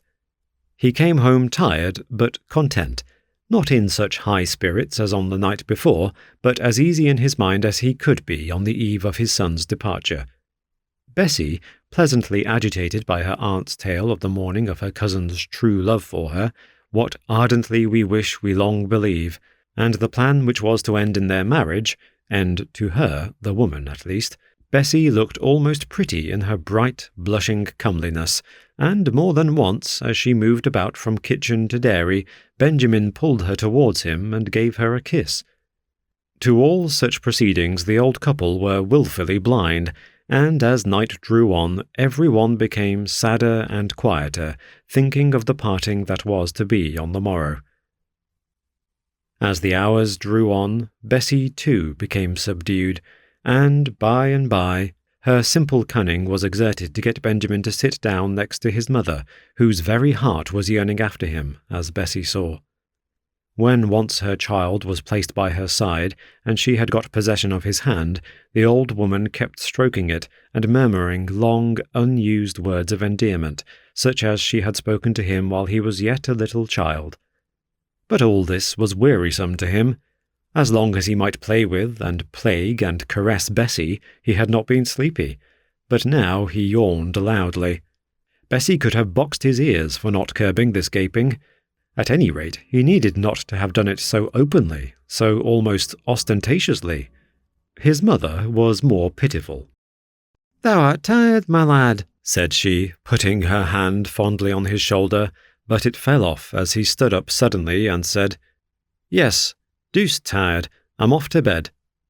And with a rough, careless kiss all round, even to Bessie, as if he was deuced tired of playing the lover, he was gone, leaving the three to gather up their thoughts slowly and follow him upstairs. He seemed almost impatient at them for rising betimes to see him off the next morning, and made no more of a good-bye than some such speech as this. "Well, good folk, when next I see you, I hope you'll have merrier faces than you have today. Why, you might be going to a funeral. It's enough to scare a man from the place. You look quite ugly to what you did last night, Bess." He was gone, and they turned into the house and settled to the long day's work without many words about their loss. They had no time for unnecessary talking, indeed, for much had been left undone during his short visit that ought to have been done, and they had now to work double tides. Hard work was their comfort for many a long day. For some time, Benjamin's letters, if not frequent, were full of exultant accounts of his well-doing. It is true that the details of his prosperity were somewhat vague, but the fact was broadly and unmistakably stated. Then came longer pauses, shorter letters, altered in tone. About a year after he had left them, Nathan received a letter, which bewildered and irritated him exceedingly. Something had gone wrong. What, Benjamin did not say, but the letter ended with a request that was almost a demand, for the remainder of his father's savings, whether in the stocking or the bank. Now the year had not been prosperous with Nathan. There had been an epidemic among cattle, and he had suffered along with his neighbours, and, moreover, the price of cows, when he had bought some to repair his wasted stock, was higher than he had ever remembered it before. The £15 in the stocking, which Benjamin left, had diminished to little more than 3, and to have that required of him in so peremptory a manner. Before Nathan imparted the contents of this letter to anyone, Bessie and her aunt had gone to market on a neighbour's cart that day.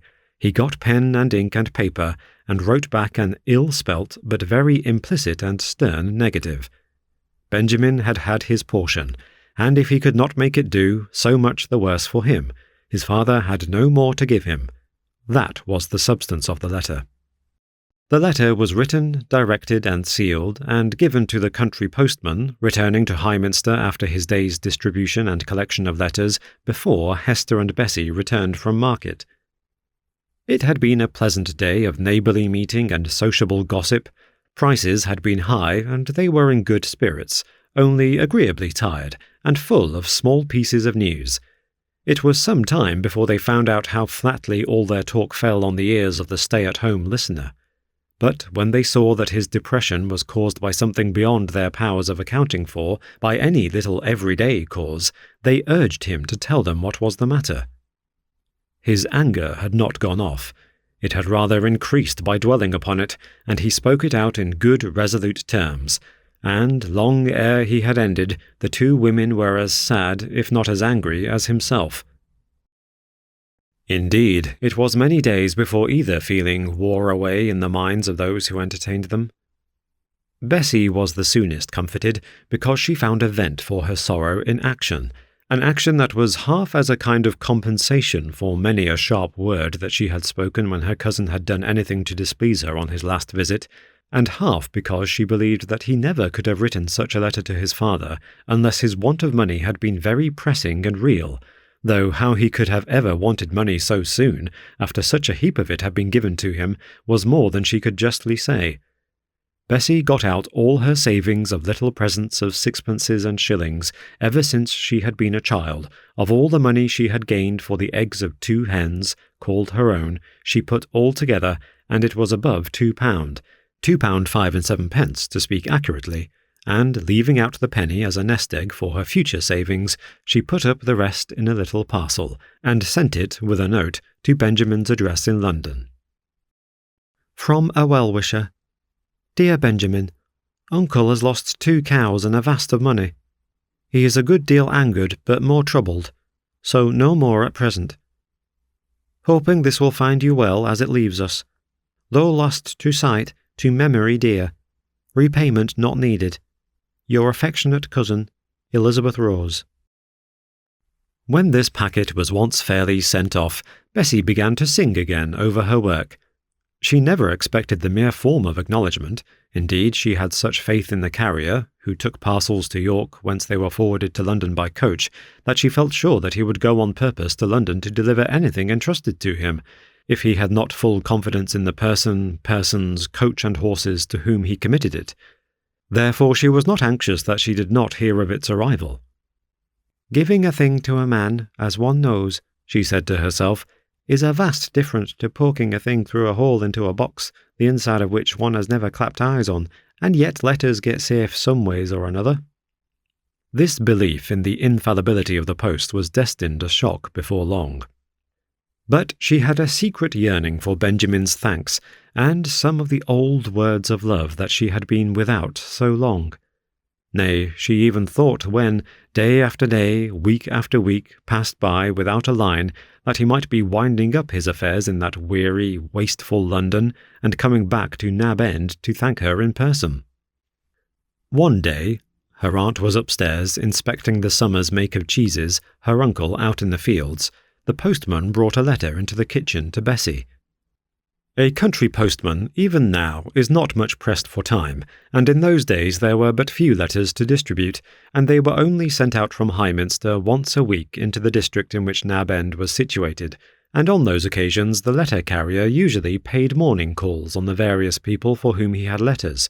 So, half standing by the dresser, half sitting on it, he began to rummage out his bag. "It's a queer-like thing I've got for Nathan this time. I'm afraid it will bear ill news in it, for there's Dead Letter Office stamped on the top of it." "Lord save us," said Bessie, and sat down on the nearest chair, as white as a sheet. In an instant, however, she was up, and, snatching the ominous letter out of the man's hands, she pushed him before her out of the house, and said, "Be off with 'ee, afore aunt comes down," and ran past him as hard as he could, till she reached the field where she expected to find her uncle. "Uncle," said she, breathless. "What is it? Oh, uncle, speak! Is he dead?" Nathan's hands trembled, and his eyes dazzled. "Tak it," he said, "and tell me what it is." "It's a letter. It's from you to Benjamin, it is, and there's words printed on it, not known at the address given. So they've sent it back to the writer. That's you, uncle. Oh, it gave me such a start with them nasty words printed outside." Nathan had taken the letter back into his own hands, and was turning it over while he strove to understand what the quick-witted Bessie had picked up at a glance. But he arrived at a different conclusion. "He's dead," said he. "The lad is dead, and he never knowed how as I was sorry I wrote to un so sharp. My lad, my lad!" Nathan sat down on the ground where he stood, and covered his face with his old withered hands. The letter returned to him was one which he had written with infinite pains and at various times, to tell his child, in kinder words and at greater length than he had done before, the reasons why he could not send him the money demanded. And now Benjamin was dead. Nay, the old man immediately jumped to the conclusion that his child had been starved to death, without money, in a wild, wide, strange place. All he could say at first was, "My heart, Bess, my heart is broken." And he put his hand to his side, still keeping his shut eyes covered with the other, as though he never wished to see the light of day again. Bessie was down by his side in an instant, holding him in her arms, chafing and kissing him. "It's none so bad, uncle. He's not dead. The letter does not say that. Do not think it. He's flitted from that lodging, and the lazy tyke didn't know where to find him, and so they just send you back the letter instead of tearing from house to house, as Mark Benson would. I've always heard tell on South Country folk for laziness. He's noan dead, uncle. He's just flitted, and he'll let us know afore long where he's getting to. Maybe it's a cheaper place, for that lawyer has cheated him, you recklet, and he'll be trying to live for as little as can. That's all, uncle. Don't take on so, for it doesna say he's dead." Bessie was crying with agitation, although she firmly believed in her own view of the case, and had felt the opening of the ill-favoured letter as a great relief. Presently she began to urge both with word and action upon her uncle that he should sit no longer on the damp grass. She pulled him up, for he was very stiff, and, as he said, all shaken to dithers. She made him walk about, repeating over and over again her solution of the case, always in the same words, beginning again and again, "He's noan dead, it's just been a flitting," and so on. Nathan shook his head and tried to be convinced, but it was a steady belief in his own heart for all that. He looked so deathly ill on his return home with Bessie, for she would not let him go on with his day's work, that his wife made sure he had taken cold, and he, weary and indifferent to life, was glad to subside into bed and the rest from exertion which his real bodily illness gave him. Neither Bessie nor he spoke of the letter again, even to each other, for many days, and Bessie found means to stop Mark Benson's tongue and satisfy his kindly curiosity by giving him the rosy side of her own view of the case. Nathan got up again, an older man, in looks and constitution, by 10 years for that week of bed. His wife gave him many a scolding on his imprudence for sitting down in the wet field, if ever so tired, but now she, too, was beginning to be uneasy at Benjamin's long-continued silence.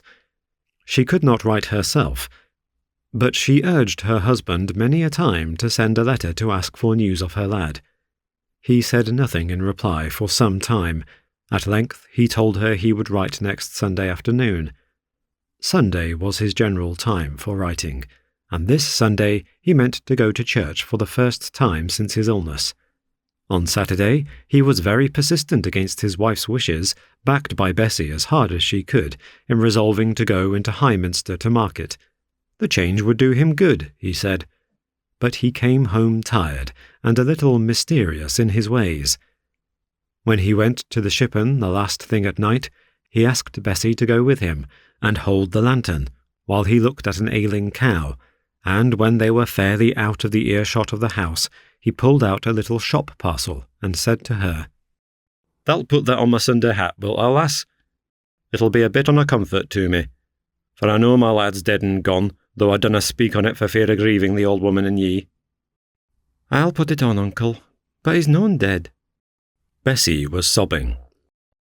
I know, lass. I do not wish other folk to hold my opinion, but I'd like to wear a bit of crape out of respect to my boy.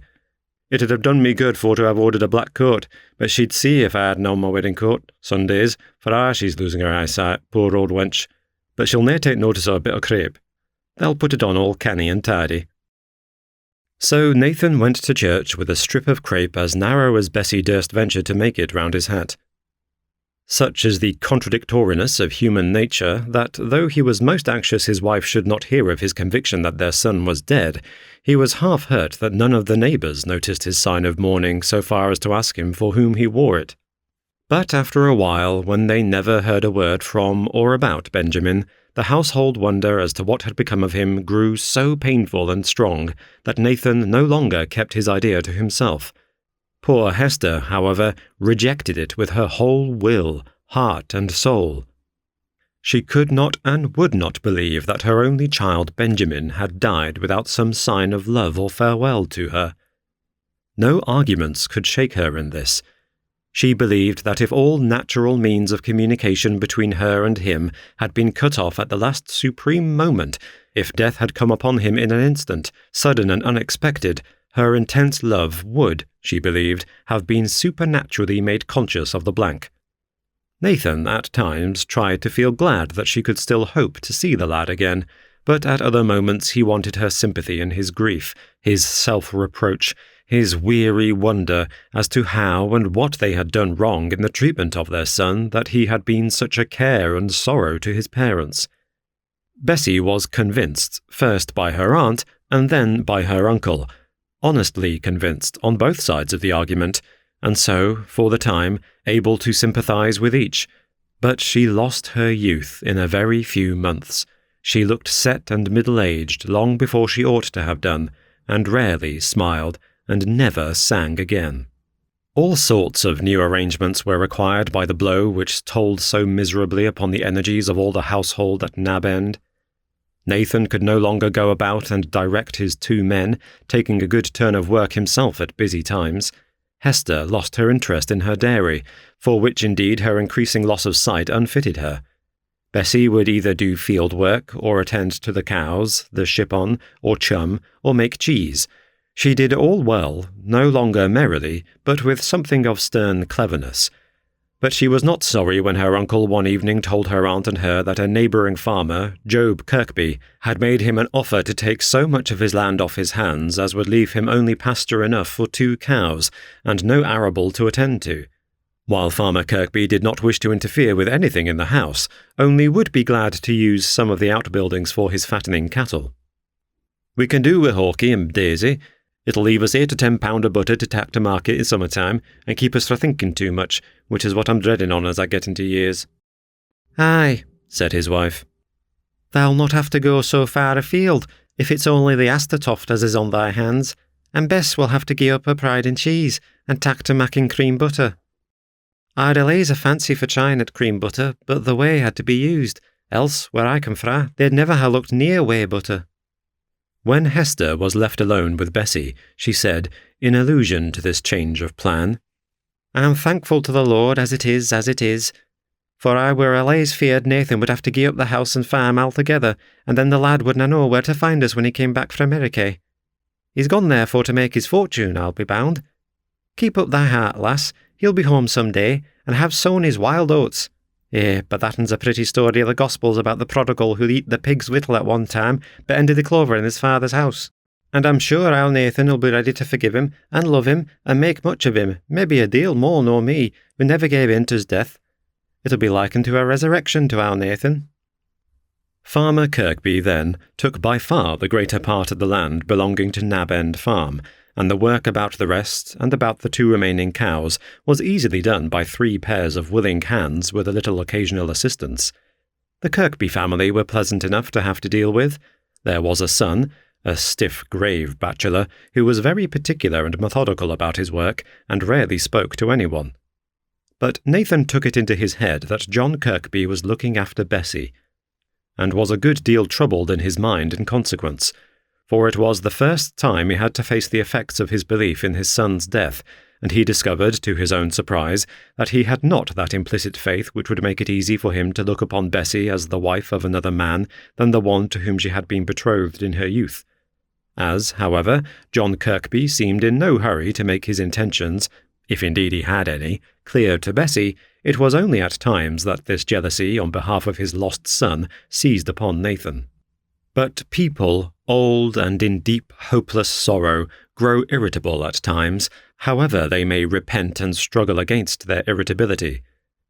There were days when Bessie had to bear a good deal from her uncle, but she loved him so dearly and respected him so much that, high as her temper was to all other people, she never returned him a rough or impatient word, and she had a reward in the conviction of his deep, true affection for her, and in her aunt's entire and most sweet dependence upon her. One day, however, it was near the end of November, Bessie had had a good deal to bear that seemed more than usually unreasonable on behalf of her uncle. The truth was that one of Kirkby's cows was ill, and John Kirkby was a good deal about in the farmyard. Bessie was interested about the animal, and had helped in preparing a mash over their own fire that had to be given warm to the sick creature.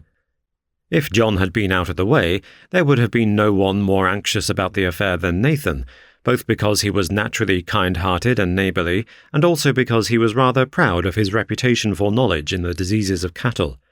But because John was about, and Bessie helping a little in what had to be done, Nathan would do nothing, and chose to assume that "nothing to think on ailed the beast, but lads and lasses were allays fain to be feared on something." Now John was upwards of 40, and Bessie nearly 28, so the terms lads and lasses did not exactly apply to their case. When Bessie brought the milk in from their own cows towards 5:30, Nathan bade her make the doors, and not be running out in the dark and cold about other folks' business, and though Bessie was a little surprised and a good deal annoyed at his tone, she sat down to her supper without making a remonstrance. It had long been Nathan's custom to look out the last thing at night to see what mak o' the weather it were, and when towards 8:30 he got his stick and went out 2 or 3 steps from his door, which opened into the house-place where they were sitting, Hester put her hand on her niece's shoulder and said, "He's gotten a touch of the rheumatics, as twinges him and makes him speak so sharp. I didna like to ask thee afore him, but how's yon poor beast?" "Very ailing, belike. John Kirkby were off for the cow doctor when I came in. I reckon they'll have to stop up wi' it all night." Since their sorrows, her uncle had taken to reading a chapter in the Bible aloud, the last thing at night. He could not read fluently, and often hesitated long over a word, which he miscalled at length, but the very fact of opening the book seemed to soothe those old bereaved parents, for it made them feel quiet and safe in the presence of God, and took them out of the cares and troubles of this world into that futurity which, however dim and vague, was to their faithful hearts as a sure and certain rest. This little quiet time, Nathan sitting with his horn spectacles on, the fallow candle between him and his Bible, and throwing a strong light on his reverent, earnest face, Hester sitting on the other side of the fire, her head bowed in attentive listening, now and then shaking it and moaning a little, but when a promise came, or any good tidings of great joy, saying Amen with fervour, Bessie or her aunt, perhaps her mind a little wandering to some household cares, or it might be on thoughts of those who were absent, this little quiet pause, I say, was grateful and soothing to this household, as a lullaby to a tired child. But this night, Bessie sitting opposite to the long, low window, only shaded by a few geraniums that grew in the sill, and the door alongside that window, through which her uncle had passed not a quarter of an hour before he saw the wooden latch of the door gently and almost noiselessly lifted up, as if someone were trying it from the outside. She was startled, and watched again intently, but it was perfectly still now. She thought it must have been that it had not fallen into its proper place when her uncle had come in and locked the door. It was just enough to make her uncomfortable, no more, and she almost persuaded herself it must have been a fancy. Before she went upstairs, however, she went to the window to look out into the darkness, but all was still. Nothing to be seen, nothing to be heard. So the three went quietly upstairs to bed. The house was little better than a cottage. The front door opened on a house-place, over which was the old couple's bedroom. To the left, as you entered this pleasant house-place and at close right angles with the entrance, was a door that led into the small parlour, which was Hester and Bessie's pride, although not half as comfortable as the house-place, and never on any occasion used as a sitting-room. There were shelves and bundles of honesty in the fireplace, the best chest of drawers, and a company set of gaudy-coloured china, and a bright common carpet on the floor, but all failed to give it the aspect of the homely comfort and delicate cleanliness of the house-place. Over this parlour was the bedroom which Benjamin had slept in when a boy when at home. It was kept still in a kind of readiness for him. The bed was still there, in which none had slept since he, 8 or 9 years ago, and every now and then the warming-pan was taken quietly and silently up by his old mother, and the bed thoroughly aired. But this she did in her husband's absence, and without saying a word to anyone. Nor did Bessie offer to help her, though her eyes often filled with tears as she saw her aunt still going through the hopeless service. But the room had become a receptacle for all unused things, and there was always a corner of it appropriated to the winter's store of apples. To the left of the house-place, as you stood facing the fire, on the side opposite to the window and outer door, were 2 other doors. The one on the right opened into a kind of back kitchen, and had a lean-to roof, and a door opened onto the farmyard and back premises. The left-hand door gave on the stairs, underneath which was a closet, in which various household treasures were kept, and beyond that, the dairy, over which Bessie slept, her little chamber window opening just above the sloping roof of the back kitchen. There were neither blinds nor shutters to any of the windows, either upstairs or down. The house was built of stone, and there was heavy framework of the same material around the little casement windows. And the long, low window of the house-place was divided by what, in grander dwellings, would be called mullions. By 9 o'clock this night of which I am speaking, all had gone upstairs to bed. It was even later than usual, for the burning of candles was regarded so much in the light of extravagance that the household kept early hours even for country folk. But somehow this evening Bessie could not sleep, although in general she was in deep slumber 5 minutes after her head touched the pillow. Her thoughts ran on the chances for John Kirkby's cow, and a little fear lest the disorder might be epidemic and spread to their own cattle. Across all these homely cares came a vivid, uncomfortable recollection of the way in which the door-latch went up and down, without any sufficient agency to account for it. She felt more sure now than she had done downstairs that it was a real movement and no effect of her imagination. She wished that it had not happened just when her uncle was reading, that she might have at once gone quick to the door and convinced herself of the cause. As it was, her thoughts ran uneasily on the supernatural, and thence to Benjamin, her dear cousin and playfellow, her early lover. She had long given him up as lost forever to her, if not actually dead, but this very giving him up forever involved a free, full forgiveness of all his wrongs to her. She thought tenderly of him, as of one who might have been led astray in his later years, but who existed rather in her recollection as the innocent child, the spirited lad, the handsome, dashing young man. If John Kirkby's quiet attentions had ever betrayed his wishes to Bessie, if indeed he ever had any wishes on the subject, her first feeling would have been to compare his weather-beaten, middle-aged face and figure with the face and figure she remembered well, but never more expected to see in this life. So thinking, she became very restless and weary of bed, and, after long tossing and turning, ending in a belief that she should never get to sleep at all that night, she went off soundly and suddenly. As suddenly was she wide awake, sitting up in bed, listening to some noise that must have awakened her, but which was not repeated for some time. Surely it was in her uncle's room.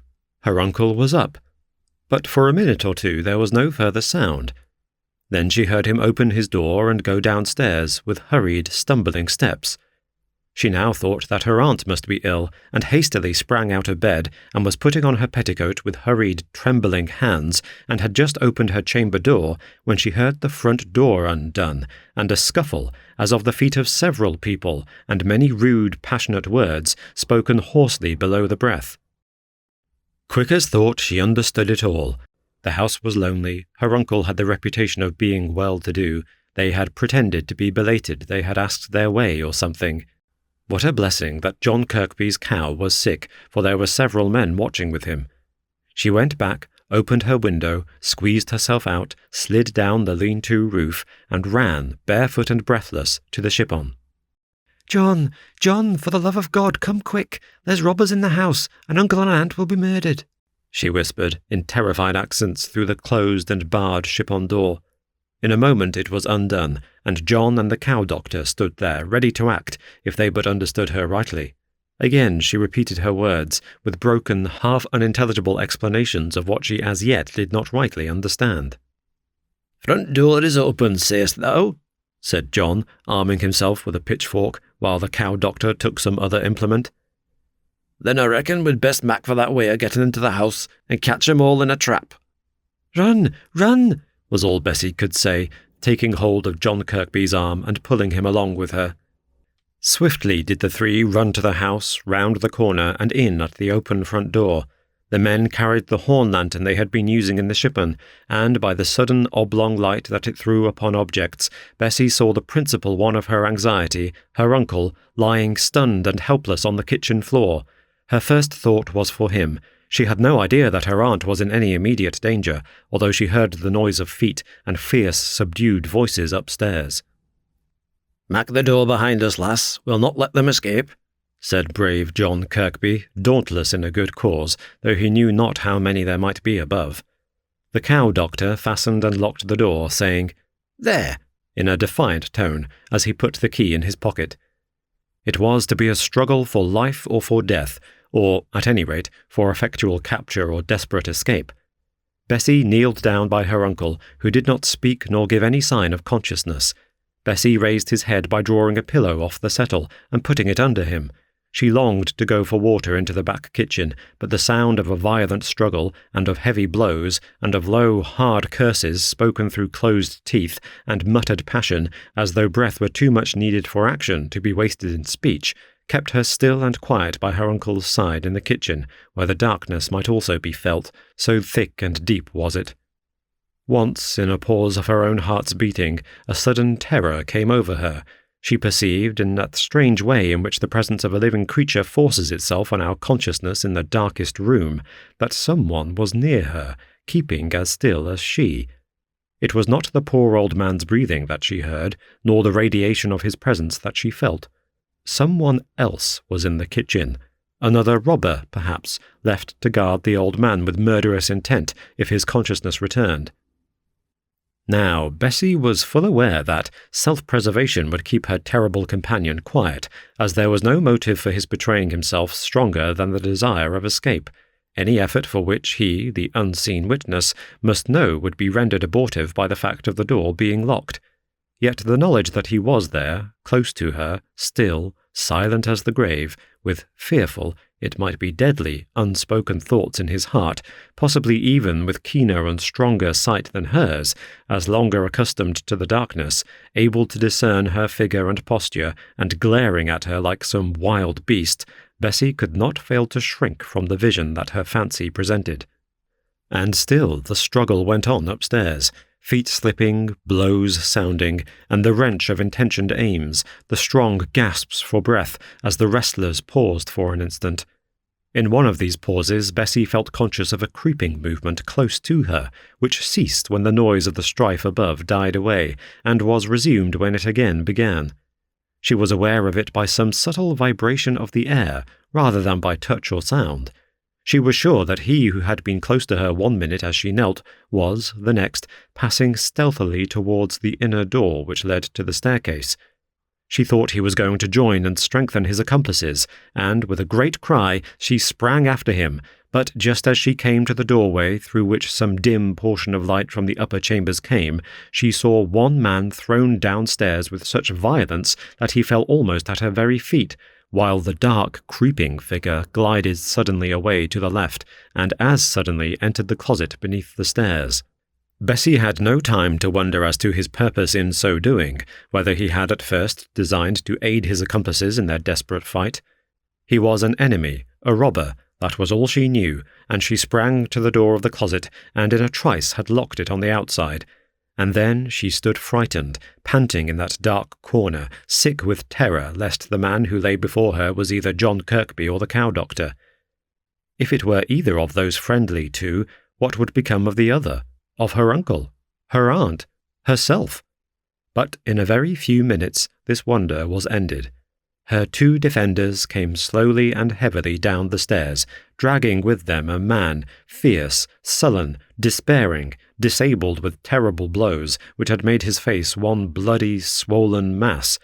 As for that, neither John nor the cow doctor were much more presentable. One of them bore the lantern in his teeth, for all their strength was taken up by the weight of the fellow they were bearing. "Take care," said Bessie from her corner. "There's a chap just beneath your feet. I don't know if he's dead or alive, and Uncle lies on the floor just beyond." They stood still on the stairs for a moment. Just then the robber they had thrown downstairs stirred and moaned. "Bessie," said John, "run off to the stable and fetch ropes and gearing for to bind 'em, and we'll rid the house on 'em, and thou canst go see after the old folks, who need it sadly." Bessie was back in a very few minutes. When she came in, there was more light in the house-place, for someone had stirred up the raked fire. "That felly makes as though his leg were broken," said John, nodding towards the man still lying on the ground. Bessie felt almost sorry for him, as they handled him not over gently and bound him, only half conscious, as hardly and tightly as they had done his fierce, surly companion. She even felt so sorry for his evident agony, as they turned him over and over, that she ran to get him a cup of water to moisten his lips. "I'm loath to leave you with him alone," said John, "though I'm thinking his leg is broken for certain, and he can't stir, even if he comes to hisself, to do you any harm. But we'll just take off this chap and make sure of him, and then one of us will come back to you, and we can, maybe, find a gate or so for you to get shut on him out the house. This felly's made safe enough, I'll be bound," said he, looking at the burglar, who stood, bloody and black, with fell hatred on his sullen face. His eye caught Bessie's as hers fell on him with dread so evident that it made him smile, and the look and the smile prevented the words from being spoken which were on Bessie's lips. She dared not tell, before him, that an able-bodied accomplice still remained in the house, lest, somehow, the door which kept him a prisoner should be broken open and the fight renewed. So she only said to John, as he was leaving the house, "They'll not be long away, for I'm afeard of being left with this man." "He'll noan do thee harm," said John. "No, but I'm feared lest he should die, and there's uncle and aunt. Come back soon, John." "Aye, aye," said he, half pleased. "I'll be back, never fear me." So Bessie shut the door after them, but did not lock it for fear of mischances in the house, and went once more to her uncle, whose breathing, by this time, was easier than when she had first returned into the house-place with John and the doctor. By the light of the fire, too, she could now see that he had received a blow on the head which was probably the occasion of his stupor. Round this wound, which was now bleeding pretty freely, Bessie put cloths dipped in cold water, and then, leaving him for a time, she lighted a candle and was about to go upstairs to her aunt, when, just as she was passing the bound and disabled robber, she heard her name softly, urgently called. "Bessie! Bessie!" At first the voice sounded so close that she thought it must be the unconscious wretch at her feet. But once again that voice thrilled through her. "Bessie! Bessie! For God's sake, let me out!" She went to the stair-closet door and tried to speak, but could not, her heart beat so terribly. Again, close to her ear. "Bessie! Bessie! They'll be back directly. Let me out, I say. For God's sake, let me out!" And he began to kick violently against the panels. "Hush! Hush!" she said, sick with a terrible dread, yet with a will strongly resisting her conviction. Who are you?" But she knew quite well. "Benjamin." An oath. "Let me out, I say, and I'll be off, and out of England by tomorrow night, never to come back, and you'll have all my father's money."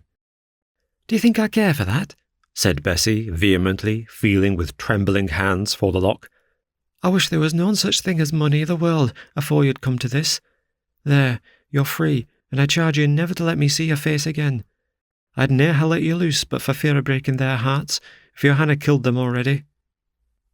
But before she had ended her speech, he was gone off into the black darkness, leaving the door open wide. With a new terror in her mind, Bessie shut it afresh, shut it and bolted it this time. Then she sat down on the first chair and relieved her soul by giving a great and exceeding bitter cry. But she knew it was no time for giving way, and, lifting herself up with as much effort as if each of her limbs was a heavy weight, she went into the back kitchen and took a drink of cold water. To her surprise, she heard her uncle's voice saying feebly, "Carry me up, and lay me by her." But Bessie could not carry him. She could only help his faint exertions to walk upstairs, and by the time he was there, sitting, panting on the first chair she could find, John Kirkby and Atkinson returned. John came up now to her aid. Her aunt lay across the bed in a fainting fit, and her uncle sat in so utterly broken down a state that Bessie feared immediate death for both. But John cheered her up and lifted the old man into his bed again, and while Bessie tried to compose poor Hester's limbs into a position of rest, John went down to hunt about for the little store of gin which was always kept in a corner cupboard against emergencies. "They've had a sore fright," he said, shaking his head as he poured a little gin and hot water into their mouths with a teaspoon, while Bessie chafed their cold feet. "And it and the cold have been welly too much for 'em, poor old folk." He looked tenderly at them, and Bessie blessed him in her heart, blessed him unaware for that look. "I mun be off. I sent Atkinson up to the farm for to bring down Bob, and Jack came with him back to the ship on for to look after other man. He began blackguarding us all around, so Bob and Jack were gagging him with bridles when I left." "Ne'er give heed to what he says," cried poor Bessie, a new panic besetting her. "Folks of his sort are always for dragging other folks into their mischief. I'm right glad he were well gagged." "Well, what I was saying was this. Atkinson and me will take t'other chap, who seems quiet enough, to the ship on, and it'll be one piece of work for to mind them and the cow, and I'll saddle old B. Mare and ride for constables and Doctor frae Highminster. I'll bring Dr. Preston up to see Nathan and Hester first, and then I reckon the broken-legged chap down below must have his turn, for all as he's met with his misfortunes in a wrong line of life." "Aye," said Bessie. "we mun have the doctor sure enough, for look at them how they lie, like two stone statues on a church monument, so sad and solemn." "There's a look of sense come back into their faces, though, sin they supped that gin and water. I'd keep on a bathing his head and giving them a sup on it from time to time if I was you." Bessie followed him downstairs and lighted the men out of the house. She dared not light them carrying their burden even until they passed round the corner of the house, so strong was her fearful conviction that Benjamin was lurking near, seeking again to enter. She rushed back into the kitchen, bolted and barred the door, and pushed the end of the dresser against it, shutting her eyes as she passed the uncurtained window, for fear of catching a glimpse of a white face pressed against the glass and gazing at her. The poor old couple lay quiet and speechless, although Hester's position had slightly altered. She had turned a little on her side towards her husband, and had laid one shriveled arm around his neck.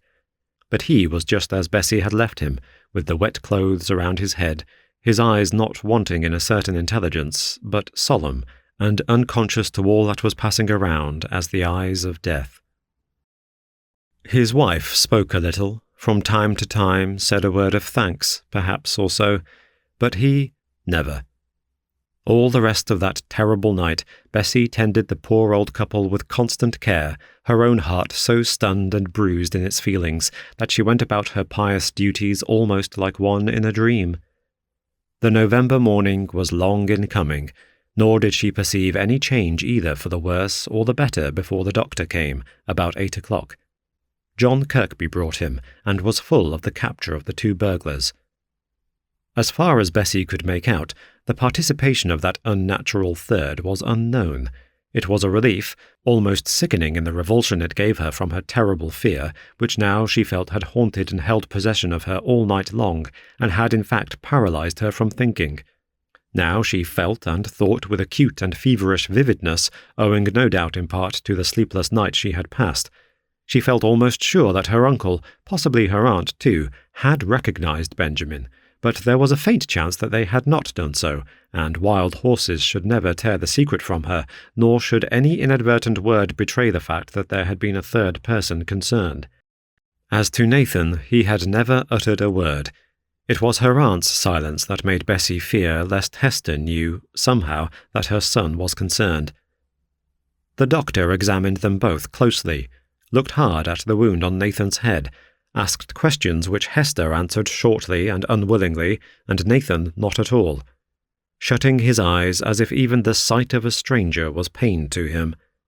Bessie replied in their stead to all that she could answer respecting their state, and followed the doctor downstairs with a beating heart. When they came to the house-place, they found John had opened the outer door to let in some fresh air, had brushed the hearth and made up the fire, and put the chairs and table in their right places. He reddened a little as Bessie's eye fell upon his swollen and battered face, but tried to smile it off in a dry kind of way. "You'll see I'm an old bachelor, and I just thought as I'd read up things a bit. How done you find 'em, Doctor?" "Well, the poor old couple have had a terrible shock. I shall send them some soothing medicine to bring down the pulse, and a lotion for the old man's head. It is very well it bled so much. There might have been a good deal of inflammation." And so he went on, giving directions to Bessie for keeping them quietly in bed through the day. From these directions she gathered that they were not, as she had feared all night long, near to death. The doctor expected them to recover, though they would require care. She almost wished it had been otherwise, and that they, and she too, might have just lain down to their rest in the churchyard.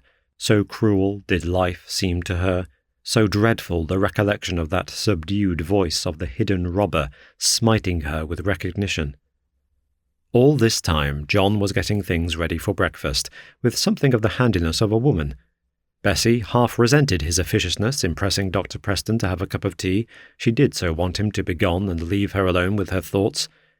She did not know that all was done for love of her, that the hard-featured, short-spoken John was thinking all the time how ill and miserable she looked, and trying with tender artifices to make it incumbent upon her sense of hospitality to share Dr. Preston's meal.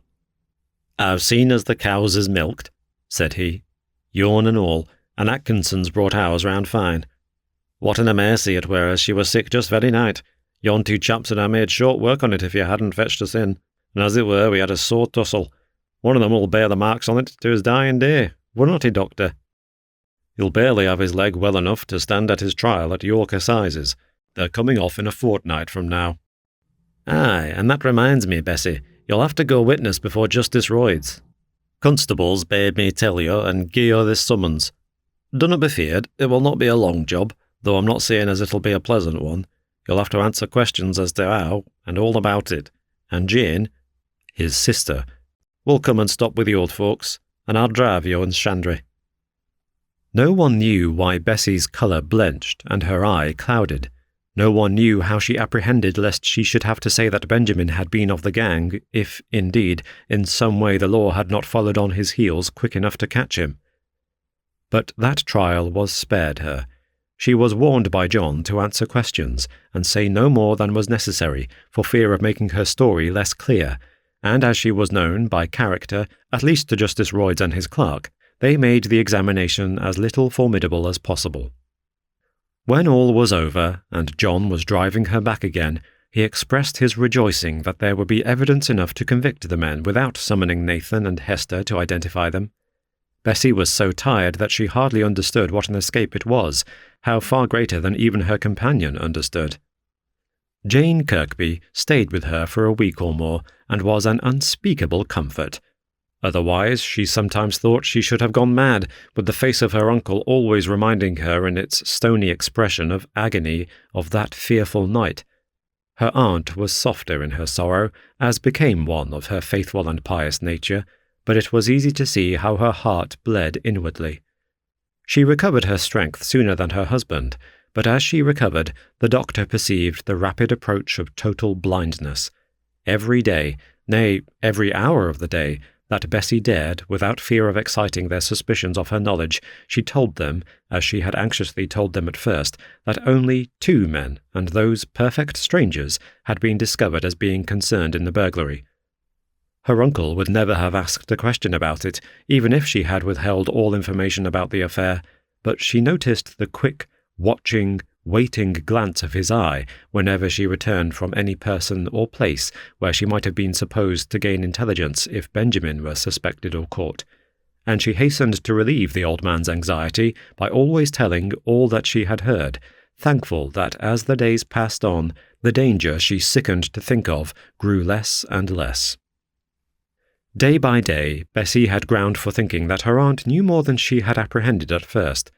There was something so very humble and touching in Hester's blind way of feeling about for her husband, stern, woe-begone Nathan, and mutely striving to console him, in the deep agony of which Bessie learnt from this loving, piteous manner that her aunt was conscious. Her aunt's face looked blankly up into his, tears slowly running down from her sightless eyes, while from time to time, when she thought herself unheard by any save him, she would repeat such texts as she had heard at church in happier days, and which she thought, in her true, simple piety, might tend to console him. Yet day by day her aunt grew more and more sad. 3 or 4 days before assize time, 2 summonses to attend the trial at York were sent to the old people. Neither Bessie, nor John, nor Jane could understand this, for their own notices had come long before, and they had been told that their evidence would be enough to convict. But, alas, the fact was that the lawyer employed to defend the prisoners had heard from them that there was a 3rd person engaged, and had heard who that 3rd person was, and it was this advocate's business to diminish, if possible, the guilt of his clients, by proving that they were but tools in the hands of one who had, from his superior knowledge of the premises and the daily customs of the inhabitants, been the originator and planner of the whole affair. To do this, it was necessary to have the evidence of the parents, who, as the prisoners had said, must have recognized the voice of the young man, their son, for no one knew that Bessie, too, could have borne witness to his having been present, and as it was supposed that Benjamin had escaped out of England, there was no exact betrayal of him on the part of his accomplices. Wondering, bewildered, and weary, the old couple reached York, in company with John and Bessie, on the eve of the day of trial. Nathan was still so self-contained that Bessie could never guess what had been passing in his mind. He was almost passive under his old wife's trembling caresses. He seemed hardly conscious of them, so rigid was his demeanour. She, Bessie feared at times, was becoming childish, for she had evidently so great and anxious a love for her husband that her memory seemed going in her endeavours to melt the stoniness of his aspect and manners. She appeared occasionally to have forgotten why he was so changed in her piteous little attempts to bring him back to his former self. "They'll for sure never torture them when they see what old folks they are," cried Bessie, on the morning of the trial, a dim fear looming over her mind. "They'll never be so cruel, for sure." But for sure it was so. The barrister looked up at the judge, almost apologetically, as he saw how hoary-headed and woeful an old man was put into the witness box when the defence came on, and Nathan Huntroyd was called on for his evidence. "It is necessary, on behalf of my clients, my lord, that I should pursue a course which, for all other reasons, I deplore." "Go on," said the judge. "What is right and legal must be done."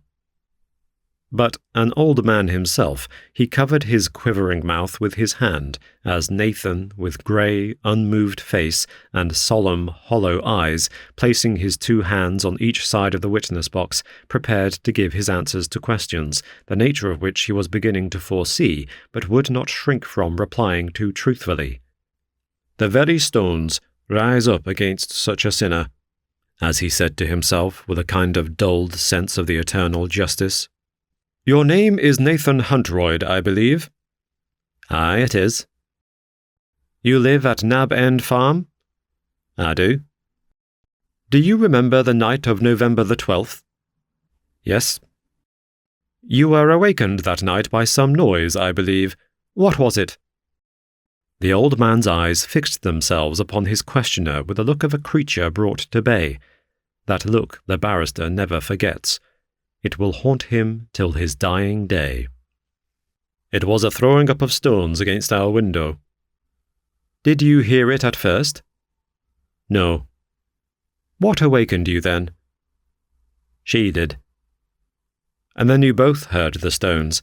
Did you hear nothing else? A long pause, then a low, clear, yes. What? Our Benjamin asking us for to let him in. She said as it were him, leastways. And you thought it was him, did you not? I told her, this time in a louder voice, for to get to sleep, and not to be thinking that every drunken chap as passed by were our Benjamin, for that he were dead and gone. And she? She said as though she'd hear our Benjamin afore she were really awake, axing for to be let in. But I bade her ne'er heed her dreams, but turn on her other side and get to sleep again. And did she? A long pause. Judge, jury, bar, audience, all held their breath. At length Nathan said, No. What did you do then? My lord, I am compelled to ask these painful questions. I saw she wadna be quiet. She had always thought he would come back to us, like the prodigal in the Gospels. His voice choked a little, but he tried to make it steady, succeeded, and went on. She said if I wadna get up, she would, and just then I heard a voice. I'm not quite myself, gentlemen. I've been ill and in bed, and it makes me trembling like. Someone said, Father, Mother, I'm here, starving in the cold. Why not you get up and let me in? And that voice was? It were like our Benjamin's. I see whatten you're driving at, sir, and I'll tell you truth, though it kills me to speak it. I do not say it were our Benjamin as spoke. Mind you, I only say it were like. That's all I want, my good fellow. And on the strength of that entreaty, spoken in your son's voice, you went down and opened the door to these two prisoners at the bar, and to a third man? Nathan nodded assent, and even that counsel was too merciful to force him to put more into words. Call Hester Huntroyd. An old woman, with a face of which the eyes were evidently blind, with a sweet, gentle, careworn face, came into the witness box, and meekly curtsied to the presence of those whom she had been taught to respect, a presence she could not see. There was something in her humble, blind aspect as she stood waiting to have something done to her, what her poor troubled mind hardly knew, that touched all who saw her inexpressibly. Again the counsel apologized, but the judge could not reply in words. His face was quivering all over, and the jury looked uneasily at the prisoner's counsel. That gentleman saw that he might go too far, and send their sympathies off on the other side, but one or two questions he must ask. So, hastily recapitulating much that he had learned from Nathan, he said, You believed it was your son's voice asking to be let in? Aye, our Benjamin came home, I'm sure. Choose where he is gone. She turned her head about, as if listening for the voice of her child in the hushed silence of the court. Yes, he came home that night, and your husband went down to let him in? Well, I believe he did. There was a great noise of folk downstairs. And you heard your son Benjamin's voice among the others? Is it to do him harm, sir? Asked she, her face growing more intelligent and intent on the business in hand. That is not my object in questioning you. I believe he has left England, so nothing you can say will do him any harm. You heard your son's voice, I say? Yes, sir, for sure I did. And some men came upstairs into your room? What did they say? They asked where Nathan kept his stocking. And did you tell them? No, sir, for I knew Nathan would not like me to. What did you do then?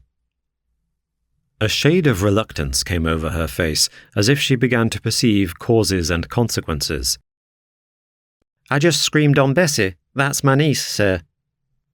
And you heard someone shout out from the bottom of the stairs? She looked piteously at him, but did not answer. Gentlemen of the jury, I wish to call your particular attention to this fact. She acknowledges she heard someone shout, some third person, you observe, shout out to the two above. What did he say?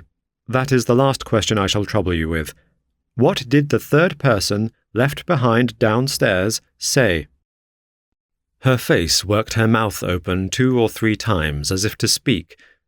She stretched out her arms imploringly, but no word came, and she fell back into the arms of those nearest to her. Nathan forced himself forward into the witness box. My Lord Judge, a woman bore ye, as I reckon. It's a cruel shame to serve a mother so. It were my son, my only child, as called out for us to open door, and who shouted out for to hold the woman's old throat as if she did not stop a noise, when who'd fain I cried for her niece to help. And now you've truth, and a high truth, and I'll leave you to the judgment of God for the way you've gotten at it. Before night, the mother was stricken with paralysis and lay on her deathbed. But the broken-hearted go home to be comforted of God.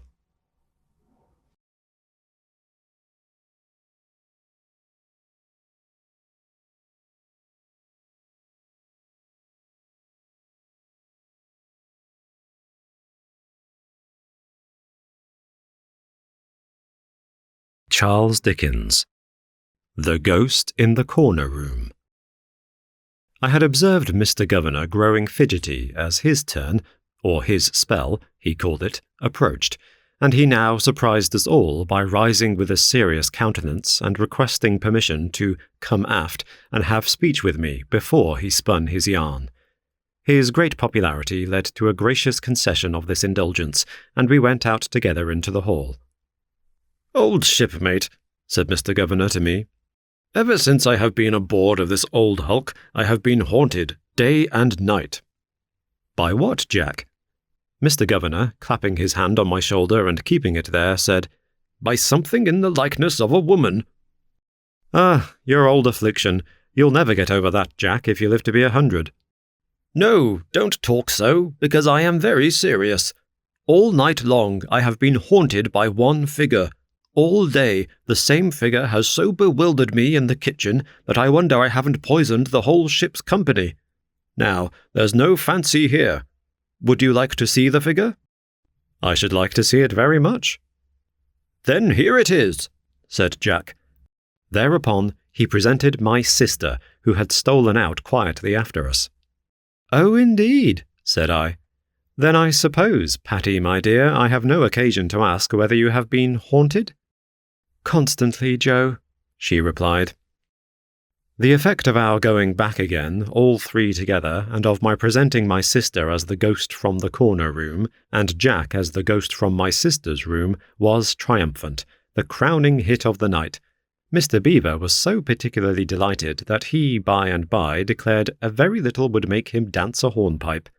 Mr. Governor immediately supplied the very little, by offering to make it a double hornpipe, and there ensued such toe and heeling, and buckle covering, and double shuffling, and heel sliding, and execution of all sorts of slippery manoeuvres with vibratory legs, as none of us ever saw before, or will ever see again. When we had all laughed and applauded till we were faint, Starling, not to be outdone, favoured us with a more modern saltatory entertainment in the Lancashire clog manner, to the best of my belief, the longest dance ever performed, in which the sound of his feet became a locomotive going through cuttings, tunnels, and open country, and became a vast number of other things we should never have suspected, unless he had kindly told us what they were. It was resolved before we separated that night that our 3 months' period in the haunted house should be wound up with the marriage of my sister and Mr. Governor. Belinda was nominated bridesmaid, and Sterling was engaged for bridegroom's man. In a word, we lived our term out most happily, and were never for a moment haunted by anything more disagreeable than our own imaginations and remembrances. My cousin's wife, in her great love for her husband, and in her gratitude to him for the change her love had wrought in her, had told us, through his lips, her own story, and I am sure there was not one of us who did not like her the better for it, and respect her the more. So, at last, before the shortest month in the year was quite out, we all walked forth one morning to the church with the spire as if nothing uncommon were going to happen, and there Jack and my sister were married as sensibly as could be. It occurs to me to mention that I observed Belinda and Alfred Starling to be rather sentimental and low on the occasion, and that they are since engaged to be married in the same church. I regard it as an excellent thing for both, and a kind of union very wholesome for the times in which we live. He wants a little poetry, and she wants a little prose, and the marriage of the two things is the happiest marriage I know for all mankind. Finally, I derived this Christmas greeting from the haunted house, which I affectionately address with all my heart to all my listeners. Let us use the great virtue, faith, but not abuse it, and let us put it to its best use by having faith in the great Christmas book of the New Testament, and in one another. Thank you for listening to Robin Reads Audiobooks.